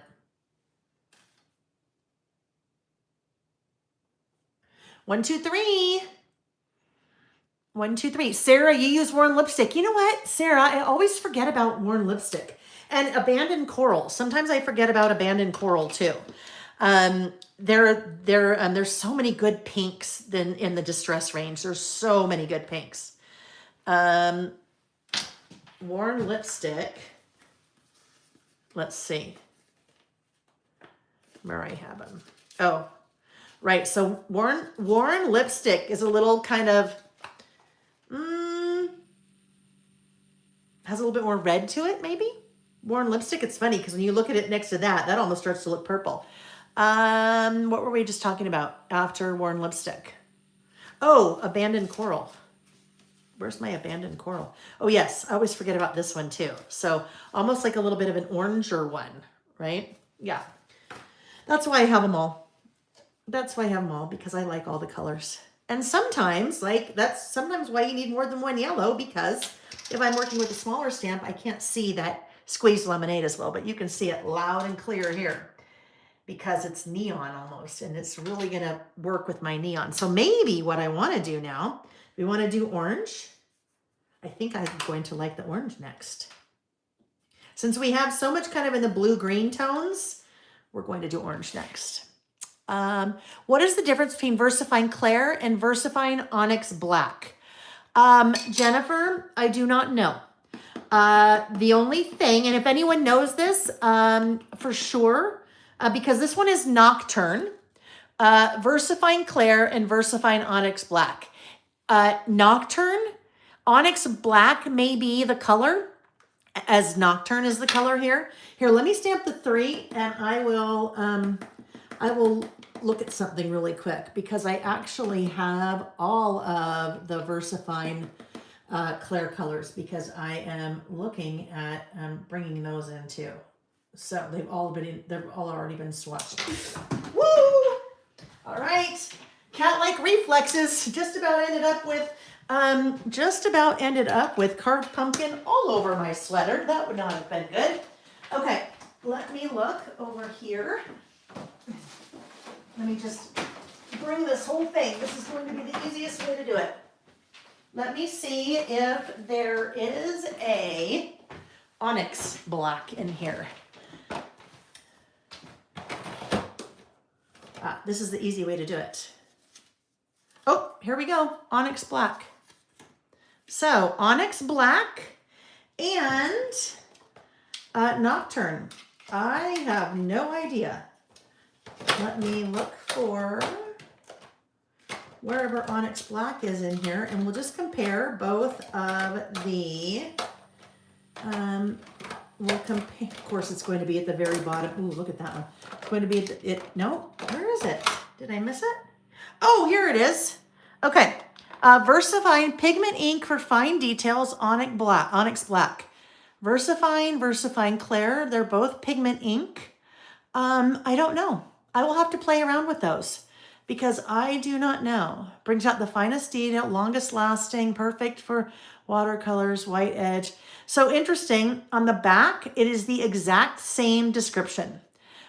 Different QR codes or different, barcodes, different product numbers. So I don't know. I'll do a little research because one may be newer than the other. I don't know.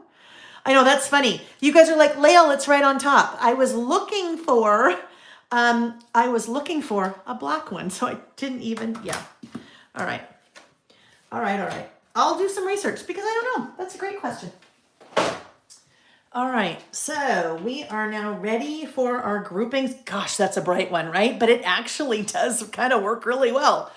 Kind of works really well because definitely for a time, those like super bright, the way I've organized these and stamped them together, those super bright colors were definitely like neon. And that was definitely a fad in high school that I participated in.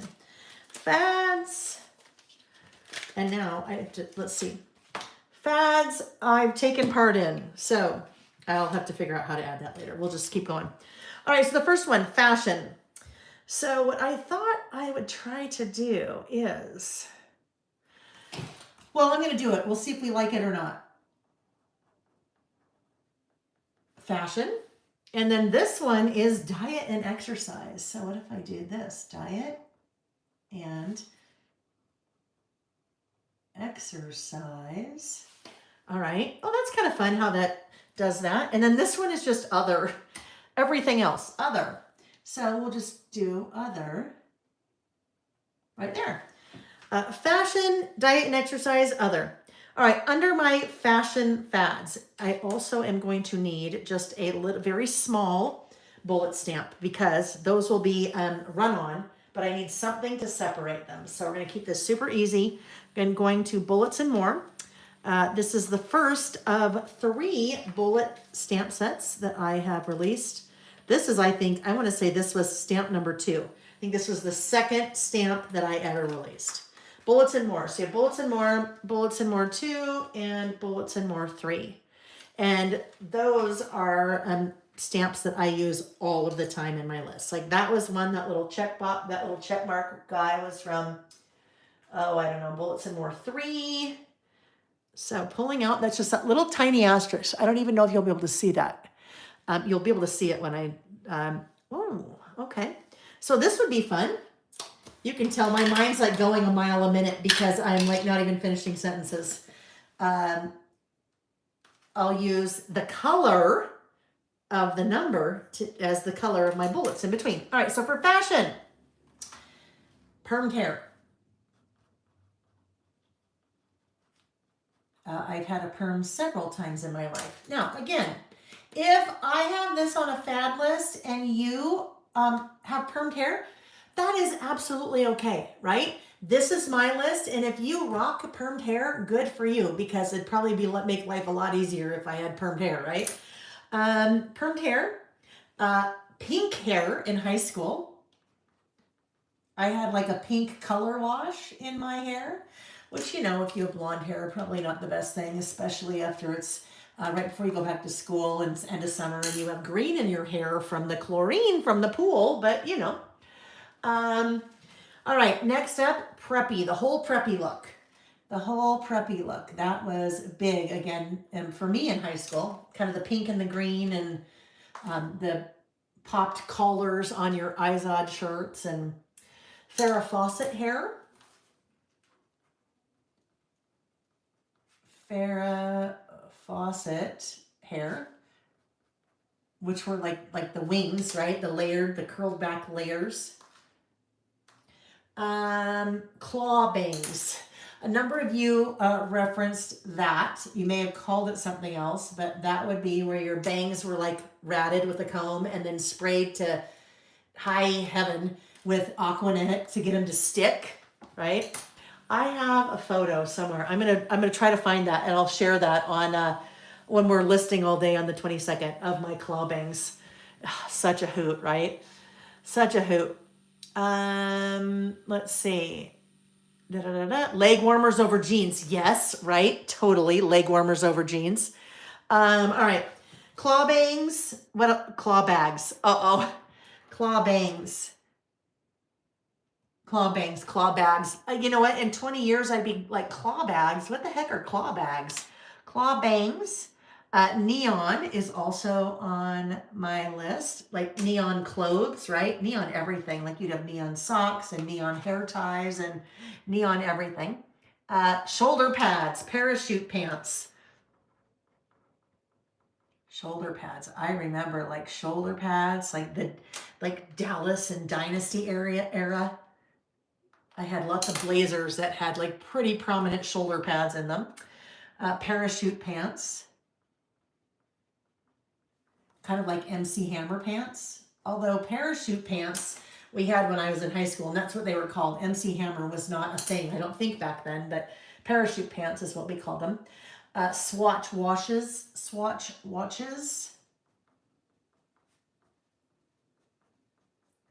All right, I don't have very much more room. I can do one more line, so I may need to do a little editing here on what else I have on my list. I also had Ray-Ban aviator sunglasses, maxi dresses, leg warmers. Leg warmers. I had a tanning salons. So that was a big thing when I was in college. You'd go to a tanning salon and fry your little skin. And then the last thing I will say, no, I'm going to leave it at that. Other thing I had on my list was blue mascara, like the super bright, like shocking bright blue mascara. High school. A lot of those fashion trends were high school. Now, what I said about that is I'm certain there are fashion trends, fads that I am totally doing today. It's just when I'm in them, I don't consider them a fad, right? All right. All one color outfits. Like, what do they call that? Like the Canadian tuxedo or like the denim dilemma. Nick calls it the denim dilemma where you have like a denim shirt and denim pants. All right. So the second one. I just need to clean this off, right? I don't want to, I need to clean that off. And I need to be very careful when I'm cleaning this off. I'm not going to hurt the stamp, but it's so small. Sometimes I press really hard and the stamp goes wee, flying, and then I never know where to find it after that. All right, so those are fashion-related fads. Next, we're going to do diet and exercise. Oh, I'm one of those, been there, done that. Now, my yellow is going to maybe be a little bit harder to see there. Oopsie. So it's there, but from afar, it will be a little bit more difficult to see.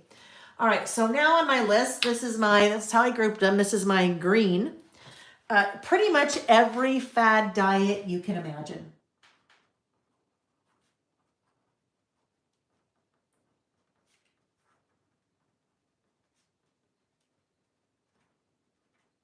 So that would be, where are they? Weight Watchers. So I'm just going to do this. Weight Watchers, Isogenics, The Zone,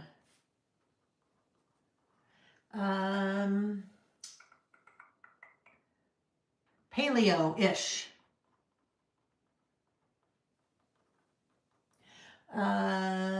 Low carb, low fat. Anyhow, there's even one I can't remember the name of it, and Nick can't remember the name of it. My friend Karen did it with us. She can't remember the name of it, and so it's just kind of like it just goes on and on and on. Let's see. Boys wearing short shorts with crop tops. Yes. Oh, that's funny. That is funny. All right. So what else do I have in fashion? Oh, no. Diet and exercise. Sorry. Cottage cheese. I'm very into cottage cheese right now. High source of protein. And I really like it. So I'm sure that's one of those, trends that, one day I'll be like, oh my gosh, you remember when we ate all the cottage cheese? Like, do you remember the grapefruit diet or the hard-boiled egg diet? No, those are really old, but, all right, what else do I have? CrossFit. CrossFit, that was a big one for me. Fad or trend or whatever you want to call it. If you do CrossFit still, I am so impressed and happy for you. That was one of the hardest things I ever had to do was stop doing it. I was addicted for sure. I was addicted. It was my community. I felt so good about myself. I felt so happy and energized, and I felt so beat up. My body took a beating over and over and over again. I tore my meniscus, had to have surgery. I really damaged my lower back by lifting weights that were too heavy, and I will never recover from that. But that was a fad for me. I did it for about 2.5 years, and if you do it, I am so impressed. I wish I could. I wish I could. Step aerobics.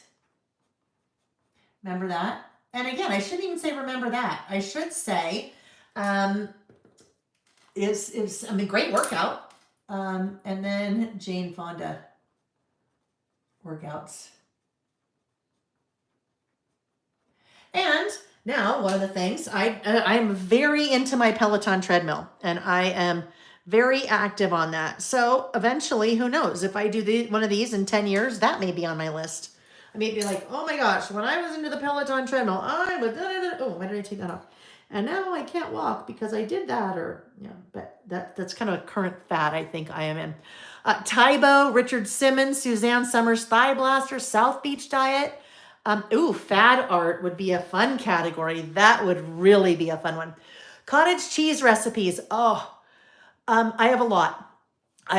Nick and I made the best one last night. And when I say Nick and I don't cook, but I actually, when he was traveling, I made this all by myself. And then I helped him make it last night. But I think it's a trend right now, or a fad that you see all over social media. You roast, you cut sweet potatoes or yams into kind of either thin slices or little chunks. And you drizzle them with olive oil and salt, and you roast them for about 25 minutes on 450. And then you cook up some 96% lean ground beef, so super lean. You could do it with ground chicken or ground turkey. At the very end, put in some taco seasoning. And in your bowl, you put the sweet potatoes or yams. You put the ground beef on top of that. You put half a cup-ish of cottage cheese on top of that. Cut up avocado on top of that. And then you drizzle it with a little bit of Mike's Hot Honey. Or some people will do like Cholula or something like that. Oh my gosh. It is very good, and it is high in protein. It's very good for you, high protein. You've got healthy fats in there, and it's so flavorful. So flavorful. It's so good. All right. Other thing I like to do, I take a rice cake and then put cottage cheese on top of that, and then cut up grape tomatoes, put that on top, fresh basil, fresh, not dried, but fresh basil I tear up and put on top, and then drizzle with balsamic, glazed balsamic. Oh my gosh, your balsamic glaze, it is so good. Anyhow, yes, I like cottage cheese. All right, last up is other. This is just kind of now the catch-all for all of the other things that are fads that I have participated in my life. Beanie Babies, that one I talked about, right? Beanie Babies, the Beanie Baby craze. So I missed the window apparently when you could sell them for thousands, or not, no, not quite, but when you could really sell them and make some money, because you just think, I'm going to keep holding on to them because they're going to get better and better and better. I had a whole, maybe two entire clear storage bins that were probably, I don't know, like 2 feet by 3 feet. I had a lot of them. And eventually when that passed, I think we took them to the children's hospital, I think is what we did, because I'm like, I don't need these. What am I going to do with these? You might as well donate it for, somewhere that would appreciate that. Beanie Babies, cow print. Yeah, that was, like I said, right after college. My kitchen was all decorated in cow print. And again, if your kitchen is decorated in cow print right now, that is totally okay. That is totally okay. Anything that makes you happy and doesn't hurt someone else is totally good. Thrifting. So I'm not going to say that was necessarily a fad or a trend. I do think it is a trend right now. My friend Karen and I, for years on Saturdays, we would go garage sales, we'd go estate sales, we'd go to thrift stores. I just really, really, really enjoyed doing that. And the thrifting has made like a whole huge kind of comeback. But thrifting was something that I was really enjoying for a long time. Atari, the little game console. Truth or Dare. Okay, I don't know. Truth or Dare, when I was a kid, I don't know, probably a teenager, young teen maybe, I don't know. Truth or Dare, that was a big one. I never liked playing Truth or Dare. I'm a fairly conservative person and a fairly personal person, and so whether it was truth and I didn't want to tell the truth, or whether it was dare, and I am like a rule follower, so the dare was always hard for me. I didn't really like that game, Truth or Dare, but peer pressure, right? Okay, let's see. Atari. Message boards. Message boards. That was one. You don't really see those. I don't know. I don't. Maybe I'm just not in the right place. Message boards. And for me, that was on 2 peas in a bucket. Way back in the day, back in the earlier days of scrapbooking, message boards. I also had on here, so this would also be back to the high school days and probably peer pressure. Toilet papering houses. And again, don't blame, don't judge. I was a teenager trying to fit in with my friends and always felt guilty and felt bad. But you don't really see that. I don't know. We don't really see that happen much anymore around us. So I don't know if that's something that kids still do. Definitely not during the pandemic because people were not wasting toilet paper on that, right? All right. The last one that I have on my list, actually, oh no, there's 2 more. Zima. Does anyone remember Zima? Zima was kind of like a wine cooler, but totally not. I loved Zima. Zima. And then, as we talked about, someone mentioned Ray Dunn. That was a big one for me. Ray Dunn. And then the last one on my list is vintage and Tuscan inspired decor. So Tuscan inspired.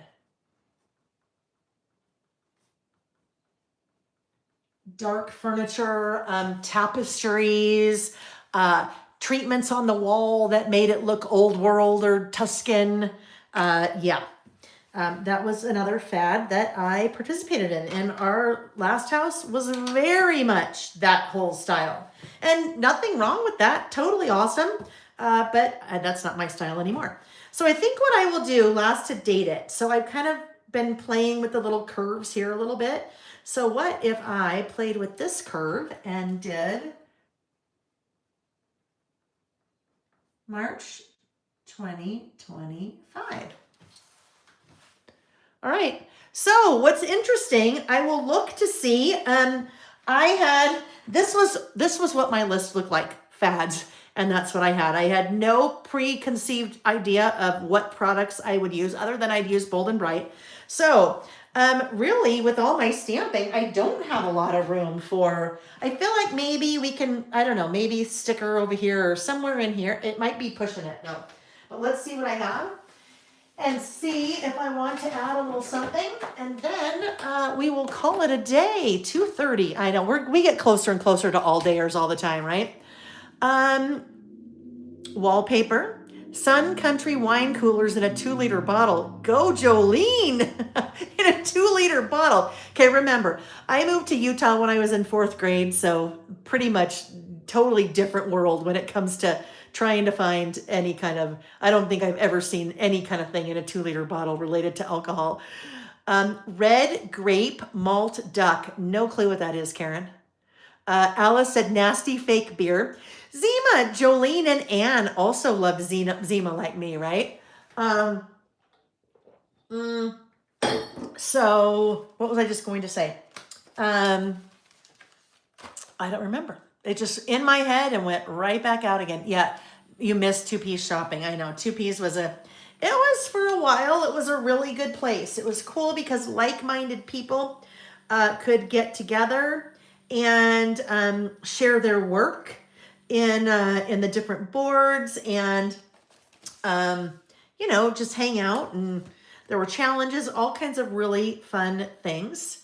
However, it also could be a place that maybe wasn't a very, women, sometimes there'd be drama and there'd be people calling each other names, and sometimes those message boards got very very scary because people were not nice. Sometimes people on the internet are not nice, and that is a fad that will never go out. People not being nice on the internet. I don't know what it is. Sometimes people think sometimes people will say things online that they would never even dare to say in person, but they get emboldened online to say things. So yeah, that happened kind of towards the end with 2 Peas. It got to be a place that was not necessarily a fun place to be. But that's kind of like anything. It just depends. Just depends. All right. I'm just looking for some things that are small, but I don't know if I'll find anything. I do have these little guys. These are puffy stickers, but I don't want to use these just because. Actually, you know what?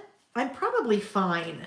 If I use a puffy back here, since I'm already, like by the time that I am over here, I have number of pages in between, so it shouldn't affect what I do. So let's see if we want something here.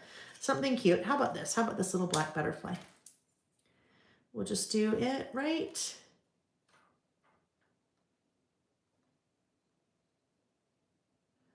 How about right there? Do we like it there?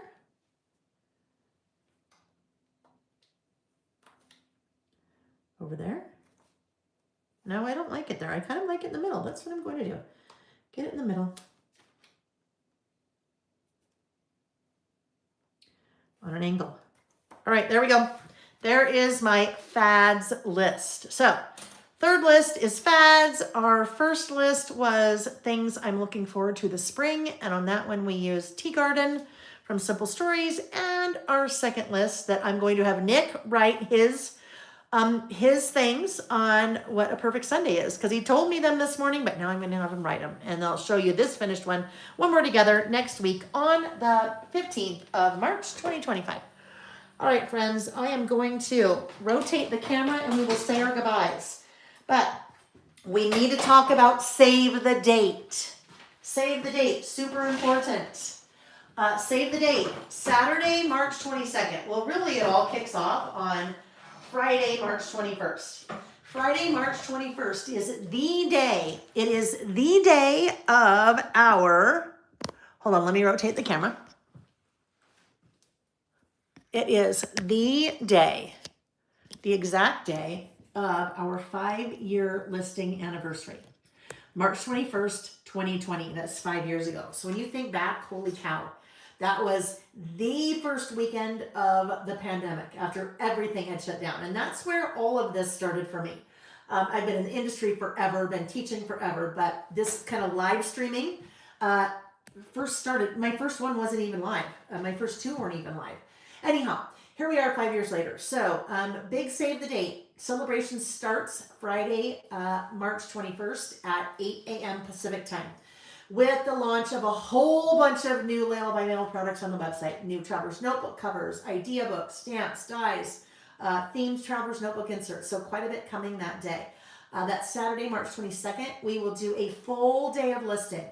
So we will start at 8 a.m. Pacific time. So we'll start an hour earlier than we normally do. We'll take a break around noon for an hour, and then we will come back for the afternoon session, and we'll probably end around 6 Pacific time. So it is a long day, but it is so fun. We'll break it up with lots of giveaways and lots of kind of reminiscing, all different things like that. I have a ton of fun things planned, but if you are around, and if you're around the whole day and want to hang out, great. If you pop in and out, great. If you watch the replay, great, but we'll have a lot of fun. So save the date. That is what is happening. All right, friends. Oh, the last thing, there's never the last thing. I can just talk forever. Season pass, the spring summer season pass. At the very beginning of this video, which feels like it was 3 days ago, I shared a sneak peek of the spring summer die cuts that are part of this season pass. So they're still over here. I'll just show you just a little totally different design, and that's the plan.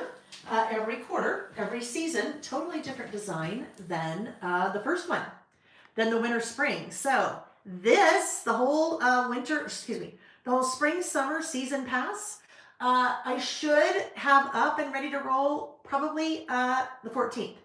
All right, so really lots of fun things that will give you a little peek into what that looks like. Oh yes, and rebranding, that's the other thing. There's a rebrand coming too. You've already seen a little bit of it. You probably just don't even know. Yeah, so rebrand all happening starting that Friday as well. It's not a huge rebrand. Just changed my logo. Changed my logo because the logo that I have right now is 6 years old, and my business, what I do, has changed quite a bit in 6 years. But anyhow, so but there's also a lot of fun giveaways, a lot of fun swag that I bought to give away with that new logo. So that'll also happen on the 22nd. Let's see. Carol said, are you going to do the What's New Wednesday before the all-day session to go over the new items so we are ready to shop on Friday morning? You know what I will do, Carol? I believe the last time, I think last year when uh, a whole bunch of new stuff went up, I'll probably do a like what's new Friday morning. So I won't do it Wednesday night. I won't. I'm just looking at my calendar on the wall. Sorry about that. I won't do it that Wednesday night, but I will do it live Friday morning on the 21st. Okay. And so if you can watch it live, great. If not, don't worry. I have ordered, which should be plenty, and have plenty of existing inventory in stock as well. So watch for the week of the 17th. Again, calendar over there. Week of the 17th, probably that Monday, I'll put out an email that talks about the schedule. So you know what's happening on Friday, you know what's happening on Saturday. Nothing happening on Sunday other than, well, just stay tuned. Just stay tuned. Let me see. Thanks for bringing that up, Carol. Oh yeah, if you haven't thumbs up yet, thumbs up while you're here. We're close to 100 thumbs up, which is awesome. If you do that, I would appreciate it.